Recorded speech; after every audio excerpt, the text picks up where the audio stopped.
Why is that game so fucking loud? Chat can come down here, as usual.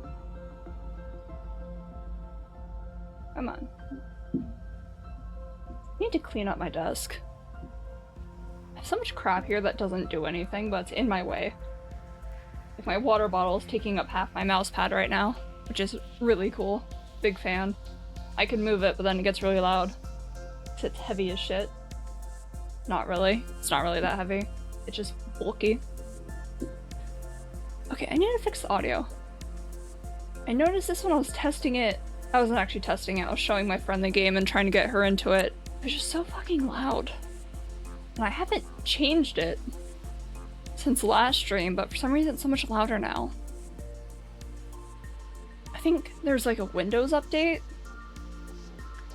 Because I know my audio cables stopped working properly a while ago and I had to go reset everything up. But whatever. Day 6. Kill me.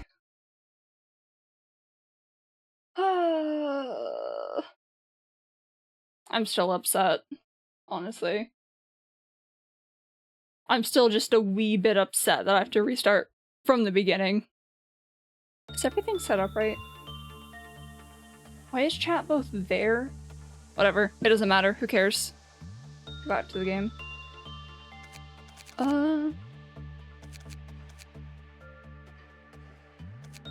Alright, I put you in there to show off stuff, but I need to actually give you clothes so you don't die. Ego suit. You can wear a wah. You can wear that wah specifically. I can't use an Aleph weapon, unfortunately. Okay, I need this to get off my ear. Hello. I'm in a funny mood today. Not like a bad mood, just like... Skong? Oh, Silk Song. I did see that. Is it good? Are you enjoying it? Why are you suffering? Why am I pausing? It doesn't let you buy the game? Why? Is it region locked? Or is it not actually released? Hold on, I have to go look at Steam. And I don't have White Knight in my facility anymore, so I can actually do this without having to pause. For an hour straight? Has it been? Because I've been using it like 2 hours? I think I've been on here for 2 hours. No user reviews. When did this release? I thought it was a couple days ago. Or was like today the release date?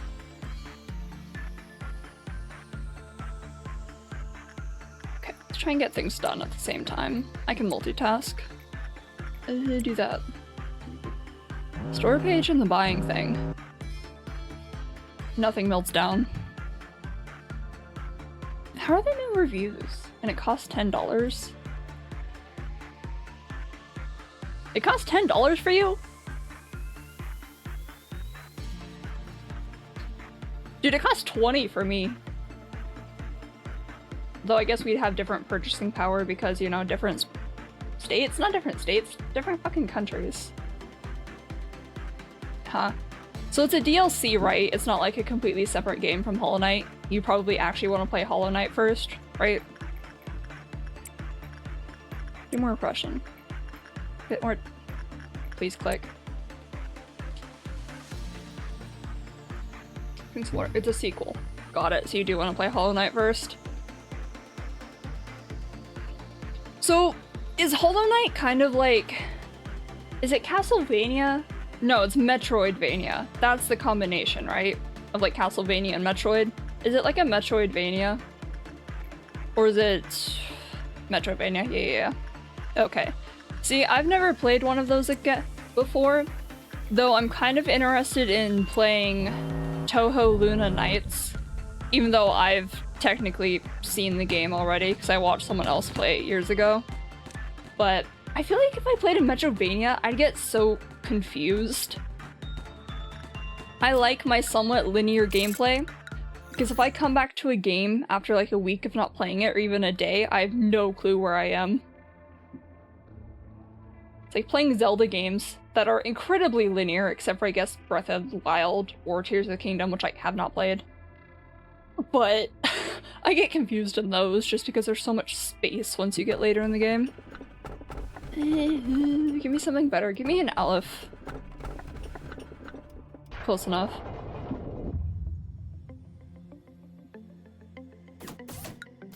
Oh, you know what's really cool in my personal life? My friend and I have been hanging out a lot more. No, Aleph before day 11. Fuck! And I already said I'm not picking White Knight this run. Like, I was committed to beating the game with White Knight because I'm stubborn, but having to restart, I'm not picking it again. Unfortunately. Just, I can't deal with it during these days anymore. If I don't have to. Give me, actually, no, you need guns. Here, you can take the shitty gun. Do I have any other better white damage guns? That one? Nice. Oh, I can give you both that one. I could have sworn it also does black damage. You can tempt Ario, she was so pretty. Do you have enough shards for her? Because I might shard her even if she sucks ass. She's cute. See, she has an ego with the same name, doesn't she? At least I think I've seen that. Either way, you don't have enough. Have you been doing the event? Because that should give you a shit ton of shards. And then you could get extra, you know, from using the 20 free draws. Okay, is it just me or is this event suck to grind? Like, the last one, the rerun, wasn't that bad. Like, Time Killing Time, that was the one. That one, it was a little long, but it was fairly easy to grind. This one sucks. And I don't know what about it just feels bad. I feel like it's because you have to fight... No, you have to fight the drunk man, right? The centaur is from the mirror dungeon. Wei is this mirror dungeon. You have to fight the drunk man and he's obnoxious. He's not hard, he's just annoying. And any kind of combat being annoying feels bad to play for me. I like the event. It's a cute event. I especially like the ID card thing you get from it, the animated one. I'm gonna be using that for a while because that's super cute. But I just don't like how the grind feels. And I kind of wish the princess maker part was a little longer, or like something you could do as an aside that could earn you points. Because I liked that. That was fun. Cocklair is real, dude. Does his clash power suck? Does it suck for you? Because I feel like he can't clash worth a shit, but he does do damage. When we get the horse ID next week, you're sharding it. Let me borrow it if you're gonna level it up. Put it up in your support thing so I can borrow it and see what he's like. Because I think I have enough stuff that I could... Motherfucker, what is your problem? Gosh, is fine. Eh. Honestly, maybe it's just a difference between level 54 and level 55. Because it felt like at 54 he was always struggling. But struggling apparently means nothing. Considering I watch my character... Dude, the clashing shit pisses me off. The amount of times I've been doing... Because I've been grinding mirror dungeons to try and get the achievements. The amount of times I watch my characters at 45 positive SP and a 3-coin skill not roll heads a single time. Meanwhile, the enemy is in like the negatives and they don't benefit from the negatives, by the way. Negatives hurt them and they roll heads 3 times in a row. Every single time. Achievements don't matter now, you get 10 levels per week for free? What? Well, I like that, but also why? It's like some of the achievements suck ass to try and get. Why are they so bad at this? Kill it. Now. Honestly, I don't read the updates unless they like pertain to something I pay attention to. I looked at Limbus this morning, took the free money that it gives you, and then deleted everything else and didn't read it. Hurry up. Probably have 1,003 times speed. Okay, what is everyone's problem? 3-star guarantee? Oh yeah, you get that at like... What level is it? Level 50? On the pass? Or 60? Somewhere around there? I think I'm 80. So, like... Okay. So I could get it in like 6 weeks if I don't continue doing achievements. Nice. Honestly, I don't care about that anymore because I think I have every character I actually care about. And I have enough shards to buy any that I do want when they come out. I'm like 29 or 30, I think. Somewhere around there. I like doing Mirror Dungeon, so I grind the hell out of it. Plus I have at least, I think, 5 characters for each status effect, so that makes it a bit easier to do a chunk of them. Except Poise? Actually no, I think I'm good with Poise now because I have Lord Honglu. I could do Funeral. Level 56. What the fuck? Weren't you at like level 26 last week? What the fuck? How'd you jump so high? I love dare fry shoots. We need more energy. No? What was I? What's wrong with my memory? You're talking about Mirror Dungeon level, right? You gotta be. I'm assuming you are, because that's what the conversation is going, but what am I remembering then? 925 from the today's Mirror Dungeon plus achievements. Fuck, I need to do Mirror Dungeon later.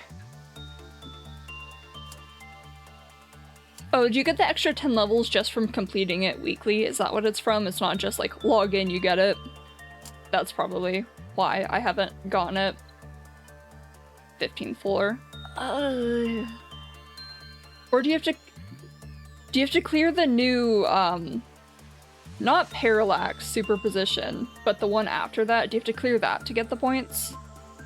Cause I'm going to freak out. Past floor 10, kill me now. What the fuck is your name?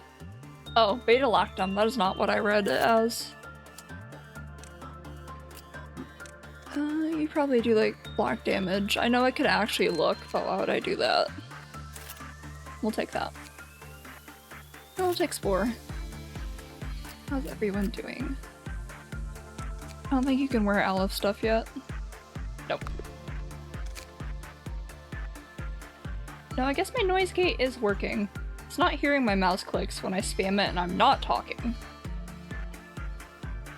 Huh. It feels more sensitive. I feel like something about my audio settings changed when I haven't touched it at all recently. Everything just feels weird. Enemies at floor 16 have like 65 flash power with basic ass skills. Ugh. Why am I pausing? I don't need to do that. See, clash power means nothing, honestly, when you can just do unopposed attacks. Except unfocused encounters make that impossible and they make me want to kill myself. Because, fun fact, before I realized mounting a trials, you know, the thing that you can add clash power to the enemies, I wasn't paying attention. For the longest time, I would choose clash power on every floor. Because I was like, ooh, I'd love to have clash power. So, you know, I'd make the enemies the strongest motherfuckers alive, and I'd be like, why is every single clash unsalvageable? Why am I having to fluid sack every single turn? And then eventually I looked it up and I was like, oh, yeah, that explains it. And then it didn't seem to matter anyway. Because I still struggled, even when I was choosing defense up and HP up for the enemies. Oh, I don't have fluid sack? I'd say borrow my Faust, but you can't do that in Mirror Dungeon. Because I made sure to put that on her. Okay, you know what? You don't need fluid sack against certain enemies. All you need is base Merceau. I had a really hard time on the spring cultivation. One of the... Hold on, let me get my shit together. Your Musou doesn't need to be strong. All you need to do is use chains of others. Dude, mine was level 9. So, during one of my spring cultivation runs in Mirror Dungeon, I kept getting flash power. So, fucking... Centaur Way was fucking my shit up. And I was running a sinking team. So, like... Oh, I don't want to do that. That was a mistake. Let me cancel it, motherfucker. Fine, we'll kill this one guy. Anyway, I was doing a sinking team run to get an achievement. And my sinking team has good characters in it, but the unfortunate thing is they don't do enough damage. So I was struggling really hard against the Centaur where I was considering just dropping out before I beat it. But then I remembered Chains of Others exist, so I was like, what if I slot in my level 9 Merceau, who can't outspeed anything, and I can spam Chains of Others every single turn? Because my problem was Wei was so much faster than all my characters except Rhodia. And Rhodia has aggro. Usually I don't. So I was running a sinking team, and I was using Rhodia, and all my characters were slower than her. So what was happening is every single attack was targeting her, and I couldn't draw it away. So she'd get killed turn 2, and then he would just like snowball everything. So I had to slot in my weak-ass Merceau to Chain of Others him every single turn, so everyone could clash and avoid her getting blown the fuck up. And then everything went fine. It just took a while because he had so much HP because I was choosing all the HP items. That was the first time I ever struggled against him. My other teams blow him up. Especially my Rupture team, because they're all Heisho. Except for good old Heathcliff. He hangs out. Joke's on you, good, everyone turned 1 to floor 10. Must be nice. See, I don't know how to do that. Like, I can unopposed hit on him the entire time and just have everyone skill 3 or like blow him up, and it doesn't seem to work. It works on some of the other bosses. Like I had a really funny match where I was doing all the Kanto packs so I could get that achievement. We'll take that one. So I was running my Rupture team, I think. We'll take C, because I always take C. And I was doing Evil Defining. And I was fighting Ahab, you know, the one who has like 3 different phases and you can't like kill her turn 1 because it doesn't let you. She was staggered every single phase. Like the stagger carries over to the other phase, so I was just nuking her over and over and over, and it was funny. Lunar Memory? I don't think I've ever gotten Lunar Memory. Is it something you have to, I'm assuming, fuse? Okay, how do you actually get good? Like, I know you can pick them at the beginning if you use Starlight, but I don't like using Starlight. Why am I pausing? I don't know why, I just like to see number go up. But how do you get the good stuff for actually crafting? Because all I get is like basic beginner trash every single time. I can have 3k cost every single floor, and I still can't get anything good from stores or from drops to like fuse things I need. It's rough out here. Like, I think the best thing I've been able to get is the item that turns everyone fatal to all damage types. That one's nice. It only helps if you can actually hit things, though. This is fine. Go do attachment. That is Lunar Memory? Oh. Well. It doesn't seem to help me that much. Unlike any team except Rupture. Rupture team is my most busted team for running. I never struggle with them, for the most part. Except like unfocused encounters, because those are bullshit. But generally, they're my nuke team. Oh, I get that one too. It doesn't seem to help my people, and I don't know what I'm doing wrong. Because, like, I get all the rupture gifts, I always make sure I'm running at least 5 people.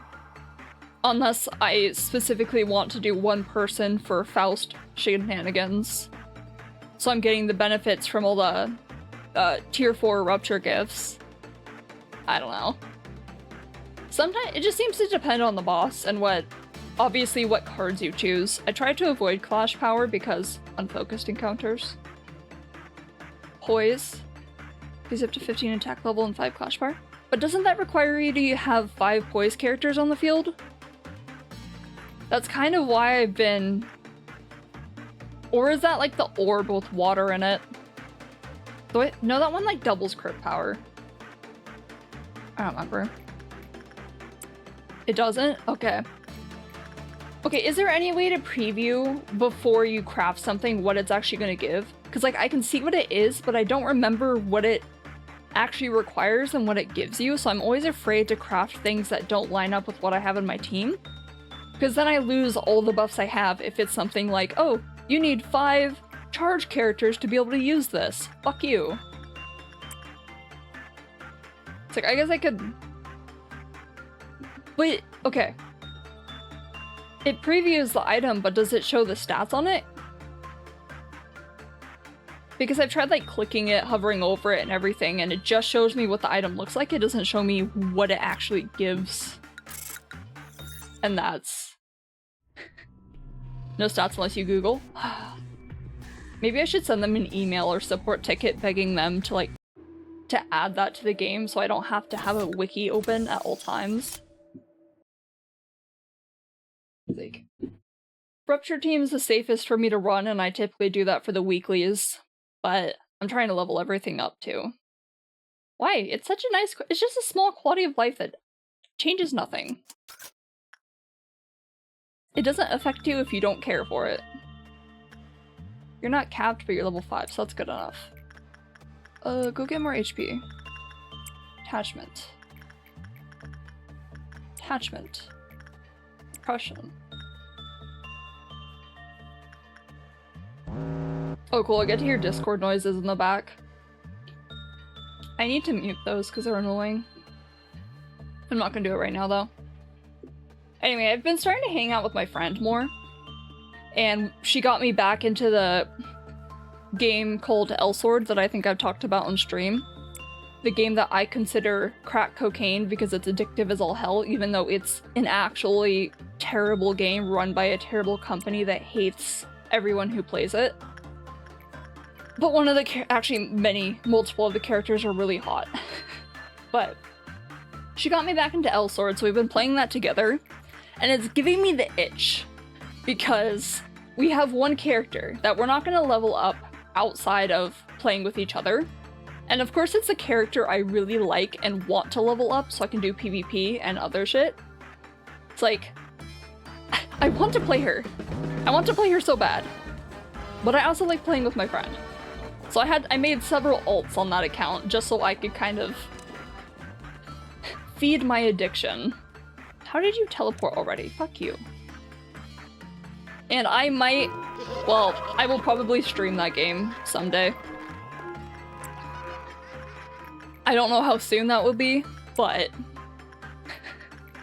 maybe when my character hits 99 and I can start doing PvP. Because at 99, then it doesn't really matter if I play the game ahead of her, because then we're at the same level. I just will probably have better gear. But if you're into MMOs that are kind of like fighting games that are also incredibly predatory, like they have gacha type predatory practices, play L-Sword. You can join our guild.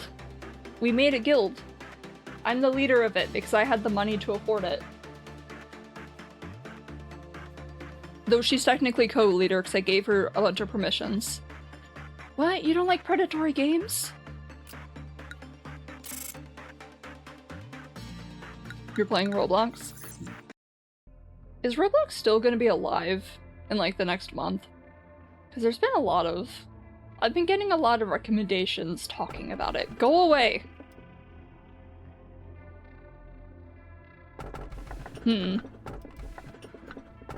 You escape, you escape. Anyone can work with you, so you're fine. I still need to make a Roblox account because I kind of want to play it again. No. No white knight. Training.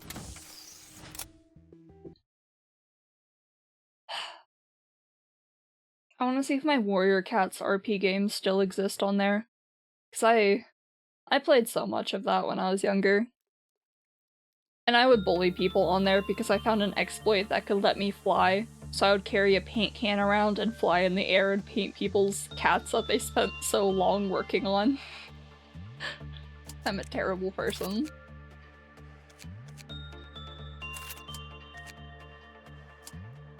But yeah, I used to do Warrior Cats RP. I was big into Warrior Cats when I was younger. So, River Clan represent, by the way. You'd think I'd be Shadow Clan because that's the edgy one, but nah, River Clan. River Clan's cute. They also have Leopard Pool, who's like my favorite, and I think she dies in it. I can't remember anything about the books. Roblox does? I mean, that's not a bad amount. I wonder what games everyone's playing though. Probably that fucking Squid Game, because I see that everywhere. That might be fun to play. Though, I'd be mildly afraid to join a voice chat lobby because it's full of screaming children. At least from what I've seen of other people playing it. And I have a mild fear of people realizing I might stream. And by people, I mean 12-year-olds, and so they start screaming slurs because they're 12. Peaked at 22 mil. Everyone played Grow a Garden? A farming game? I'm actually not surprised Roblox has a farming game because they have literally every other game. You're not level 5, you can't wear that. Does it cost real life money to progress? Is it like Farmville? I think I've played Farmville before. Or like all those stupid Facebook type games where it's like the beginning is very fast. I couldn't even tell you how it plays because I don't remember. I don't even remember if that's the same one I played. That's just what I group it up with mentally. Get back in there. Get you high on attachment. Alright, back to the topic. I don't care about that meltdown. So I said I was gonna try streaming Elsword one of these days, so I brought that up to my friend because I was half joking when I said it to her. And she might actually end up streaming with me one of these days, which is really neat. Because I wasn't expecting that from her. As far as a cringe game we can play, but has a shit ton of game passes. Ew, I'm so sick of every game having a game pass, okay? Fucking Dream Girlfriend has a game pass now. Speaking of games she got me back into, Dream Girlfriend is a mobile game. It's basically a dress-up game where you create a girlfriend. She got me back into that, so I've been playing that. I don't want to click this.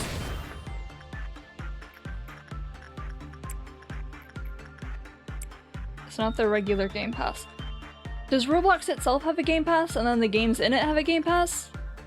Pay to win feature, awesome! I love pay to win! Do you think every game has looked at how gacha games just print money? Even if they're very obviously scams? Cough cough, looking at both of the One Punch Man gachas.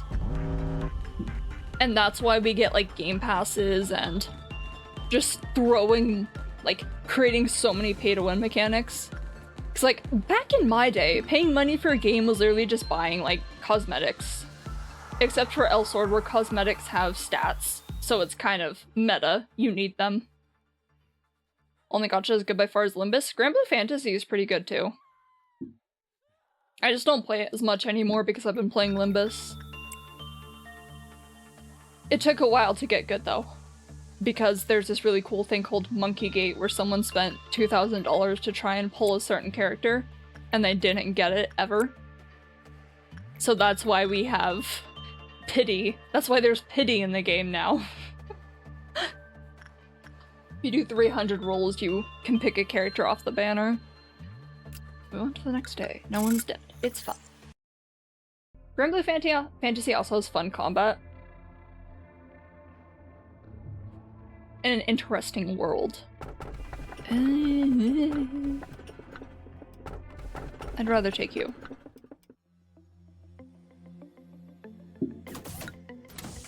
They've also made it easier for new players to get into it. Cause like I've started an account multiple times because I stopped playing it for a while, then I come back and I'm like, how would I start from zero? How do I delete everything and just restart from zero? Because it's fucking insane. In the past, it used to take like a month, probably even longer to catch up to, or get past the tutorial, I guess. But now you get all the shit for free so you can actually do raids. Which is good, because barely anyone is doing the beginner raids now. What's your requirement?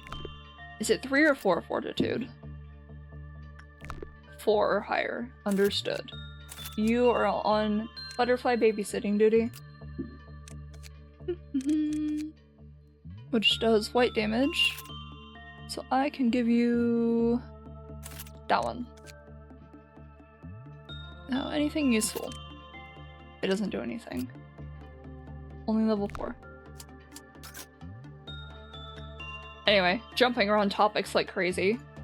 Because that's just how I do things. You don't want to go in there, you want to go in here. Here. I may stream with my friend one of these days. Possibly multiple days if she actually likes it and has free time. Which is cool. I was very surprised, because I wasn't even the one who suggested it to her. I just made a joke about streaming Elsword now that she's gotten me back into it, and she's like, oh, I'd stream with you. I'm like, oh, you would? You would? Please do. The only thing that sucks is I think she has a shitty laptop. So using the model I made for her that I've showed off on stream like months ago might kill her PC if she tries to play games. So I'm actually working on a new model for her. How did you get- You just got here! Why do you have that ego gift already? Whatever, fuck you. And now I'm mad, so I'm what was I- Where did I stop talking is the real answer. Anyway, oh, model. So I'm trying to make her a new, like, very low resource cost model, which I'll show off this, the sketch for it later. Which is really cool, because I'm trying to procrastinate working on my own model. I have some of it done. I'm not sure how to cut some of the clothes or paint some of the clothes, so I've been kind of like doing bits and pieces of it. I have some of the hair done, or parts of the hair done. I still need to refine a lot of it, and I'll show off a picture of that later too. It looks, I'd say, very similar to this model, except less feminine? Because I feel like this model has a very cute face, while in real life I have a very dead-looking, somewhat androgynous face, if what people tell me is anything to go by. So I've tried to incorporate that properly into my new model. And I think it looks nice. Why are you teleporting already? I've been trying to use some of the That was a weird... Felt like I should have bit my tongue there. I've been kind of using a mix of Suiishida's art as well as just Project Moon art in general as reference for painting. Because that's... I always like the more messier style. It just feels weird to try and do it with a model. Because every other live 2D model I see people have has like very clean cell shading. Or very detailed shading. Rather than kind of messy, like using the flat brush to just drag colors up. But, so it's really hard to find references. It's really hard to find like actual live 2D references to use what I'm working on, but whatever. I can make myself as the reference.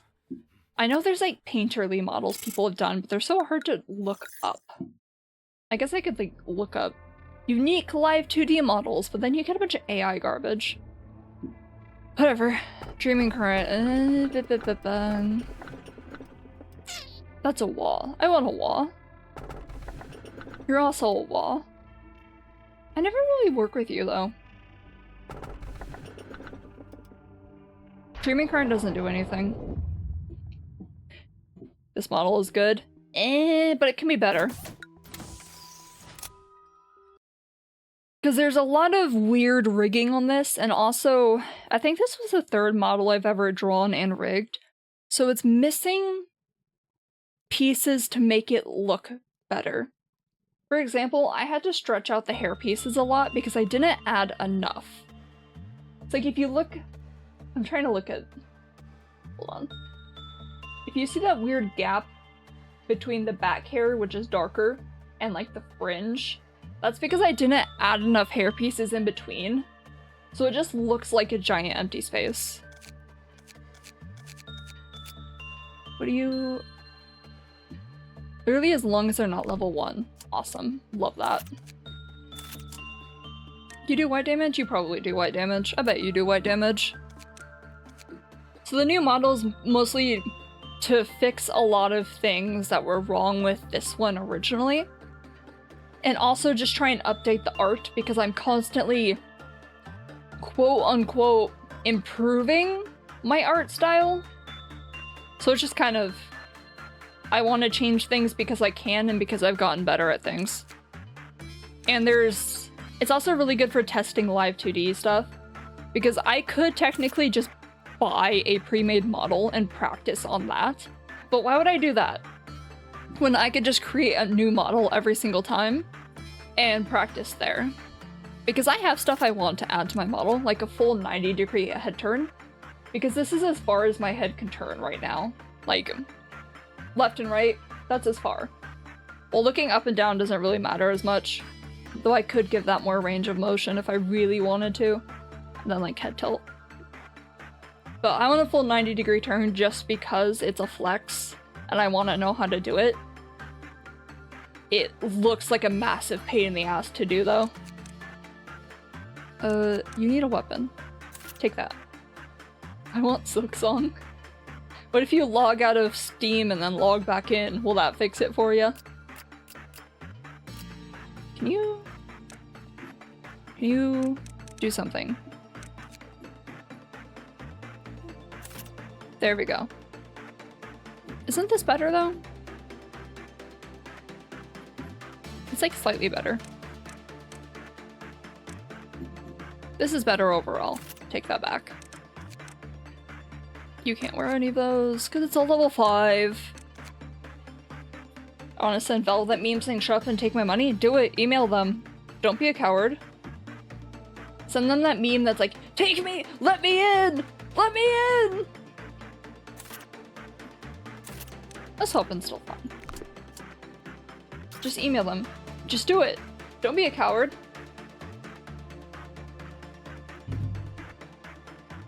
All I did was move slightly to the side. Oh well. Like, you're not gonna face any repercussions for doing that. Just do it. Okay, maybe I should move you over to Dreaming Current so I can level you up faster. But it's probably fine.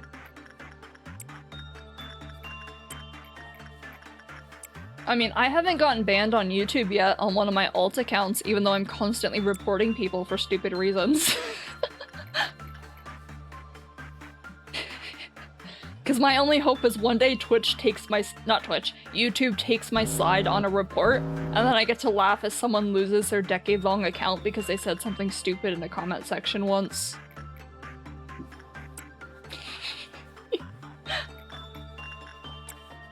So, I report very liberally on YouTube. You know, just for fun.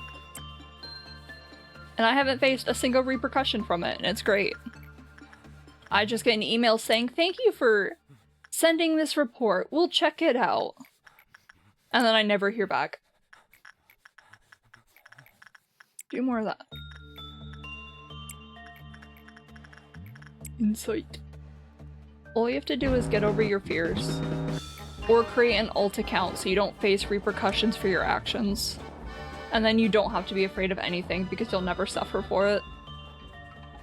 That's what I do. Why are you teleporting already? Fuck off. Get away from Dreaming Current. Leave it alone. Get away from Forsaken Murderer. Fucking assholes. I hate these damn clowns. Which, speaking of the clowns, I'm gonna add a toggle that's just a clown toggle.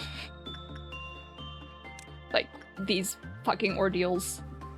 I think I'm gonna add as a channel point redeem. I don't know if I'm gonna use the audio from it, though, to play. I think I'm just gonna have it be an art thing. And an animation. Because I know I wanted to do a purple noon bonk emote. Purple moon bonk toggle that's triggered by channel points, so someone can just drop purple noon on my head and smack me. Because that sounds fun. I want lots of channel point toggles because they seem fun. Just, I have to figure out what interferes with the stream enjoyment too much. And audio stuff does. I want to pet you. Here, pet Big Bird. I don't think it feels happy about that, but pet Big Bird.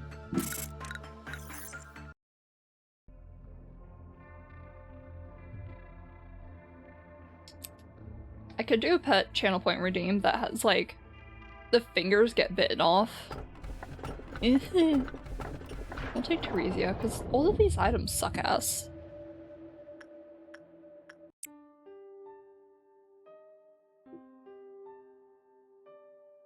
Okay, do abnormality items come from the same place regular abnormalities come from?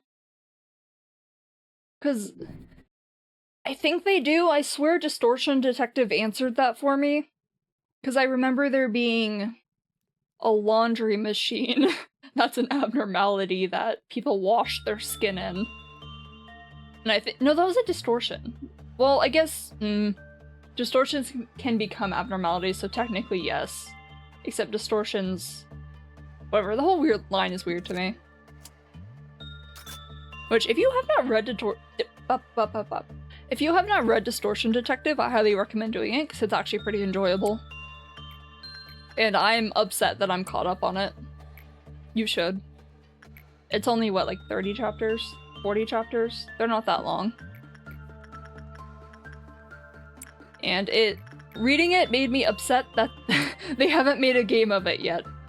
So I think that was their entire reason for stopping it. They're like, wait, this is actually really good. This should be a video game instead of just a book. And then they haven't worked on it at all because they've been working on Limbus. Fucking gacha games. I really would love, even if it's just a visual novel that doesn't like, it's a fully linear, no choice visual novels, I'd be okay with that.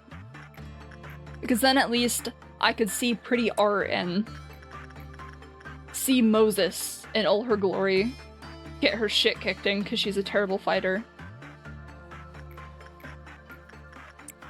I feel like that's a massive exaggeration. She's not that bad. She's just not really a fighter. She just kind of walks in and hits things with her pipe. But Moses is cute and I love more art of her. I like Ezra too. But Moses has white in her hair. Well, I think Ezra technically has fully white hair, but that wasn't elaborated on later. Random question from one of my servers. Waiting. No, I'll just keep... $1 million to 50% to get 50 mil?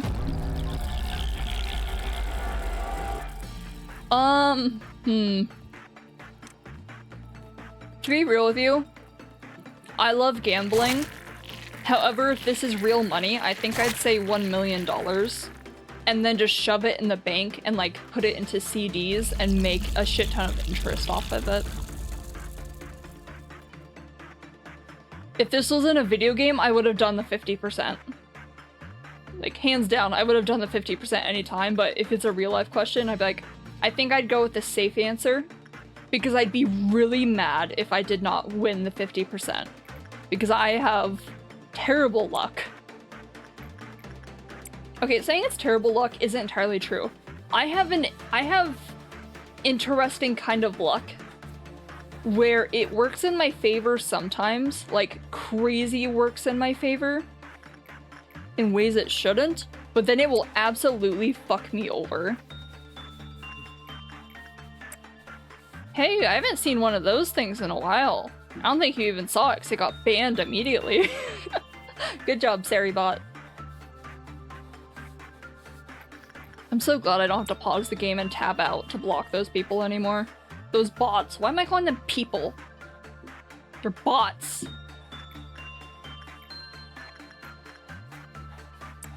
$10 mil or $50 mil darts, facing no worries for the rest of my life. 1 mil. Yeah, I feel like that's a smarter option. Like 50 mil would be crazy, and that's a guaranteed never have to work, never have to do anything, but 1 mil is just the safer option and you can make a lot of money off of that. Like 50 mil is the immediate gratification, while 1 mil is the you can work on that. Then a group of people like 10. It would. See, if I could do that with like my mom or something, the both of us could take that $2 million and put it into CDs for the next couple years, and then we'd be set for life. If only. If only I had a couple $1 million. Except I think even $1 million isn't really much anymore nowadays. In my country.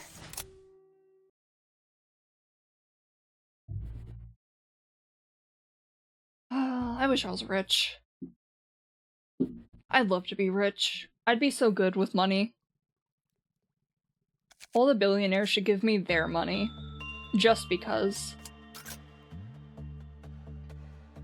The US 1 mil is basically a house in a couple years of life. Yeah.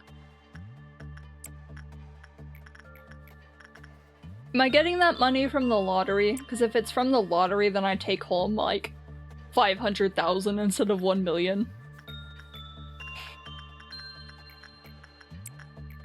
So lottery is fake. I love gambling. And I do put my money into the lottery sometimes. But only when the numbers get really high. And it's like several billion dollars. And then I have to fight my horrible instinct to fuck my life over. And put all of my savings into the lottery and see if I win. Because if I win, then I lose nothing. But if I lose, which I will lose, there goes. It's over. I have to fight my bad decision making every day of my life. And it's not actually that hard because I'll just sit here and dream about it and not actually do it.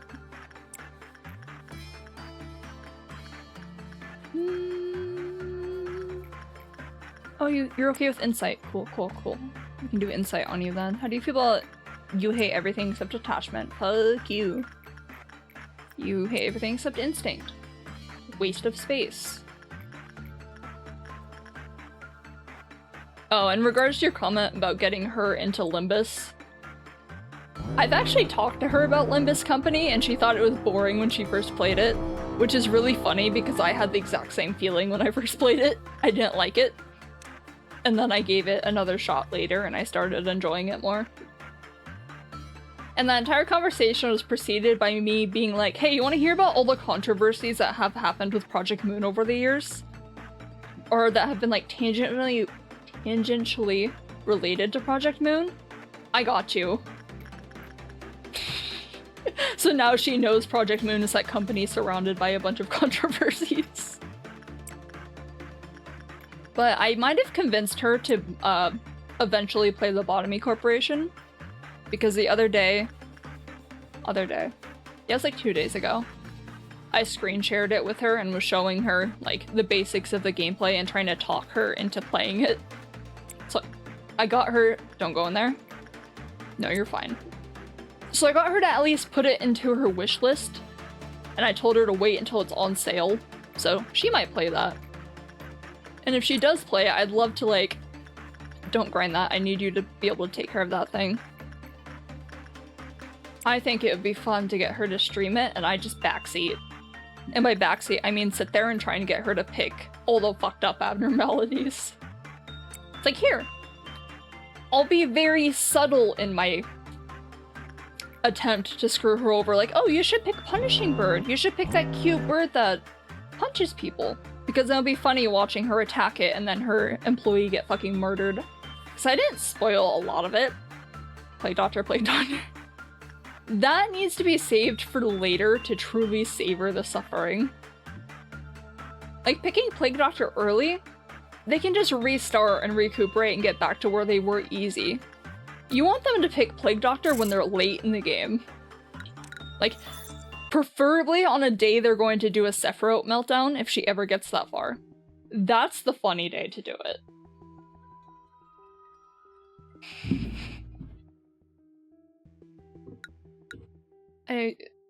Skip.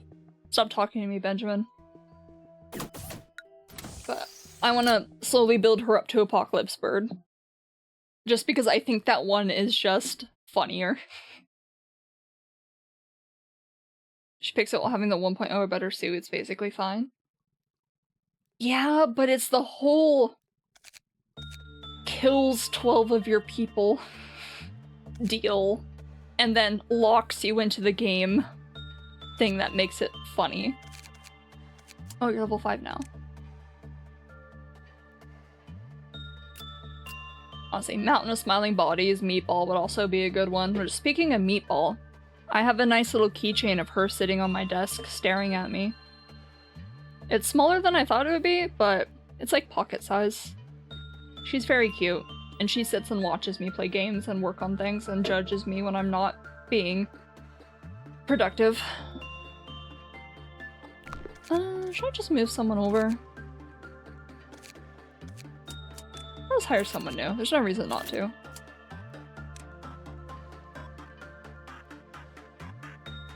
It's not like region locked, right? Is it even showing the... Is it not showing the buy option at all? Like, when you say it doesn't let you buy it, what do you mean? Does it not let you go through with a payment? Or is it not showing the option to buy it at all? Or some secret third thing that I can't think of. They're of honor. Oh wait, I wanted to see if I could fit some gear. Shows an error if a man should load into payment. Do I have the same problem? I want to see. Actually, you could literally just check Reddit. Reddit. Silk Song. Can't buy.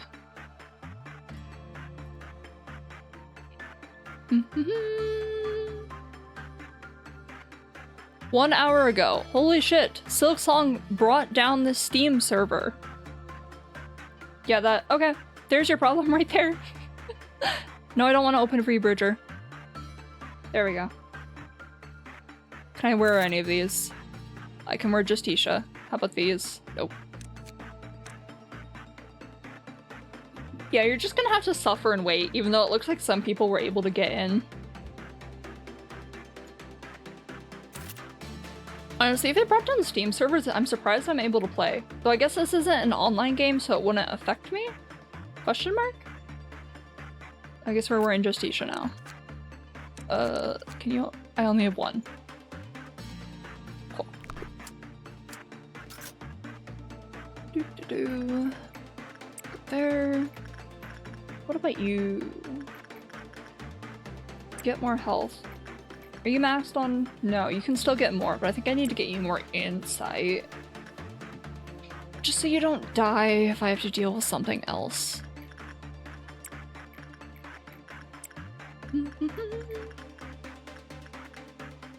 You're not maxed, but I think that's good for now. 100 I think is a good base stat, and they'll just level it up passively. And I don't need to specifically go for it.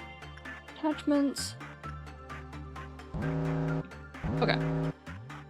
Since I'm on the subject of Project Moon properties like Distortion Detective, I also read through the entirety of Wonder Lab in one sitting, because Wonder Lab is actually pretty dope.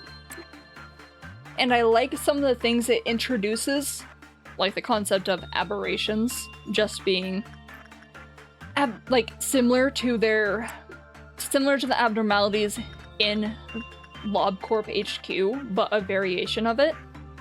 Like, nothing there's variation being nothing is. So you got nothing there who wants to become a human being. So it becomes a skinwalker and steals people's bodies. And then you have nothing is, which wants to become a very specific human being.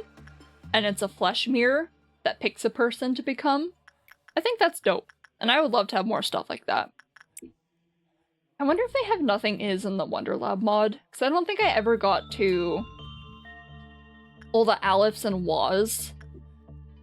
It's only Wonder Lab abnormalities I remember ever dealing with from the mod was Way Home, and I still didn't understand what she did because I didn't have all her guides to figure it out.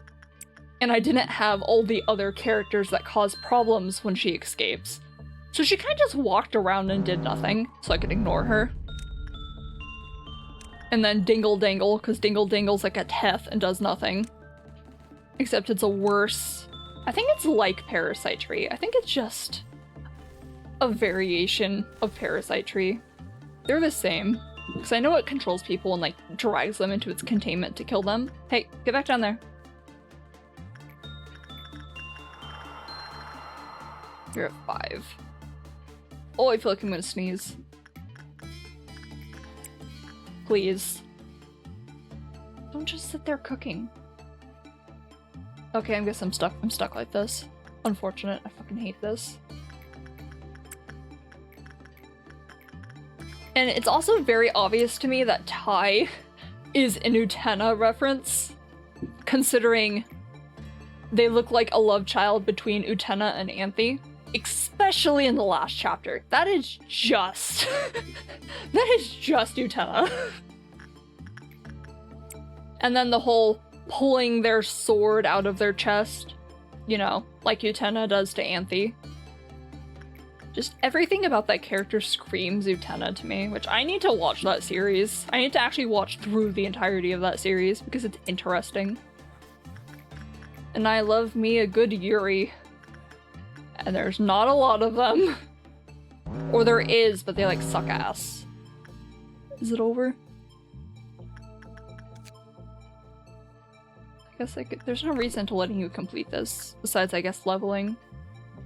Which I guess leveling's a little important. Complete that.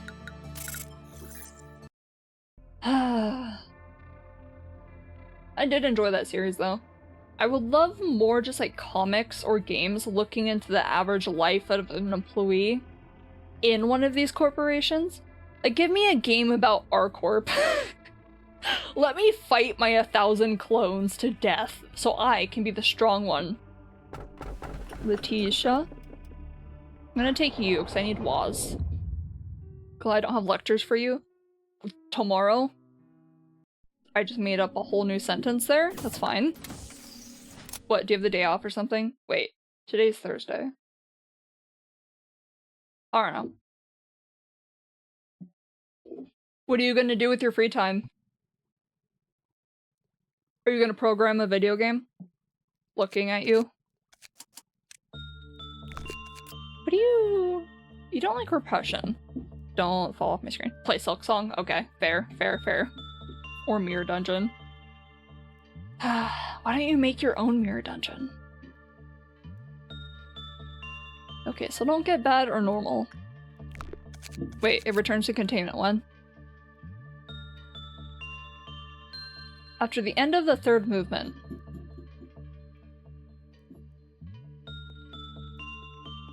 I'm guessing you have movements that you play? And this isn't Silent Orchestra? Movement also prematurely ended. I'm going to assume. Non-escaping entity? Fuck you. You walk out of containment. What do you mean non-escaping? It says it escapes right here. What the When Luna escaped. Non-escaping entity. Motherfucker, what? What do you mean? What do you mean non-escaping entity? It's not even one of those that has like, it's not even like Black Swan where it's like, well, technically Black Swan doesn't escape. Their sister escapes, which whatever. What do you mean non-escaping entity? Is that a mistake? Yeah, that's the same thing. I've knows a piano probably, but it's the same name. Dea Luna. It's the same name. Whatever. Wait, it isn't even the piano that escaped. Oh my god, whatever. Whatever. Should I bring myself down here? I can't grind repression. That's probably fine. I could do all of these. Let's go down here. Magic. I don't understand. Like, surely it's a mistake, right? That has to be. I keep hitting That's fine. Go get insight. Repression. That's good enough. Go get insight. Attachment. Ah. God, it feels so good not having that stupid bird up my ass and having to watch it every second. I can just sit here and let the game play on its own, and I don't suffer the consequences. Especially because I've done all the meltdowns, so I don't even have to care about that. Until I do Bina suppression, because apparently that turns all my suppression work off. Which, whatever. That's fine, I guess. I'm not upset. Gimme. Go do more attachment. In fact, I might break you out just for fun.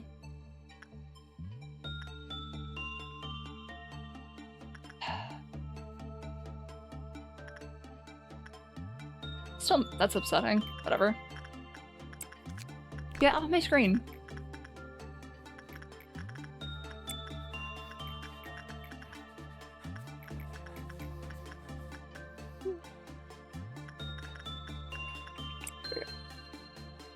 Okay, you know what's kind of nice? For the past...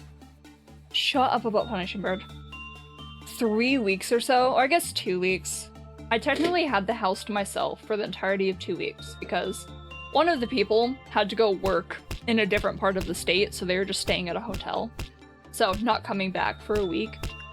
And then coming back on the weekend, then leaving again. And then the other person was on vacation in another country. So I had the house all to myself, 2 weeks. I still kind of get it for the 3rd week, because one of those people still has to work somewhere else, and then the other is just working normally, so she doesn't come back until late in the day. But god, it feels so good to be home alone. Like, I can sleep on the couch without being a neurotic freak. I can just do whatever I feel like without being a neurotic freak, because there's nobody to bother me. I like the people I live with, but you know, sometimes I just want it to myself. And also meant I got to watch a lot of shows on the TV, because there's nobody here, so I can sit in the living room and play whatever I want without people walking by and being like, what the fuck are you watching? So I watch lots of stuff. I decided to cave and watch that K-pop Demon Hunters movie, even though I don't care about K-pop. Not bad. I like the animation a lot, actually. It reminded me very much of stop motion, or like claymation, even though it's not, I'm pretty sure, it's just 3D. But the way the characters move, where it's kind of... It's not super smooth, it's like jerky, but it looked nice, I liked that. I also like that the main characters are allowed to make expressions that are quote-unquote ugly, because they're funny. And it's also just nice to see something that doesn't just copy Disney and their whole thing of female characters aren't allowed to look sad or angry, they always have to be pretty at all times, so that was nice. Very nice animation, I liked it a lot. And the songs are pretty dope too. I'm an absolute sucker for using song to fight things. Which is why I like Drakengard 3 so much and the concept of intoners, because, you know, music to fight. Really dope. Even though I will never play Drakengard 3 because the gameplay fucking sucks. If they ever I wish they'd remake that game. I would play it if they remade it. Just, it's too bad. Female characters can't be angry too. I like the Murder Woman. It's a specific thing, I think, with Disney. I think other animation companies do it too, but they've outright said that they can't, like, give their female characters, or at least the main female characters, quote-unquote ugly expressions like they do the men, because they need to be pretty at all times, and that's so fucking lame! Oh, hey buddy. Hey baby. That's my girl. I shouldn't. Maybe later, but I shouldn't right now. Hey Blue Star. But It honestly, it's crazy too, because you look at a lot of, when you read that interview from Disney and that choice, you see it in a lot of other works too. Like, if you read a lot of manga, a lot of the female characters tend to look exactly the same. Well, this doesn't even apply to manga, this applies to video games too.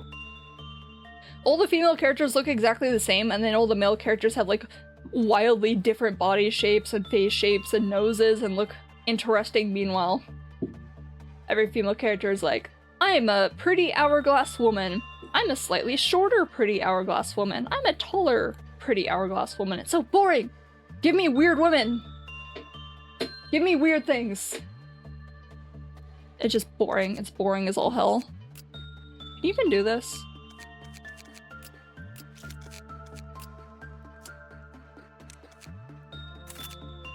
Why am I double-clicking you like that's gonna do anything?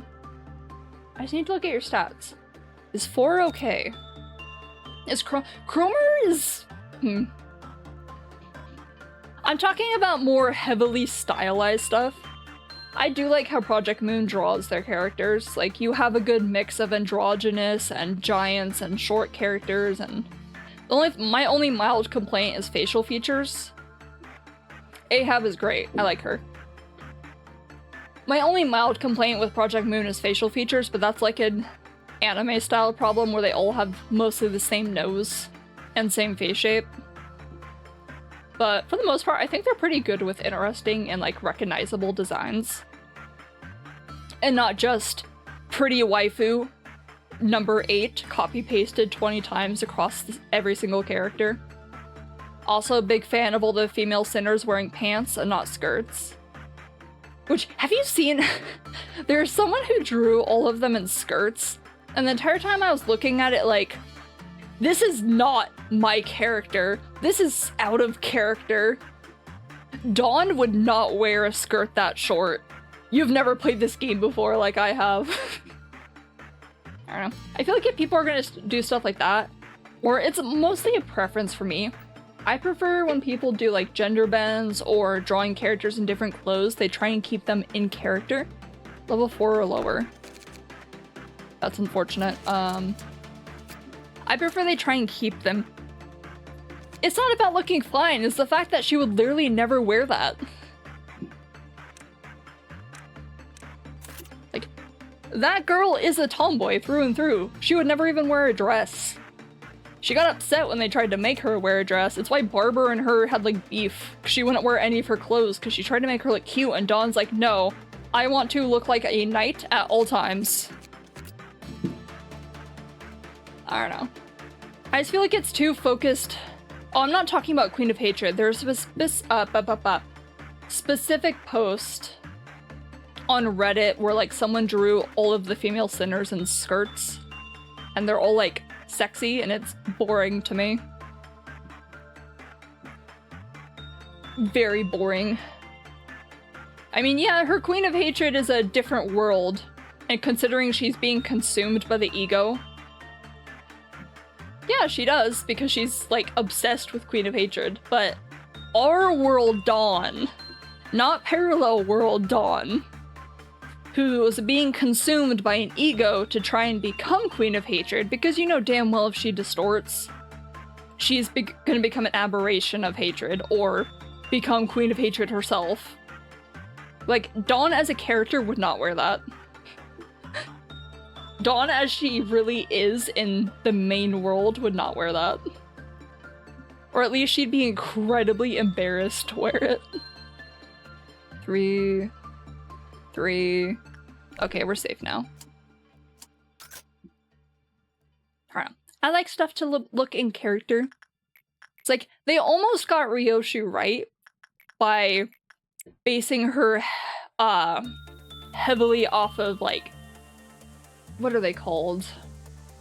I don't remember what, like, young girls in gangs are called in Japan. Whatever, they kind of did one of those skirts, except those girls were actively fighting sexualization, so they wore very long ankle skirts, and then they gave Ryoshu an ankle skirt, except they gave it a giant slit in the side that shows a lot of leg, and I'm like, you were so close. You were so close to getting it right. but you couldn't help yourself. Everlasting Faust looks like a wedding dress. Have you seen Garden Gregor? My boy is getting married right there. He's getting married in that ego. I don't remember the name of it, but I just remember him as Garden Gregor. Go do more insight. I need you to do more attachment so you stop sucking less. More insight.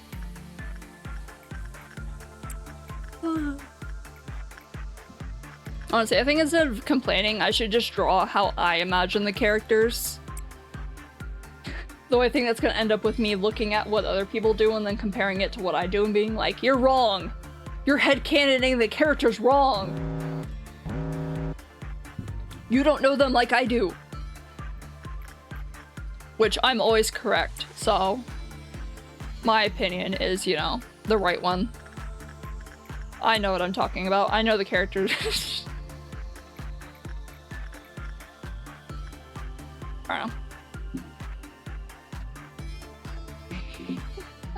I think fourth match Flame Ryoshu really fits. What does fourth match even look like? Fourth match Flame Ryoshu. Because I always confuse it with her base ego for some reason.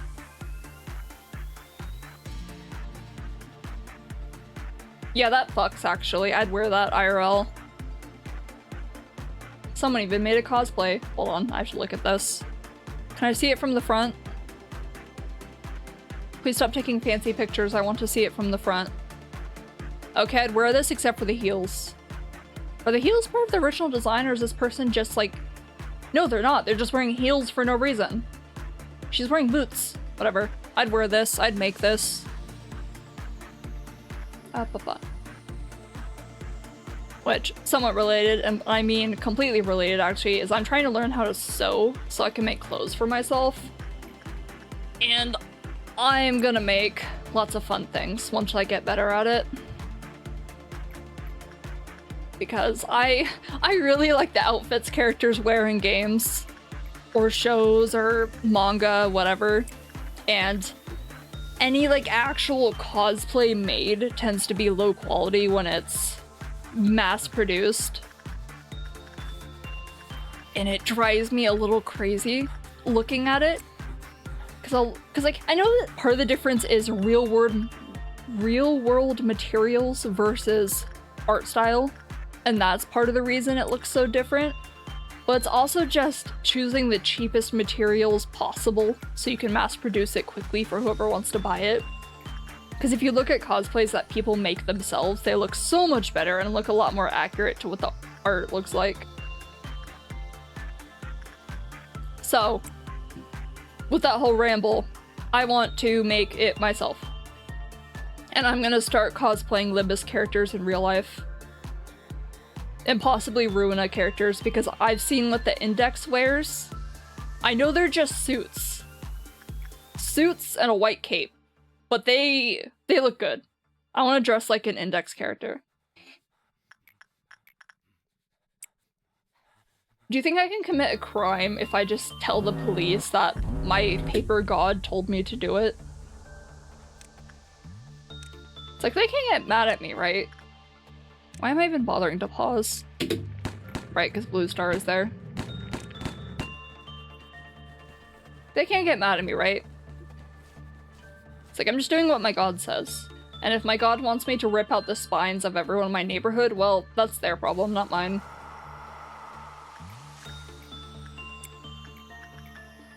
Alright, I only have one person up there.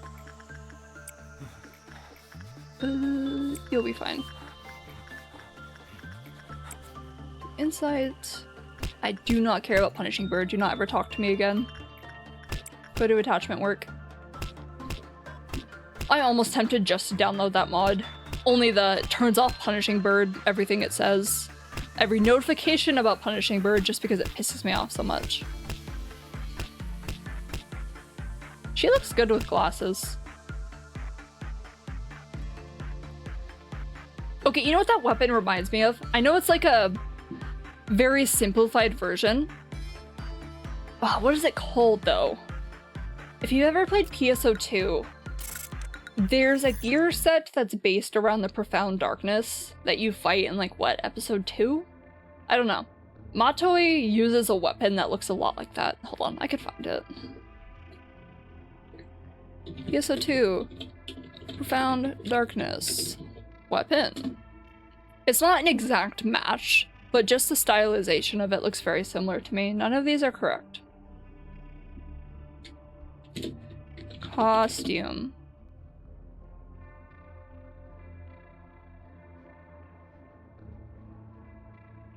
What is it called? It's not like Twilight. Like how this isn't what I wanted to click. Whatever, I'm getting distracted, I'll look for it later. I know I have it saved on my phone somewhere, but I don't want to deal with that right now. These are items, they don't matter.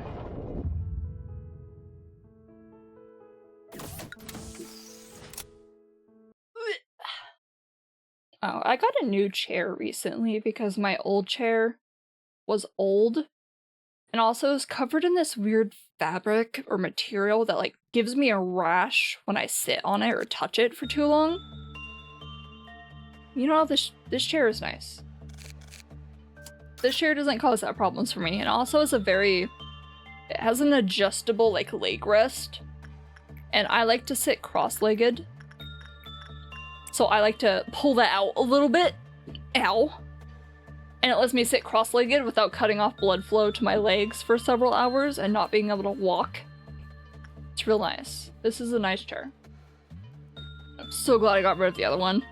Like, the only thing that made that one tolerable was piling a bunch of blankets and stuffed animals on top of it to prevent me from touching this seat or the armrests at all. And even then, it was super uncomfortable. Well, this one is actually very comfy. I lean back in my chair. My model moves. Nice. Honestly, my model has a lean toggle. It's not even a toggle, it's a lean. It looks terrible, but I don't use it nearly enough. And the entire reason I don't use it is because I have to move my mic, and my mic makes noises when I move it, and I don't like that. I think it also makes noises randomly. Well, I know it's not random, I'm definitely doing something to cause it, but I just don't know what it is. Because it sounds like me moving my water bottle, but I don't think I move my water bottle that much. And I usually mute when I do move it. So, eventually I will figure out the audio situation and make my audio sound great, and like every other streamer who has their shit figured out. But until then, you're gonna hear lots of noises that you don't need to hear. Or that every other streamer prevents you from hearing. Like, you will hear my keyboard clacks. Because my keyboard is directly below my mic. That's fine. If you get annoyed by keyboard sounds, you're a fucking weirdo. Get over it. That's coming from someone who also has misophonia, but keyboard sounds are so good, actually. It's like, I specifically chose to have a super clacky keyboard because it's better. And I should replace some of these keys. I could probably... I know someone who's a thief. Let me try that again. I know someone who has a 3D printer, and he's given me permission to 3D print stuff. So I kind of want to learn how to use Blender and just make things. So I was thinking about trying to make some keyboard caps to put on my keyboard. Like, I have an idea of what I would do, but nothing's sketched out yet because I have a million other things I'm trying to work on. And I can only focus on one thing at a time. You'll die if I send you in there. Don't do that. I can't do attachment with you. It's fucking lame. You still need insight. What about you? You're pretty well-rounded. Instinct. You're never gonna level up here if I keep you here. Deal with that. There's no one here. What up here? Thank you for going to the portrait and not Blue Star.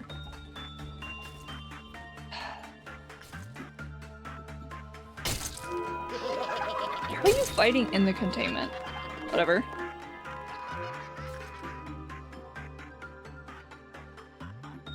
feel like I've done it before, but I can't remember. It doesn't glitch out a character if they get stuck in someone's containment, right? Because I don't think... I wonder if I could send someone in there, like if they go crazy and they get stuck there. Can you fix it? I'd hope so. I'm not going to test it. So I need to get back to day 40 as quickly as possible. I really want to fight Bina. But I know how the Bina fight is going to go in the beginning, because I'm going to do the same thing I do with every fight, which is I'm going to group up everyone and send them all in at the same time. And then I'm probably going to watch them all get one shot. And I'm going to be very upset, but unsurprised. And then after Bina, I think it's just day 45. Not 45, day 49. Where the problematic things happen. At least if I'm going by with what other people say. I have no fucking clue because I've never gotten that far. But I think it's over. Real good.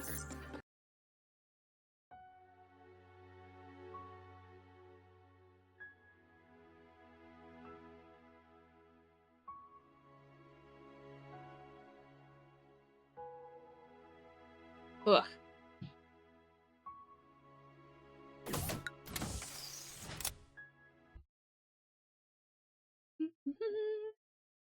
I'm really hoping I've done everything I need to do for the true ending.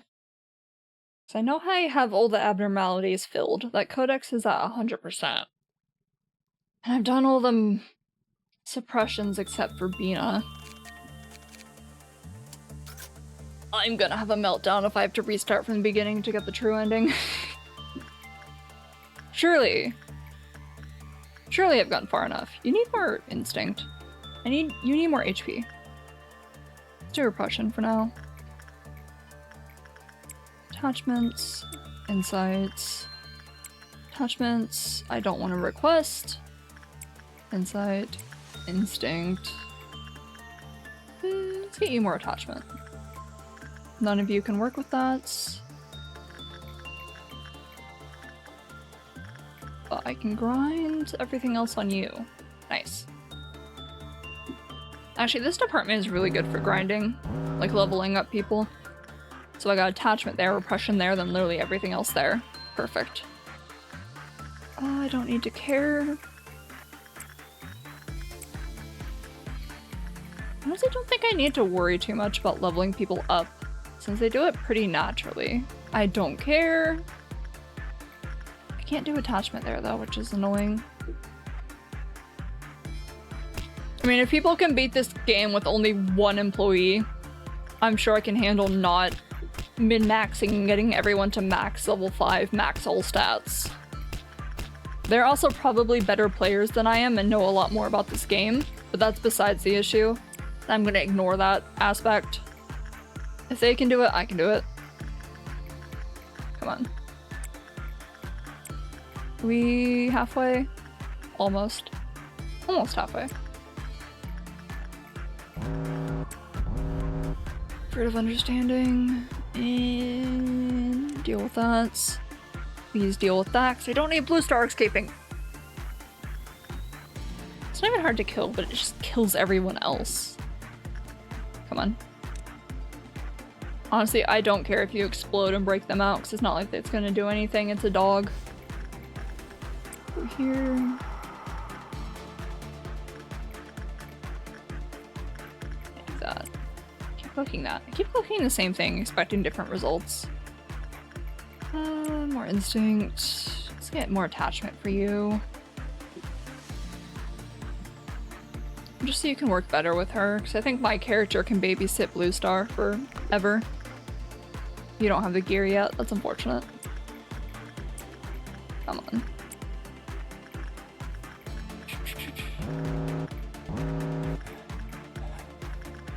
You'll be fine.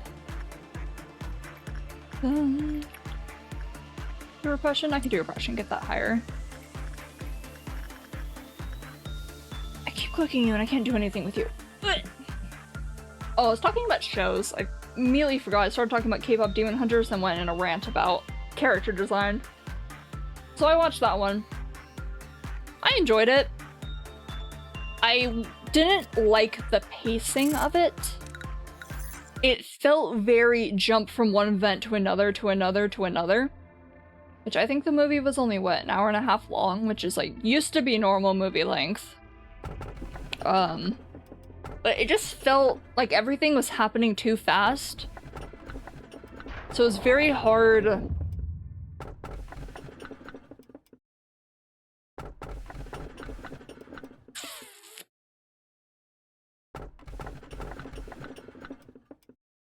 You don't do anything.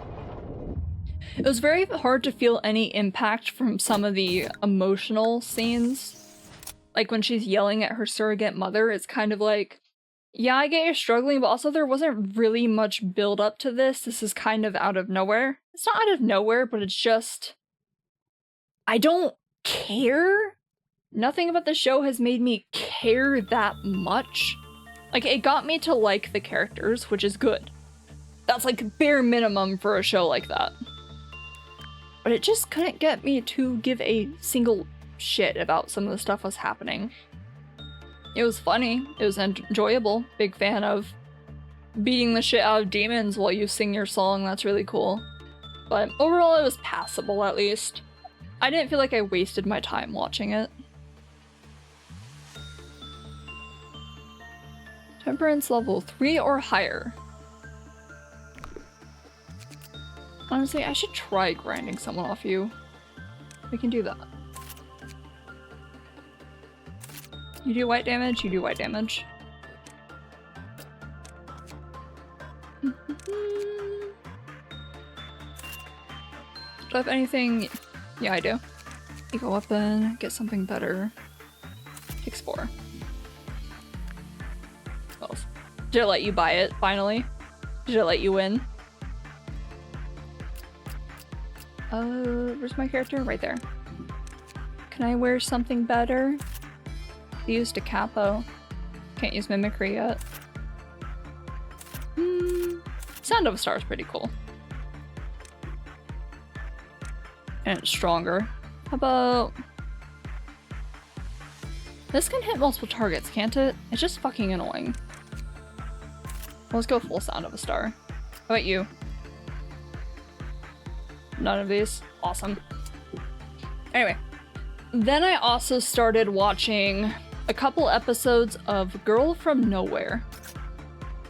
The only reason I heard about that series is because I read a manga that I think it was based off of, or at least influenced by, called Echo Echo Azarak. Which, if you want a series about this fucking insane character torturing other people for her own amusement, read that manga. It's really funny. It's like dark humor, funny. Can't give you an examples because it's been years since I read it, but I do remember. I remember a lot of it. And make sure you read the original, because there's actually 2 versions of it. There's a fairly recent one that focuses a bit more on nuance and makes the main character more mysterious instead of deranged psychopath. I think they're both called Echo Echo Azarak. You can tell them by art style because the new one looks more modern while the old one looks like how old manga used to look. Highly recommend reading at least a chapter or 2 because it's certainly an experience. But anyway, I started watching Girl from Nowhere. And that's... it's not as funny as Echo Echo Azarak, but it is funny in some moments. And I would say it's cathartic because characters do get fucked over. Because it is basically this probably a demon character. That's so annoying. It's a series. Girl from Nowhere is a Thai, I think it's Thai TV series. Echo Echo Azarak is a manga. Anyway, Girl from Nowhere follows a demon girl who transfers school to torture people who commit terrible deeds or make bad life decisions. And what those bad life decisions are ranges heavily per episode. For example, episode 3 was specifically about a girl who faked her way into becoming a quote-unquote genius at her school by stealing other people's art and splashing paint onto it. Episode 1 was about a school run by pedophiles. So, there's your variance in how horrific people's actions are. And then episode 2 was about a group of students who murdered her, so she tormented them by coming back to life repeatedly. It's certainly a series of all time. I don't know if I'd say it's the best written series, but it's at least entertaining. And like, I can understand the chain of events leading up to their punishments. So I'd recommend giving it a try. And I don't think it's chronological, so you could literally pick any episode and just watch from there. And if you find one boring, watch a different one. I didn't do that because I like to watch in order, because I'm always afraid to miss something, even if it's not a series that is chronological in any single way.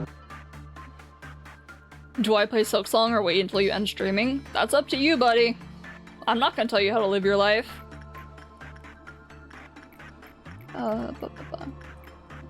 Surely it will not kill you. Do you get upset at normal? You only get upset on bad. That's okay. You do you. I will leave you on the background. Understood. I still need more insight. Yeah. And the sneeze is coming on again. But can I actually fucking sneeze this time?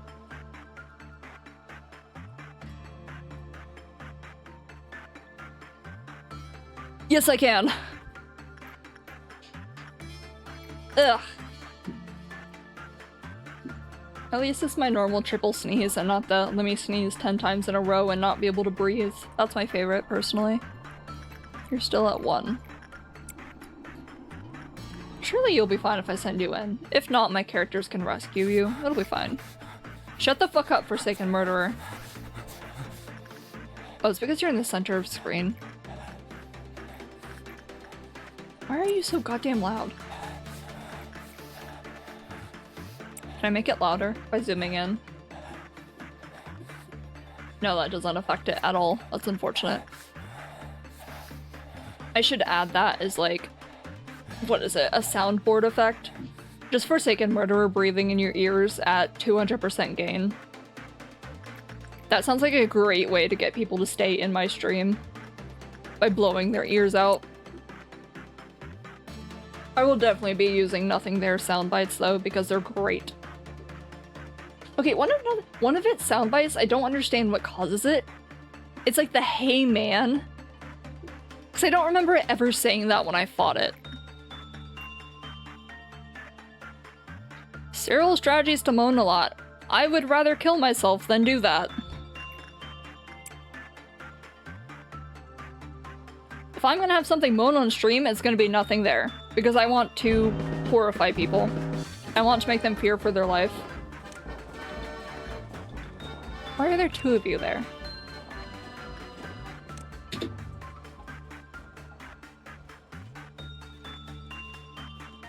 It's gonna be really funny if I ever become a big streamer and now I start getting banned repeatedly for saying I'm going to kill myself on stream, because that's very much against TOS, by the way. They don't like it when you say things like that. How many times do you think they'll ban me until they perma-ban me? I'm not gonna stop saying it because it's like a tick for me. It's like a verbal tick. If anything slightly inconveniences me, my response is I'm going to fucking kill myself. It's okay for me to say.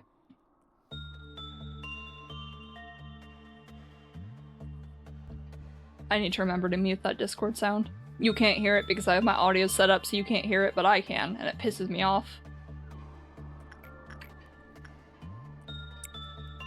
I should probably set them on different keys. I just did it for convenience, because that's my mute key on OBS. So having my mute key on Discord is also just convenient to have there. But if I stream with other people, that's gonna be fucking annoying, because then I can't, like, mute so the other streamer can't hear. Why are you upset? Then I can't mute so the other streamer can't hear me and talk to stream. What? Meh. God bless Hornet moans each time you slash or jumps him. What? Is that a character in the game? 'Cause I have no idea who you're talking about. Well, if you're gonna get upset anyway, I might as well grind for attachment. It's like, how... I didn't get a bad work result. Was it the clowns? It might have been the clowns. That's fucking annoying. Does this do anything? Slow. Disgusting. Hornet is the main character of Silk Song, Woman in the Red Cloak. Oh, my favorite. Wait. Is that their name? Well, obviously, because you said it is, but hold on. So when I think of Hollow Knight, I just think of the weird little funky character. Oh. Oh. That's my favorite kind of female character. They just look funky. That's a funky little girl. Funky little gal. That sounds a little less weird. Do you have like a toothpick as a sword? What is that?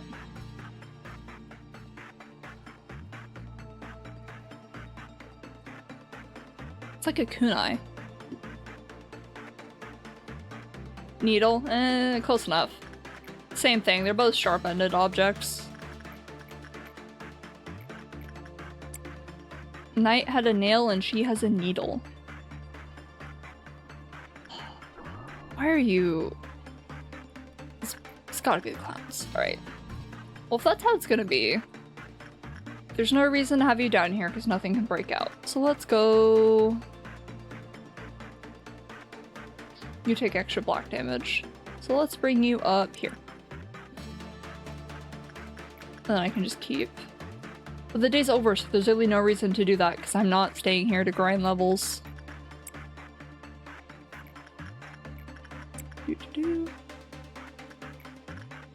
Jesus Christ, I can't click anything! You'll be fine.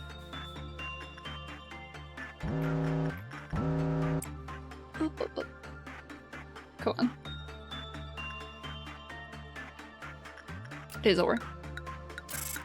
Am I on day 21 yet? Was that said 21? Does that mean I'm actually on day 21? Meat will give me strength. Dream of a black swan. Easy. This one never escapes, ever. Backward clock? You shouldn't have. Don't talk to me.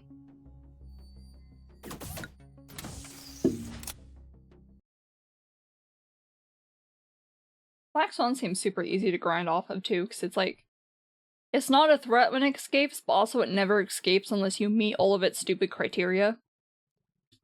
So I can just keep failing over and over on it as long as people have high enough stats, which you do white damage, because of course you do.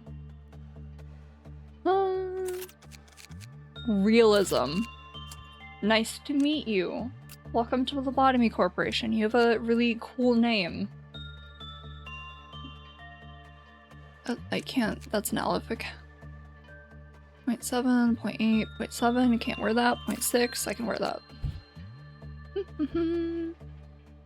Anything decent? Diffraction is decent. Wait, where's the new weapon I just bought? It's only a heh. Nothing special about it. It's just really fucking slow. Awesome. Why even bother? Oh, you can wear that now. Perfect. What, any of these? You can use Adoration.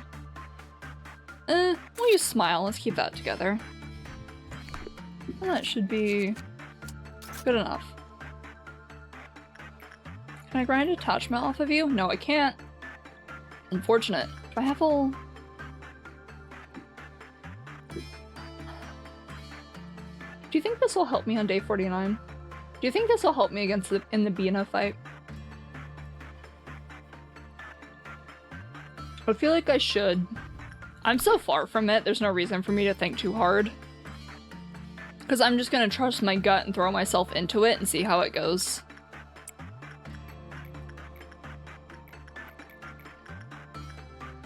Whatever, just do attachment over and over. Come down here first. Questionably. I'm afraid that it's gonna play out like it does in the story, and during her suppression, she's just gonna break every abnormality out. Which I can't say I'm a fan of that if that is how it's going to go. It would also be kind of funny if she's like Apocalypse Bird and she just drops the cliff out counter of anything she walks by.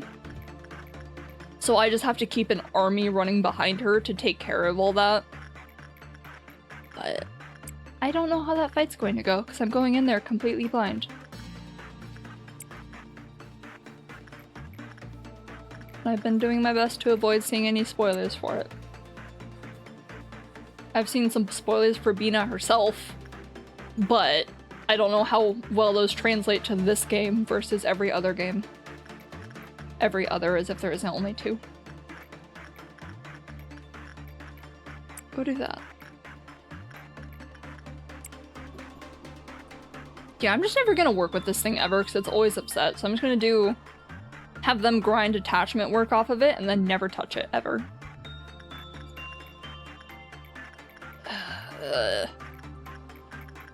Oh, you like attachment, that's cool. You can't go in there. Go grind attachment there. Justice needs to go higher, because if I get Justice higher, then you can wear Twilight. My favorite outfit in the game. I wish Paradise Lost's Ego outfit looked better. It's just not my thing. I think it also just might be that I hate the color white with a passion. And so that's like coloring my vision of it or feelings about it. Can't do anything with you. Go in there. I do follow someone on Twitter who commissions a lot of people to draw stuff for them. And they had a really nice... I'd say it's a redesign, but they had their... Jesus Christ. They had a couple of their characters drawn in redesigned egos, and I kind of like their redesigns, but I also don't know if I'm biased because one of their characters has the same hairstyle as me, but longer. And they have gray hair, which is very close to white hair. Which I have a thing for, even though I just said I fucking hate the color white. So I don't know how to rationalize that. I just live with my cognitive dissonance there and don't think about it at all, ever. You can do insight.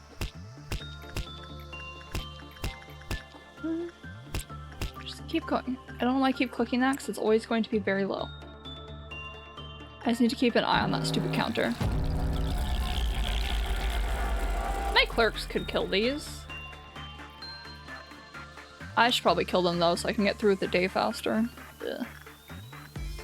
Go do repression again. I need to level you up. So attachment and instinct, and then you can put on Twilight, and then we don't have to fear anything ever again. Easy game. What's going on up here? Hurry up.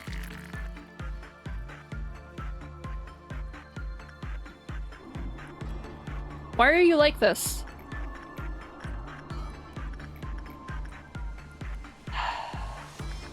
Who's going to save you? Where's my character?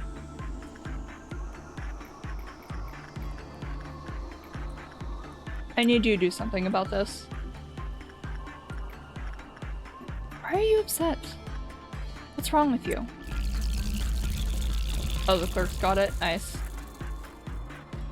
Like, I know I've said this before, but the employee level up, it definitely affects the clerks, right? Because there was no fucking way my clerks when I first started this game were ever surviving even against, well, against any of those, especially green, because green targets them specifically. But it definitely affects them, right? Well, since you don't die, I can just keep sending you in. Ooh. Stop. Roses blossom and the snow palace falls. Not a single soul remembered the woman sleeping there.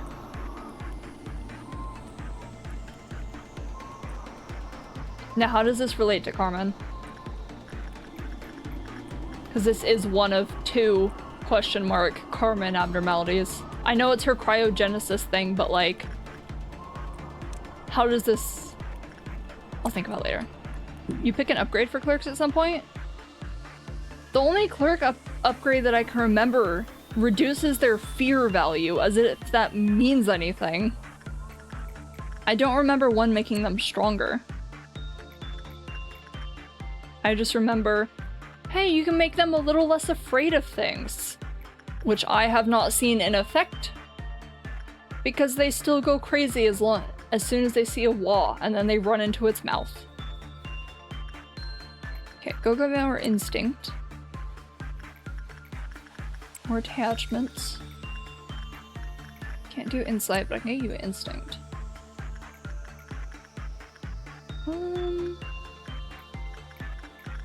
I should start grinding you for Instinct, just so you survive things longer, and also so I can put Paradise Lost on you. Instinct. Are you good? You're good. Fuck you. Where are you? Oh, it's Harmony of Skin. Who gives a shit? Just ignore it. I don't lose lob points for ignoring it, so...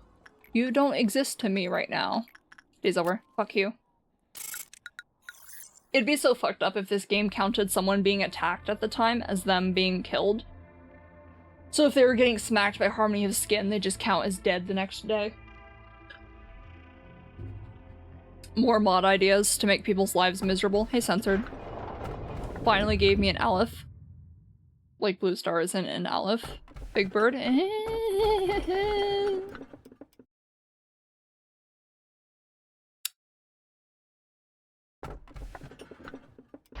Child of the Galaxy.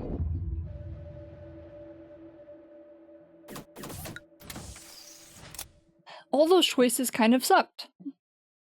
It's at least not on a memory repository day. Which, if I get something fucked up on a memory repository day, I'm restarting. Not from the beginning, but like I'm exiting out and then redoing the day.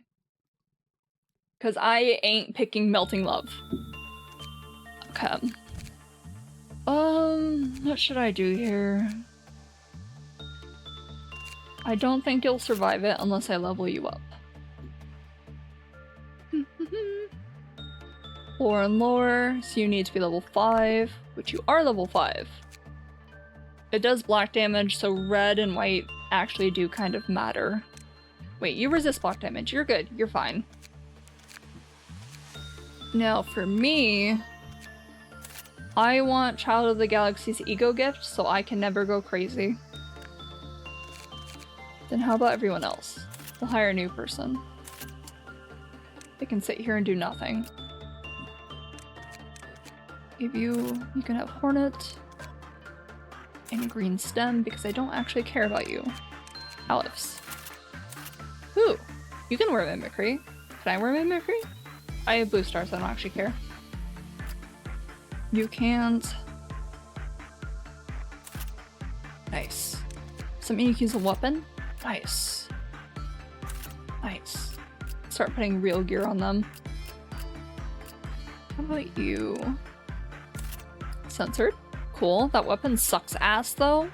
Because every weapon that has a wind-up time is garbage. Wait, I can give you Mimicry then. But this. You can't wear any of those. How about you? Justicia? I'll take it. More Justicia? I'll take it. Wait, does that mean my character can wear Paradise Lost now? Yes. What are the bases? 4?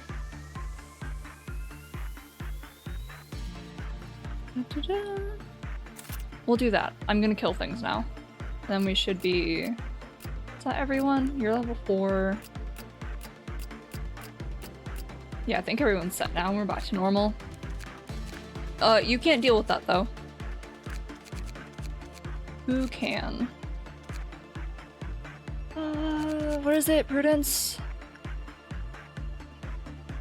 Prudence level 4 or lower. What are you at? You're 4. And then everything else is fine, so I can just do that. Right, you're on babysitting duty. Except it's not babysitting, so I don't lose anything from never working with you. However... Huh. Oh, is this an ego gift you get from just saving someone? Neat. And it has no downsides. Awesome. Lovely. I like that. I appreciate stuff that doesn't screw me over. You'll be fine. Yeah, I saw the one who got saved got it. I just didn't see my character get it. Nice. I should lock that. I don't think I really need to, because the only thing I remember that could screw me over and get rid of it... You're doing okay. You're fine. You're fine. You're fine. Is mimicry, but... Mimicry is technically better than it, so I'm okay with it replacing. Or Night of Despair. Though I don't want Night of Despair's cheek. It might have better stats than this, but I don't remember. But I just don't want it. Go do that. And nobody can work with this stupid woodsman anymore. I know the shrimp are like my least favorite abnormality, but this motherfucker is really high up there. Because at least you can kind of work with the shrimp. It's just RNG on if they kill you or not. But this fucker is just always upset. And just one-shots your employee no matter their level. Hate it. I can make my life even more miserable using the Wonder Lab mod. And picking Way Home so he can break out every single time she does as well. That sounds like a really fun experience. Except he dies quickly, so who actually cares? You need insight. Go in there. Are you still not capped on this? I feel like I've been doing that with you for a while. Surely you won't die if I keep sending you in there repeatedly. No, you're on this duty. You'll be fine. You get more attachment so you can do everything else safer. And I forgot you exist up here. Insights. More attachments. Fortitude. I only have 2 of you up here. Wonder if I can get to at least day 40 by the end of today. I don't think I have the energy to do that. Can you not do that, motherfucker?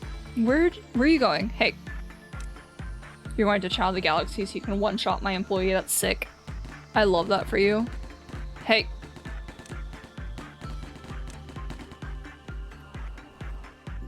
I love that for me, not you. Wanna do this again? And do that again.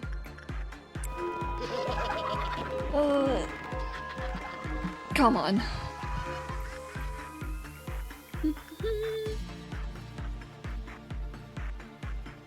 You'll be fine, you have good resistances. And I think you did it once before, so you'll be safe every single time, because that's how it works. Here.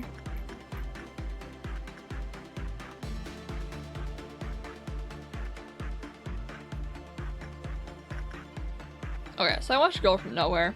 Entertaining, might continue watching it. Not something I'd really be interested in binge watching though. Just beside it being very depressing because some of the things that happen in it. But just, I don't think it's as engaging as another show. Well, I don't think it's super engaging for me. Like, I was interested enough to watch 3 episodes in a row, but I don't think I could do much more than that. What else did I watch? I watched a lot of anime when I was trying to sleep. Like, I watched some of Psyche. I watched the entirety of Reawakening. I think that's the season. So I was trying to sleep, so I was like, here, this has an English dub. I'll just put this on and sleep to it. And I did not sleep to it. I watched the entire season while I was laying there trying to sleep. Entertaining, I guess. Last episode was weird. Psyche isn't a bad series, but it's always weird to me why people consider it like one of the best comedies, because I don't get that from it. It's entertaining, and the voice acting, I'd say, in the anime is pretty decent.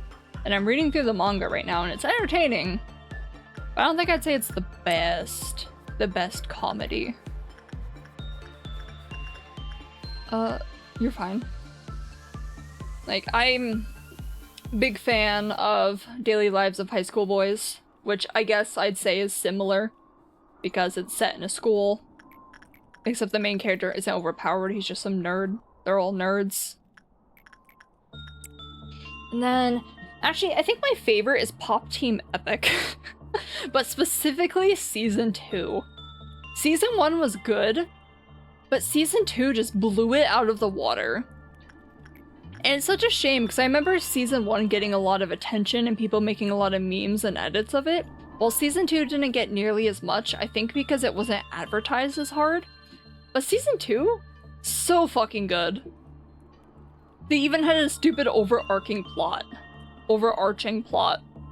from episode 1 that they then complete in the final episode, and it's sick.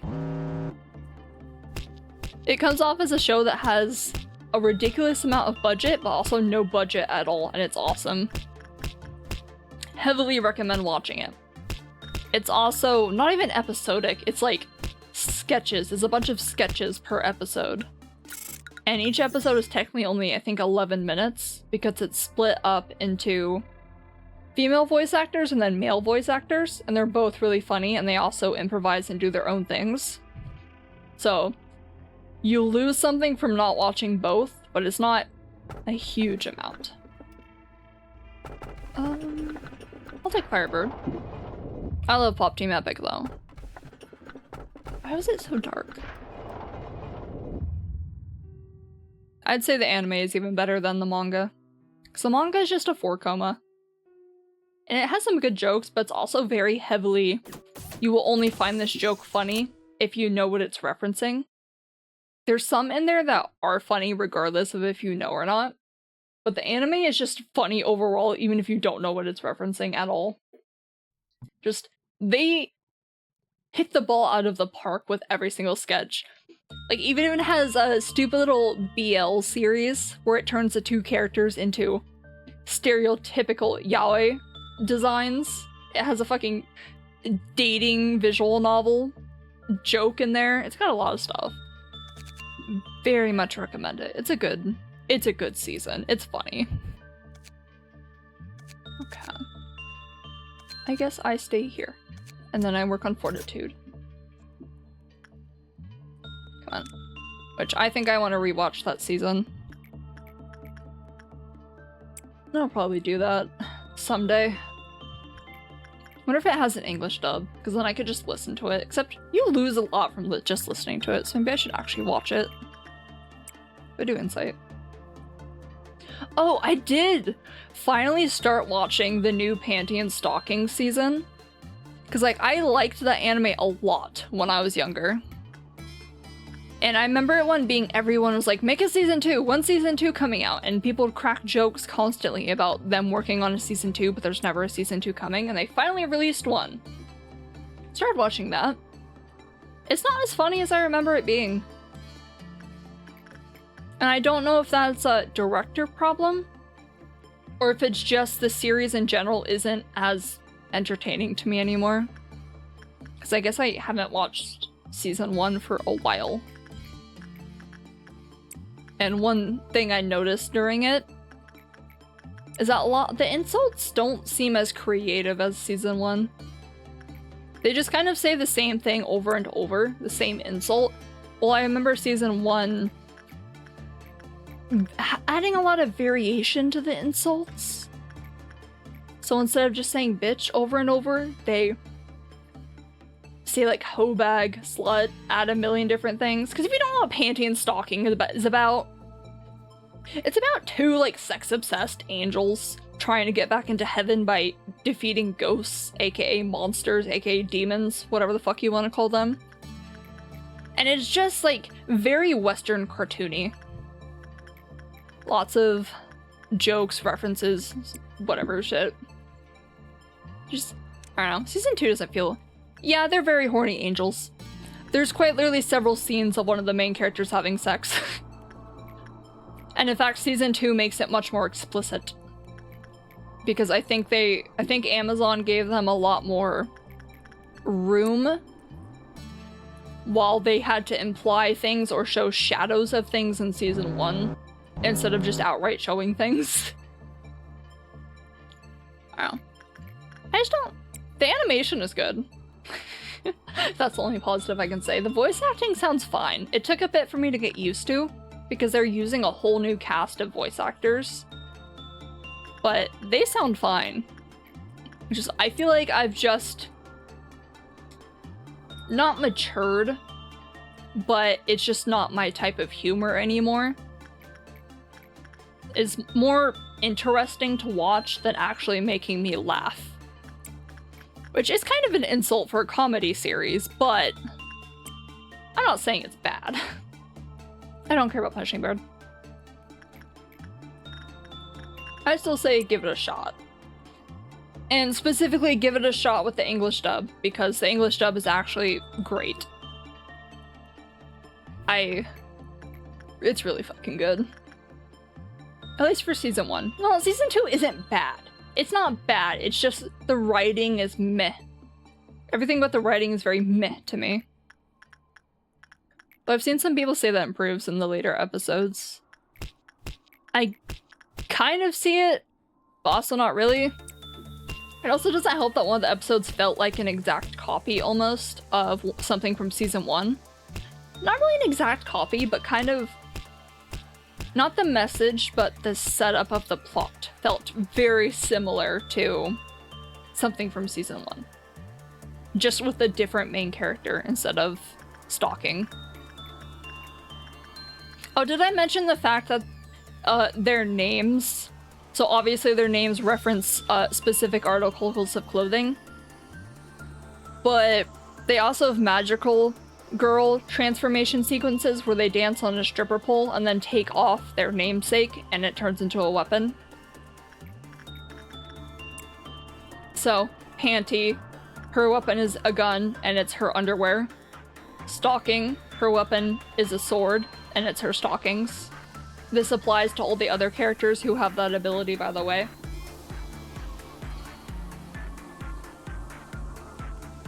So Knee Socks, who is just stalking but a demon. Except she has a different personality, so that's unfair to say.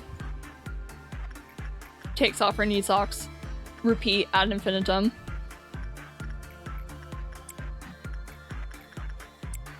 They apparently added male angels, I think, to that.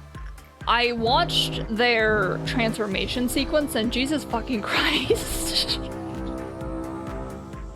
I almost want to say it's worse. Like, not worse in a bad way, but more explicit than the main characters. Because they are very much male stripper. I got recommended that transformation sequence and it made me uncomfortable.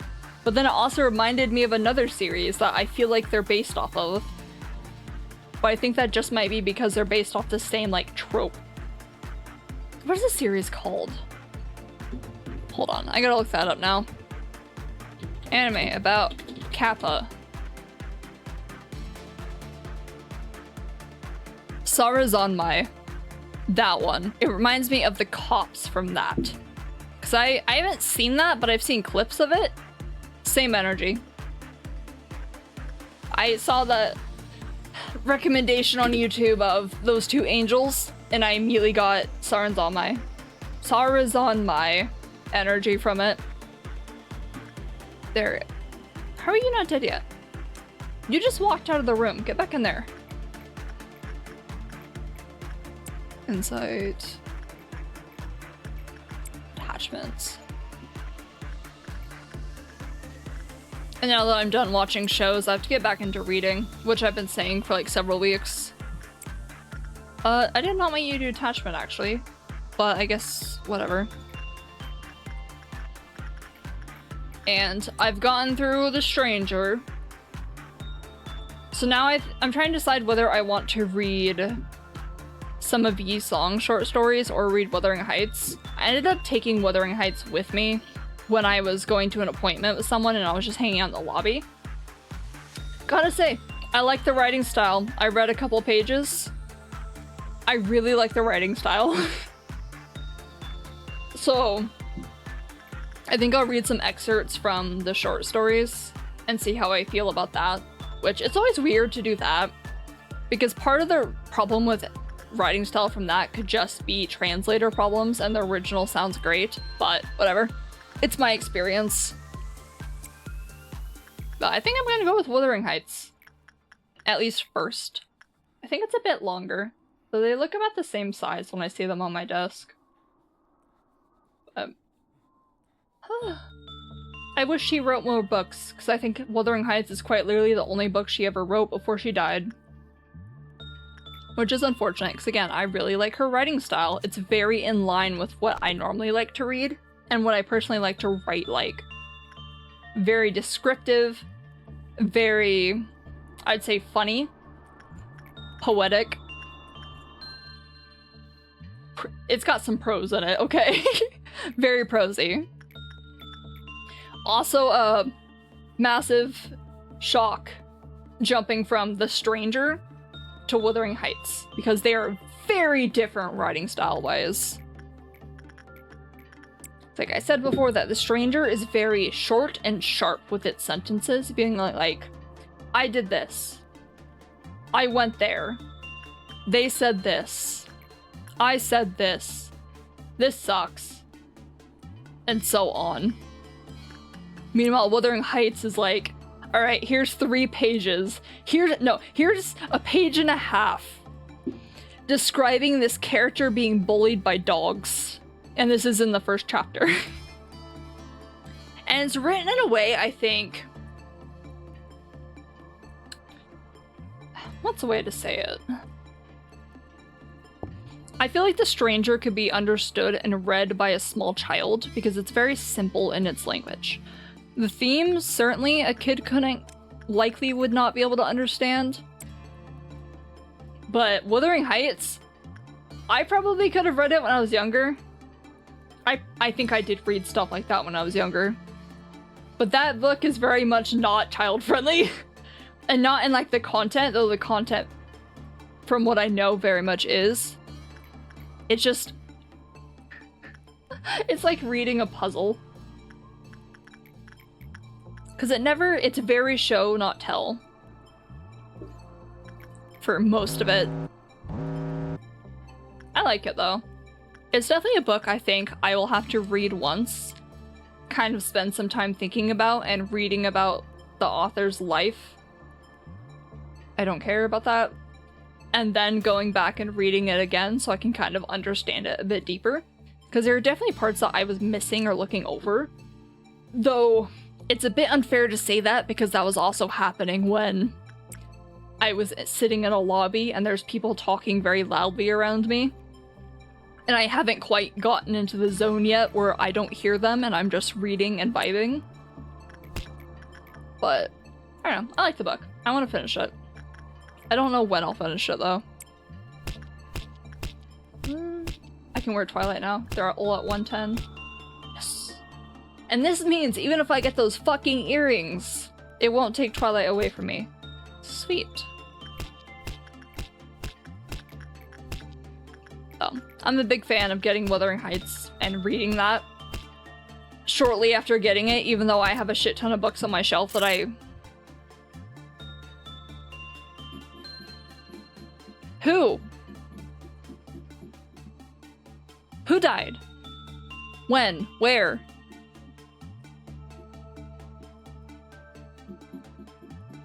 Who is it? Did I feed someone to Blue Star by accident? No, they died at the very end. What happened? You know what? I don't care. I'll rewatch that in the VOD. Because I don't know what happened there. 225. Shush, Angela. We've had this conversation before. No, I don't want to meet A. Why is Teferet still alive?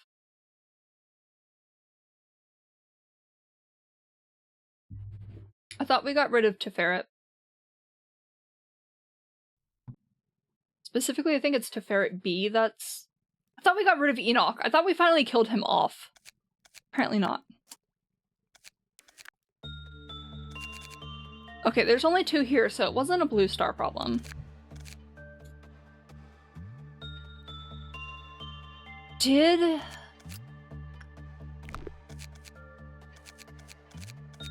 It was her. It was fucking her. I sent them into Ice Queen containment and they just happened to get frozen right as I ended the day. Awesome. That's my favorite. Whatever, I'm not hiring new people. I don't care. Do you have the necklace? You don't. I guess I could try- yeah, I should keep trying to grind for the necklace. And then I can just try and pass it around to as many characters as possible. Can you equip this? No, you cannot. I feel like I could bounce back and forth for Child of the Galaxy with both of them.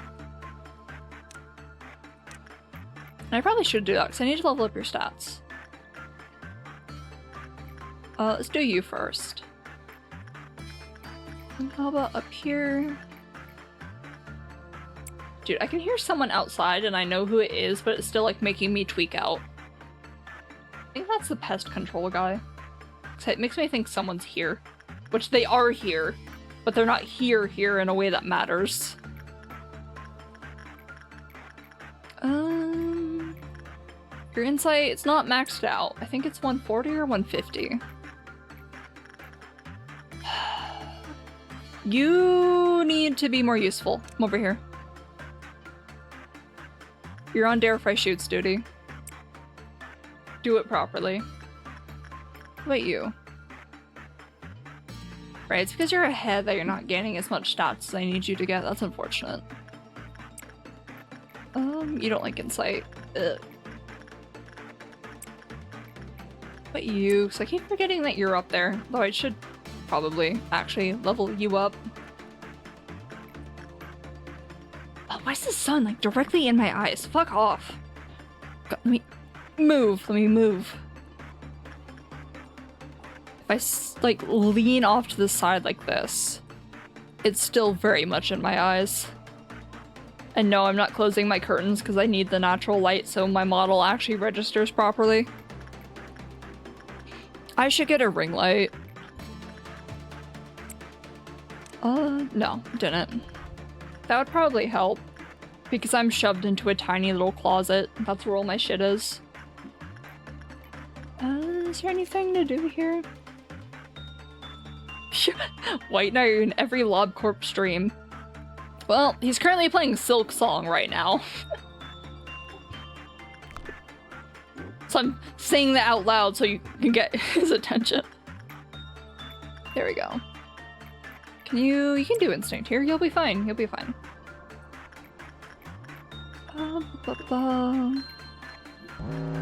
What's you're at 2 now? What do you need? You need, let's do justice, make you faster. Then I can try and get the face thingy. Prudence isn't maxed. You're wearing Twilight, so I don't actually care about your resistances because I'm sure they're fine. Come on. What are we at here? I feel like I could just do instinct and it would be fine. What happens if I get a bad work result? I'm just a Project Moon lore nerd. Hell yeah. I'm gonna become like that someday, and it's why I'm gonna play Runa. Because I am starting to fall harder and harder into Project Moon's lore. I know too much of useless information I'll never tell unless asked. What do you mean unless asked? You should always, if someone tries to talk to you, just talk about Project Moon lore to them. Get them into it. It's even funnier if you make it sound like a real world thing, and then you slowly go into it and slowly become more detailed. Like, yeah, there's these things called abnormalities, and they kill people, and that they're made of people, actually. Just talk about the different corporations. What's your opinion of classical books? I was literally just talking about Wuthering Heights.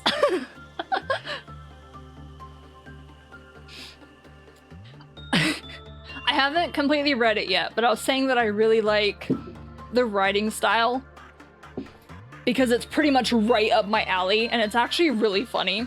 I only read a couple pages at the beginning, so I was reading it in a lobby. But reading about a dude get attacked by dogs. I have not seen the trailer. Did they make Heathcliff white?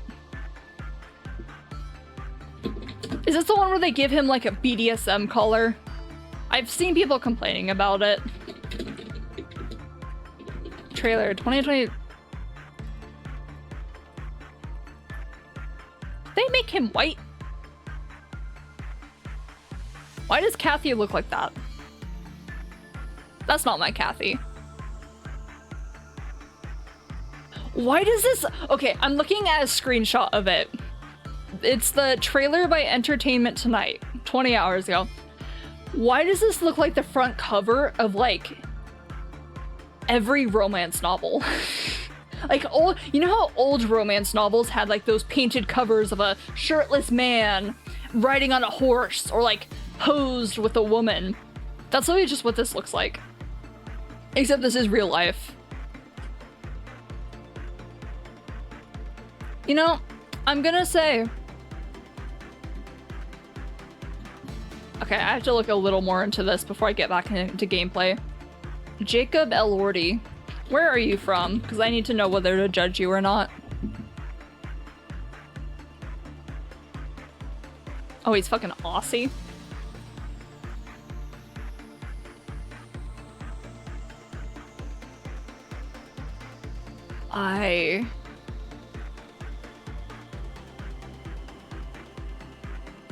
See, I don't know if you have heritage, but also, like, you look very white. Known as a heartthrob and sex symbol. I don't understand straight women's taste.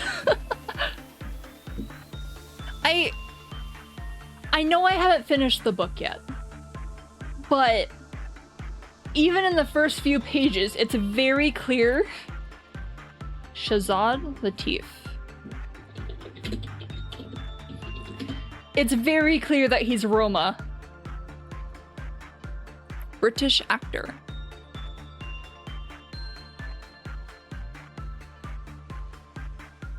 Pakistani.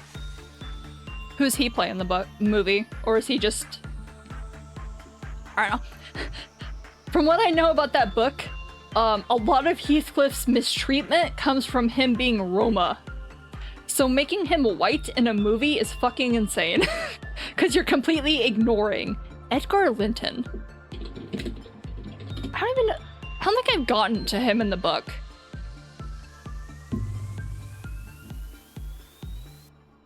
Yeah, but what does he look like in the movie? Like, as long as he looks like a... Actually, wait.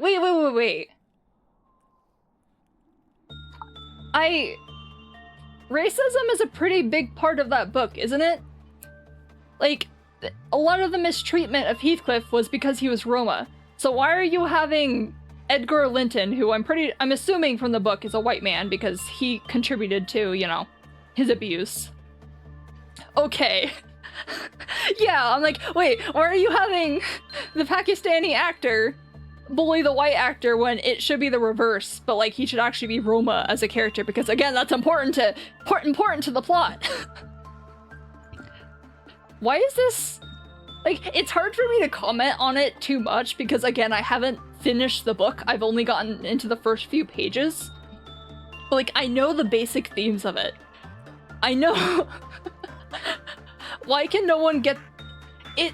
It's so easy to get the casting right. Why can no one get the casting right?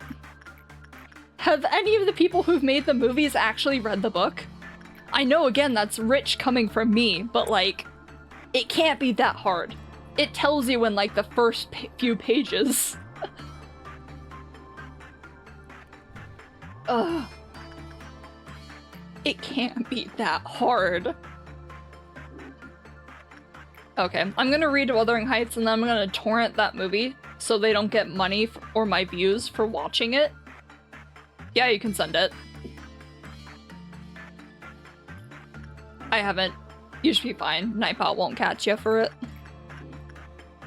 Oh, when that movie releases, if it hasn't already, I'm gonna torrent it so they don't get any views or money from me watching it, and then I'm going to maybe write down everything wrong with it. But I have to read the book first before I can judge it.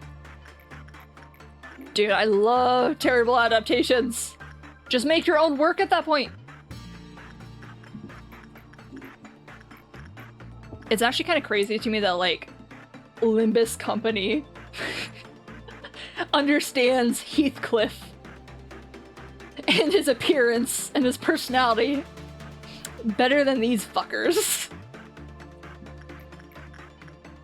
Crazy.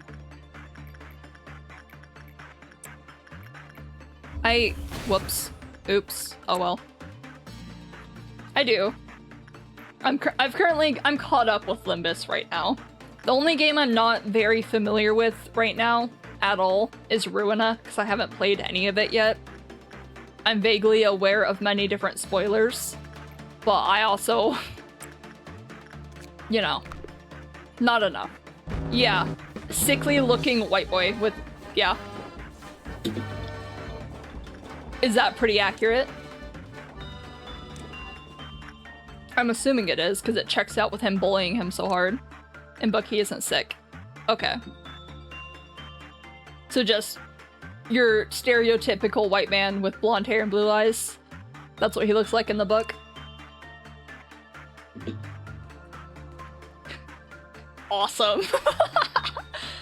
So, why don't they just switch the actors? Like, I'd prefer that they get an actual Roma actor, but why don't you just switch the actors? At least that's a bit closer to what it actually looks like, right? Then you could just dye what's his name's hair blonde or give him a wig. That's a lot closer to that. Whatever.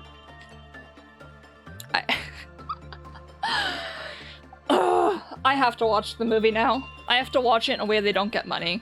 Just because I love getting mad about bad adaptations. Because, like, even if I don't like the book, this isn't about Wuthering Heights, this is about Frankenstein. When I first read Frankenstein, I really did not like it. And I think a part of that hatred came from Elizabeth. I did not like the way she was written. Remember only hating white people is loud? White Knight, you're being dumb.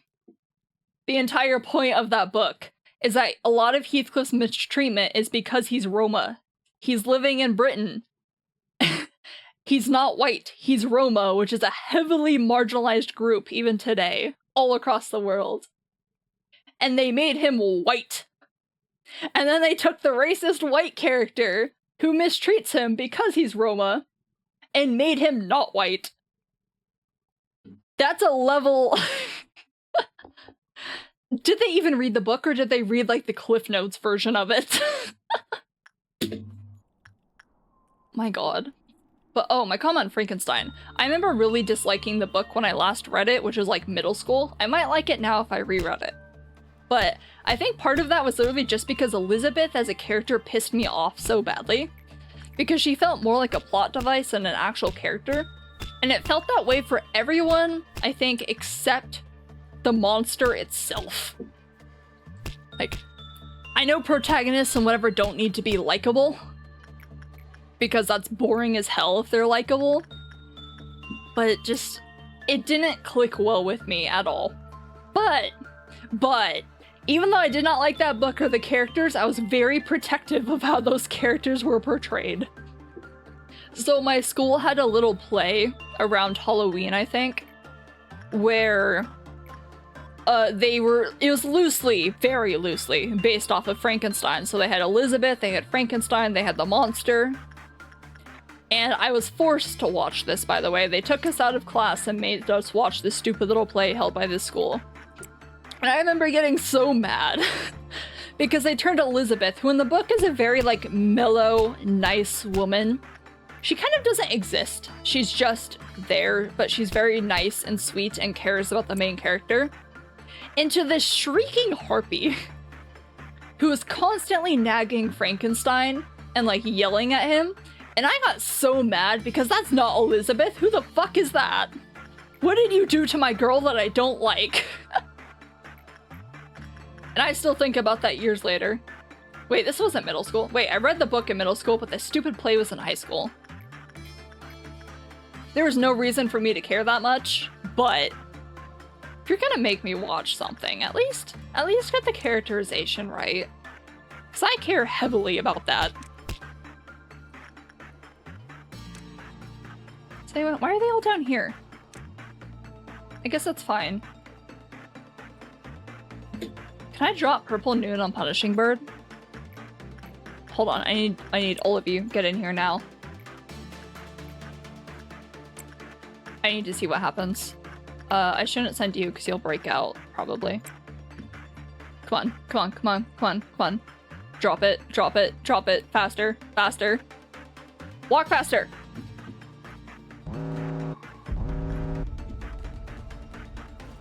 God damn it! She went in the hallway! I wanted to see if I could one-shot Punishing Bird by landing on it. Were you in there the whole time? You might have been. At least you didn't die. Where is everybody? Okay, you're fine. Send you in here. They're all good.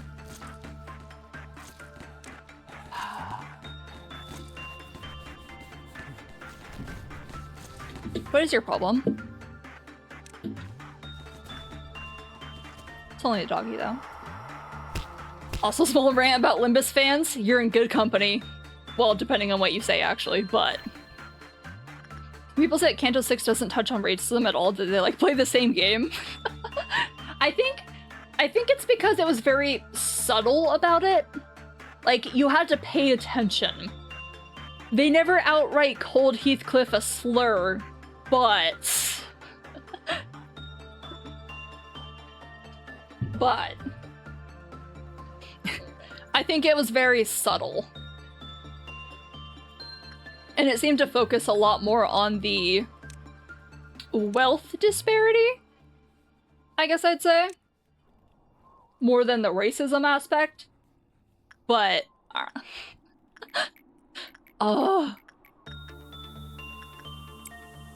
Dude.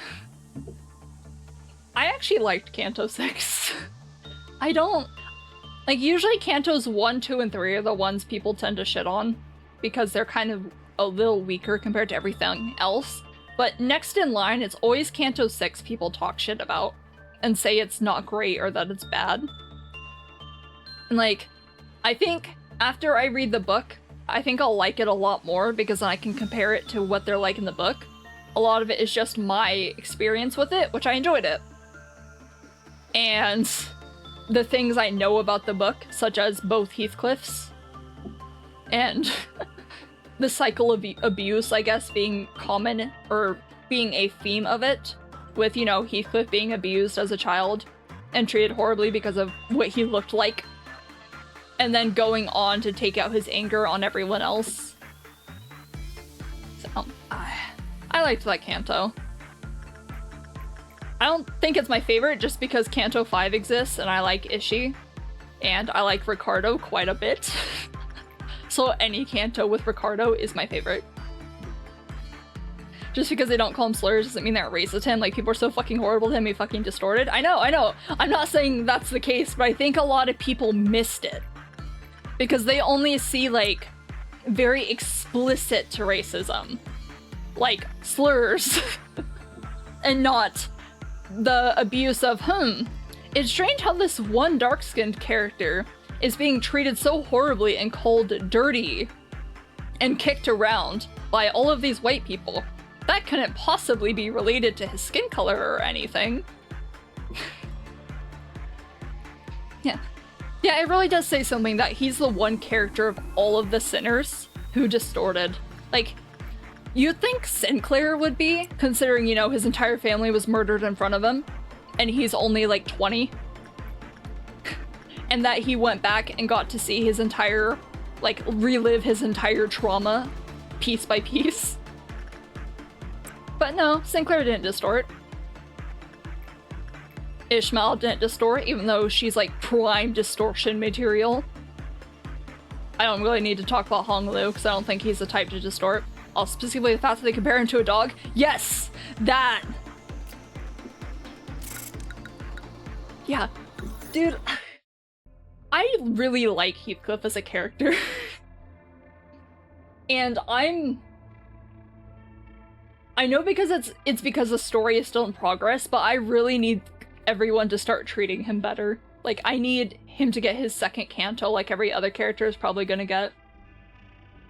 It's like, he gets treated so badly. And the dog thing is like, I don't think a lot of people realize that's a racial thing. Just because being compared to a dog in like, on the internet or by other people is typically seen as a positive thing. It's like, oh, you're like a golden retriever, you're loyal and nice. But that's not the case historically or with specific groups. So I think a lot of people miss that aspect.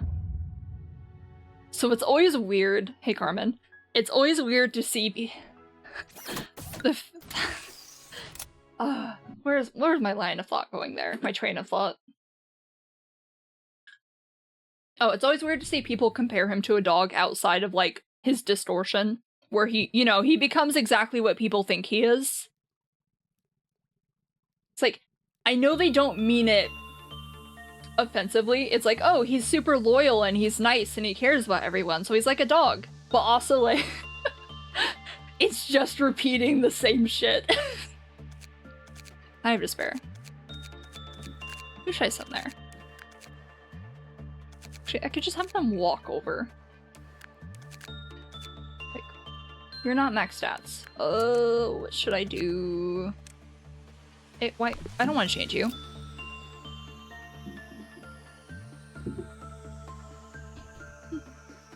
Okay, what's fucked up about Canto 6 too is especially that everyone's memories except for Dante and Heathcliff's get erased. It's like, everyone else kind of gets treated better after their cantos because everyone understands why they are the way they are. And that they kind of mellow out a little bit because of it. Heathcliff does not get that. Everyone gets their memory wiped of what happened at the manor. And that is so fucked up. Because now everyone is just like bullying him because, haha, we went to this manor and you got dressed up and the person you were looking for wasn't even there. But she was. So the only person he can like talk to about his trauma is Dante. While everyone else can kind of talk to and get some grace from the other characters. Like literally every other character because they know what happened. Like Don Quixote gets treated a lot better. Though she was always treated, I think, fairly well by Heathcliff. But she gets treated better because, like, everyone understands why she's super peppy and nice. Or, not nice, peppy and, like, impulsive. And that they try and hold back on things that could possibly upset her. Heathcliff doesn't get that. He just gets bullied. He just gets knocked out because he's impulsive and talks too much. I need him to be treated better by everyone. Which is why I love fan art and like fan fiction that tries to fill in that void. Canto 6 is reason why I got into Limbus. Did you see did you like watch the ending first? How'd that get you into it? Or was it just you're into Wuthering Heights and then you saw Canto 6 was about Wuthering Heights? You're like, hell yeah. Wait, what is this fucking bug flying around me? Get away from me.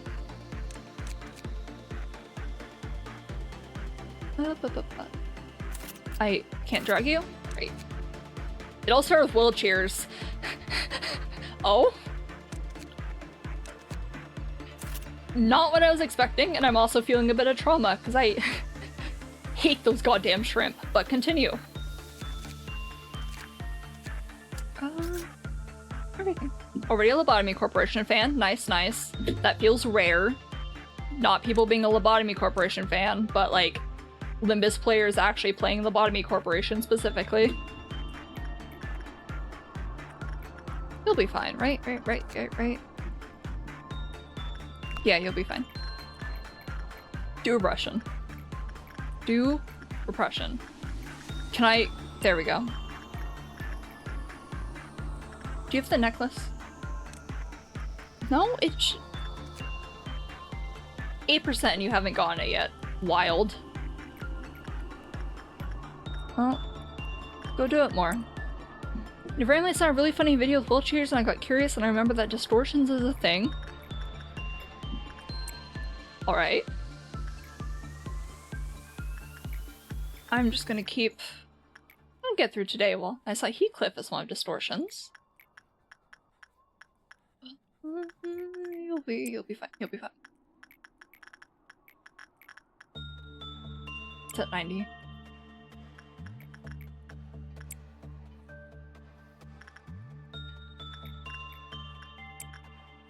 Got like, wait, what the fuck happened? Is he one of the main characters? Okay.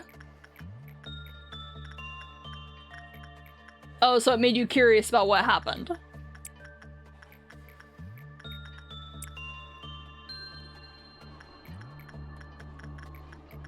You don't like repression. How do you feel about repression? You love it. Perfect. Started reading film, now I'm here. Hell yeah. See, I did not like Limbus Company when I first started playing it. I liked the story and how it was written, even though I think, as I said before, Kanto 1 and 2 were kind of the weakest, mostly because they're set up. But I did not like it when I first started playing it, and now I'm kind of really into it. And I'm really into, guess, Project Moon as a whole now. It's like, I only played Lobotomy Corporation. I hadn't beat it yet. But I'd played a lot of Lobotomy Corporation. And then I started actually getting into Limbus, and then that started making me a lot interested in Project Moon lore. Because we're actually exploring the city a bit in Limbus Company versus wherever the fuck this place is. L-Corp? I'm assuming this is in L-Corp, or it's at least in like some part of the city. For some reason I always thought this place was located in the outskirts. Just because that's like where the lab was, but that's besides the point. Limbus Company personally started getting me into a lot of the lore because I was learning a lot more about singularities and syndicates and other things. It is in L-Corp. Understood. Nice. See, I just assumed it was the outskirts because, again, their lab was in the outskirts, and it just made sense to me that they would build it in the outskirts. When I part some writing story, multiverse traveling lesbian magical girls? That's just the magical girls. And I have a whole story in my head and main character kind of ends up killing her alternative versions. Oh, are you talking about the magical girls in this game? Hell yeah. Ends up, I could see that happening, honestly. It's like, no. Oh, it's just like your characters. OCs. One I'm writing. Multiverse traveling lesbian girls. Where have I read this before? Did you happen to take any inspiration? Well, I guess she doesn't kill her alternative selves in Magical Girl Sight. She works with them. And I guess Homura doesn't do it either. Do you happen to be inspired by Madoka Magica and Magical Girl Sight and magical girls in general?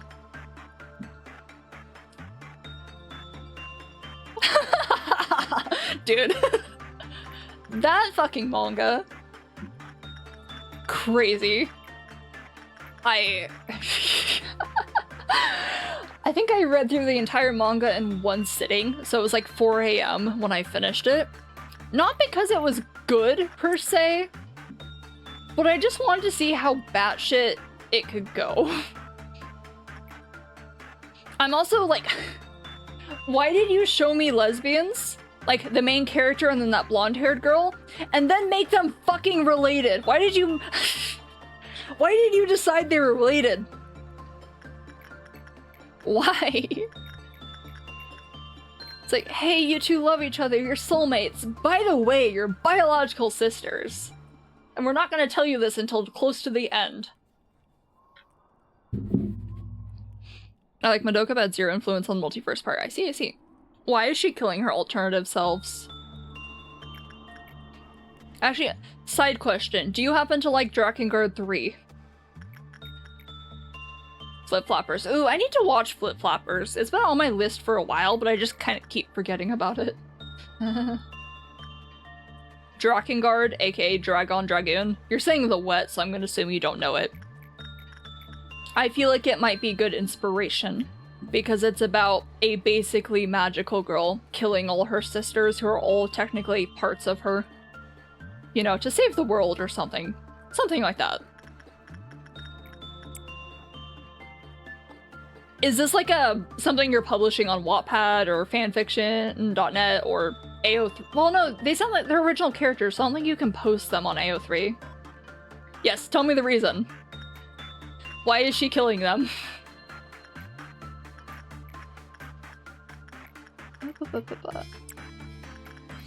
I'm getting distracted.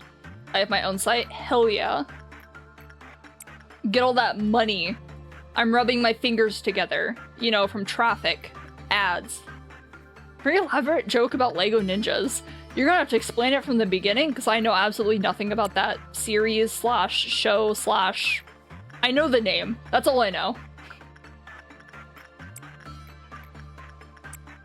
Okay.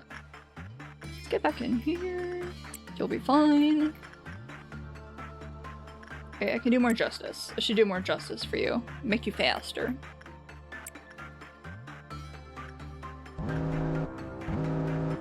Point 4. That explains it. Wait, don't you do white damage? Yeah, you do. Point 8. You're fine. It's only white damage. You should have been able to handle that.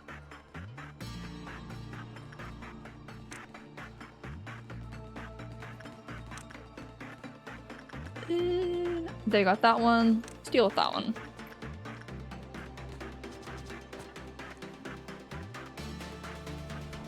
Oh.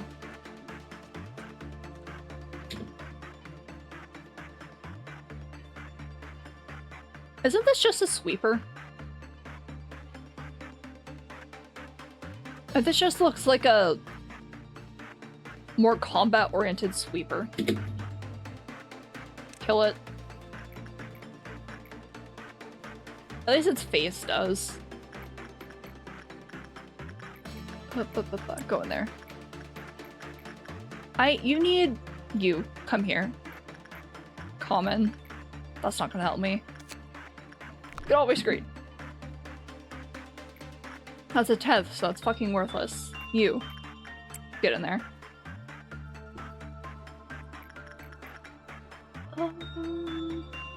More oppression. That's attachment. You'll be fine. You need more justice.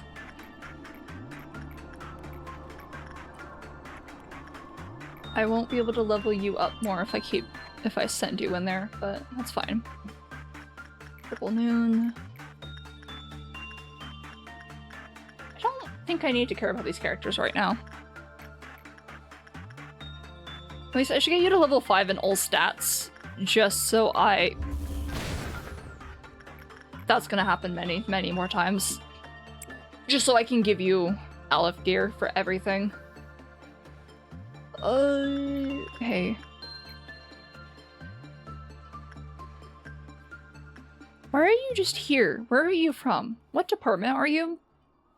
Safety. Get the fuck back here. Wait. No, you're where you're supposed to be. Oh, no, never mind. I know what I'm doing wrong. Go over there. No, don't use an HP bullet. I don't think I'm going to be able to deal with them before noon drops. Okay, so one version of my character has some inspirations from show version of the villain, but then I made her AU Tokusatsu version, who's inspired by movie version of same guy. One version of my character from show version of the villain. Remember, I know nothing about these series, so a lot of this is gibberish to me. I'm piecing it together in my head. I want one version to beat the ass of another. Okay.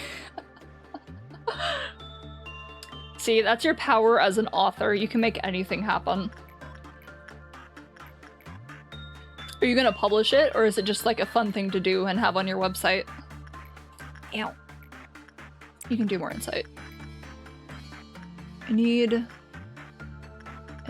go here. It's like, it... Even though it's like posting on my blog, I mean, like, you're gonna publish it. It's not like it's... I don't know if it's fair to call it fan fiction, because it just sounds like you were inspired and you're making something original that's just, again, inspired. But, like, it wouldn't be the first time someone's published fan fiction. I'm looking at you, Mortal Instruments. I'm pretty sure that one was just a Harry Potter fan fiction. Or it might have been another series that I don't remember the name of.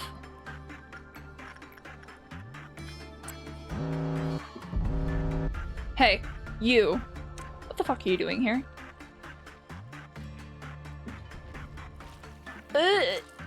They're fine. I like how nothing ever appears here. It's like they just don't care about the lower layers. These need to die really fast though, because I need blue star to never escape because it's too much of an issue if it does. Kill it. Now kill that one. You're so slow. Use those two as inspiration as justice for my teen self. As justice? Elaborate on that. Like, you mean doing the right thing type of justice, right? You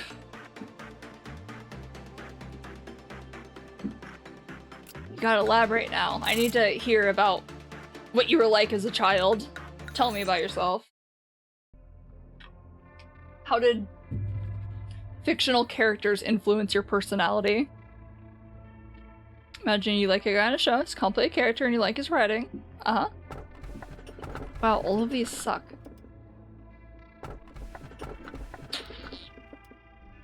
Burrowing Heaven has caused me many problems.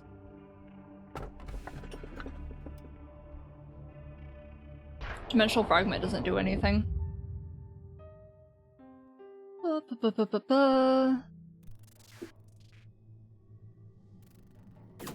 just keep going here. We're almost at the lower layers. I don't think I'm going to be able to do that today. Probably next stream, though. And then I should be able to hit...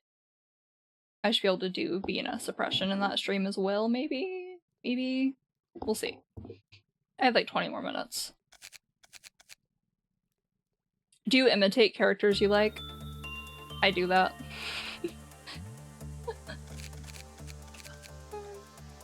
What are your requirements? Just don't suck. Awesome. My favorite. What are your stats right now? You can't wear it. Lame! Can you wear this?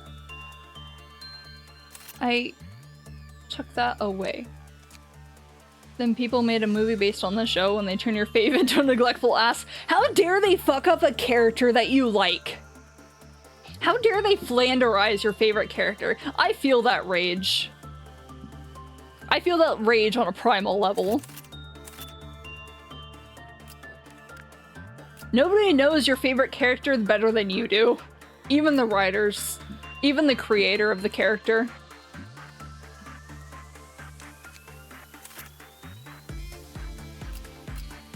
Come on. You need gear. You can have Decapo. You can also have that Decapo. You're level 4. You. Hey.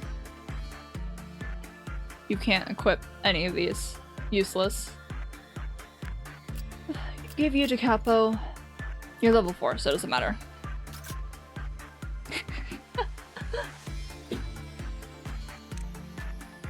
Dude, I love when series take a good character and then just like fuck up everything about them that was cool.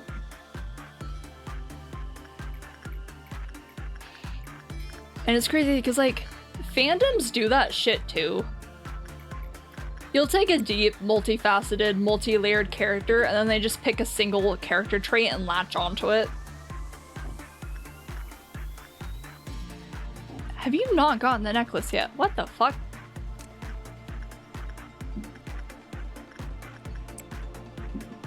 The control is very much cursed in childhood, and that's why he's a bad guy. Movies like, what curse? He was always just a bad guy.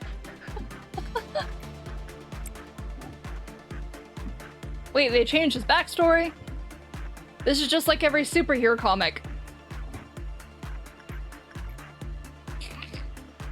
Maybe he was just always an asshole. Maybe the curse just made him slightly less of an ass. I feel ya on that.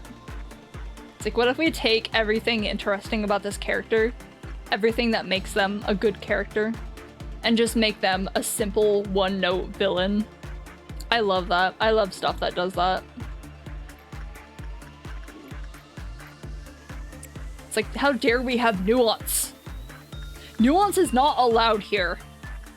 If you're bad, it's because you're, like, biologically bad. You were born that way. You killed puppies when you were a toddler. You beat up children for money. Some CEO fans of characters becoming evil against their will. Oh, yeah. See, it's even better when they have a mental breakdown from it. Acting in a way they can't handle. Hell yeah.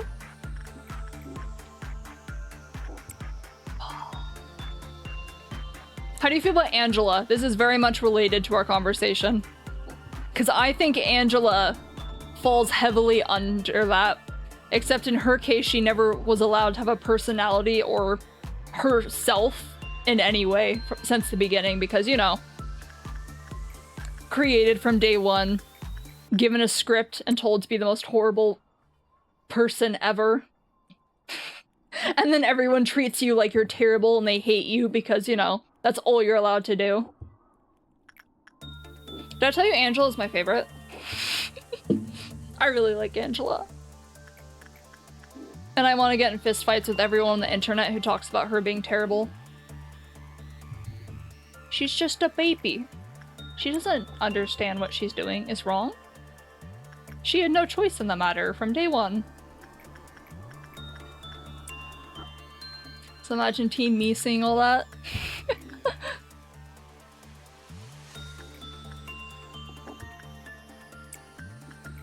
Hold on. You'll die. You'll die. You'll die. Oh, now I can do it. There we go. Give me a second. I got a tab.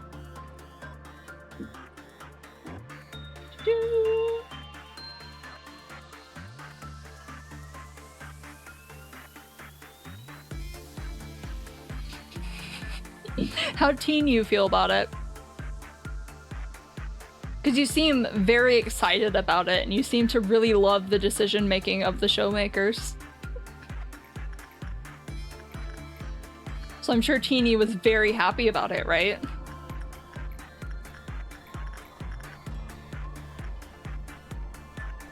Punishing bird. I need you to get justice to level 5. To attachment. I keep wanting to send you in, but I know nothing good will come from that.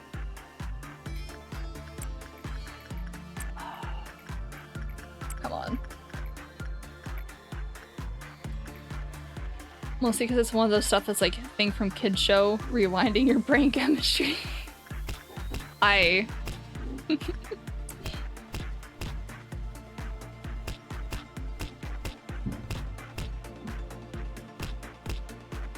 What specifically was it that you latched on really hard about? Like, was it just because it was a very nuanced character and you hadn't, like, seen that before? Did you just, like, really like the character's personality, their appearance? What grabbed you and dragged you in so hard that you became so attached to it?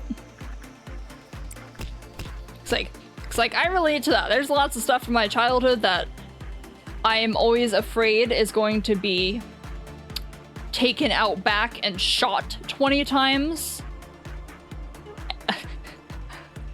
Anytime it gets remade or movie executives or game directors take a look at it and decide, huh, we should bring this back. No, please don't. Don't do this to me. What specifically was it?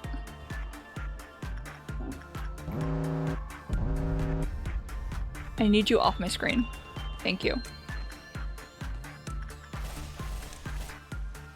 And they're up there. Okay, I do have a person down there. Up here. Oh, my headphones are crushing my ears. I had a very specific and really fun introduction to this guy because I somehow ended up watching later seasons of the show before first ones. Oh, were you watching like cable television or something and then it... Or is it one of those weird series where every season has different names and you don't know which one's first unless you look it up? Looking at you, Monogatari. Bake Monogatari. Cable TV. Yeah. That was pretty much my entire experience with like Avatar, The Last Airbender. I never watched that shit in order. That was never in order on TV. It was just random.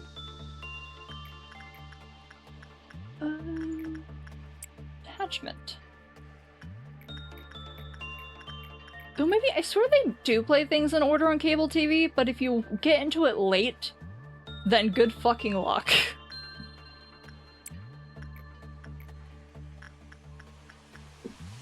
I say that, but I swear they played the same episodes of stuff over and over and over. Go back there.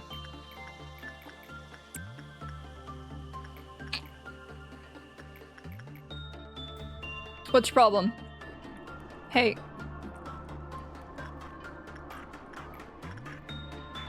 Okay, you're fine. Why were you uncontrollable for a second there? You had me scared. You had me worried for you. Oh, we're getting sweepers now. What's today, the 25th? I think it's 25. Day 25? I don't know. Sweepers appear somewhere around there. And they're so completely non-threatening, so only like 3 of them. I keep saying I need to learn how to program. And I should. I really should. Just so I can make stupid mods. And program models to work in specific ways. I feel like that'd be fun. I don't care. Come back. Go back. More repression. Wow, that was loud.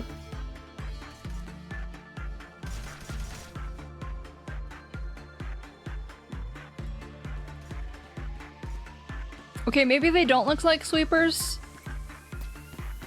Though they kind of look like Limbus Company sweepers. Actually, you probably shouldn't be here. I feel like you're gonna die if that happens. Same with you. Come down here. Group up with people that'll make you safe.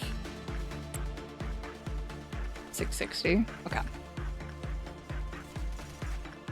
Group up together. Okay. After I finish this day, I'm gonna show off a couple things I'm working on and I'm gonna end stream because I think it's pretty obvious that I'm running out of steam. And losing my ability to talk. And that checks out. It's about the 3-hour mark. Wait, I was talking about talking about Green Dawn. Because earlier I was saying Green Dawn reminded me of sweepers. So I was looking closer at these ones and going, maybe they don't look the same. So it's like, oh, so he's very cool dad. I really like him. Then going to first season and he's like a super villain, which such confused me. And then learning about the whole curse thing and kid version of him, like starting to scream to his family because of the curse and just listening. I know it sounds so very silly, but I was a kid, okay? Nah, I don't blame you. Kids do weird shit. Kids latch onto weird things. Like, I have lots of fun stories of video game characters I latched onto. And the things I did to impress those video game characters who were very much not real. Are you good?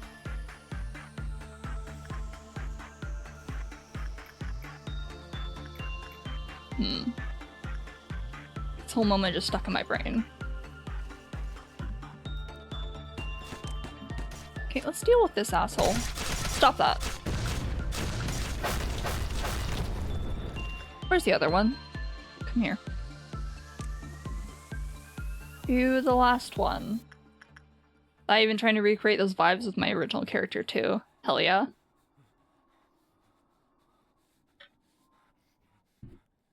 I mean, that's fucking real, dude. My obsession with tragedy and making my main character suffer through everything possible is literally because of consuming that type of media as a child. Like, oh, Higurashi, where the real main character is suffering through a time loop and suffering terrible deaths and just a terrible existence in general. Yeah, I'm gonna latch onto that for the rest of my life. I'm gonna do that to my character, actually. Or Elfin Lead, which is just... we're gonna torture this character and have a very bittersweet ending. AKA the character dies because she's done too many terrible things. Yin. Should I take this just for the healing? Yin is easy to keep contained. I'll take Yin, then I can get Yang. Even though Yang is genuinely the most worthless tool to exist in this game. Stop talking to me, Carmen. I like you, but I need you to stop talking to me.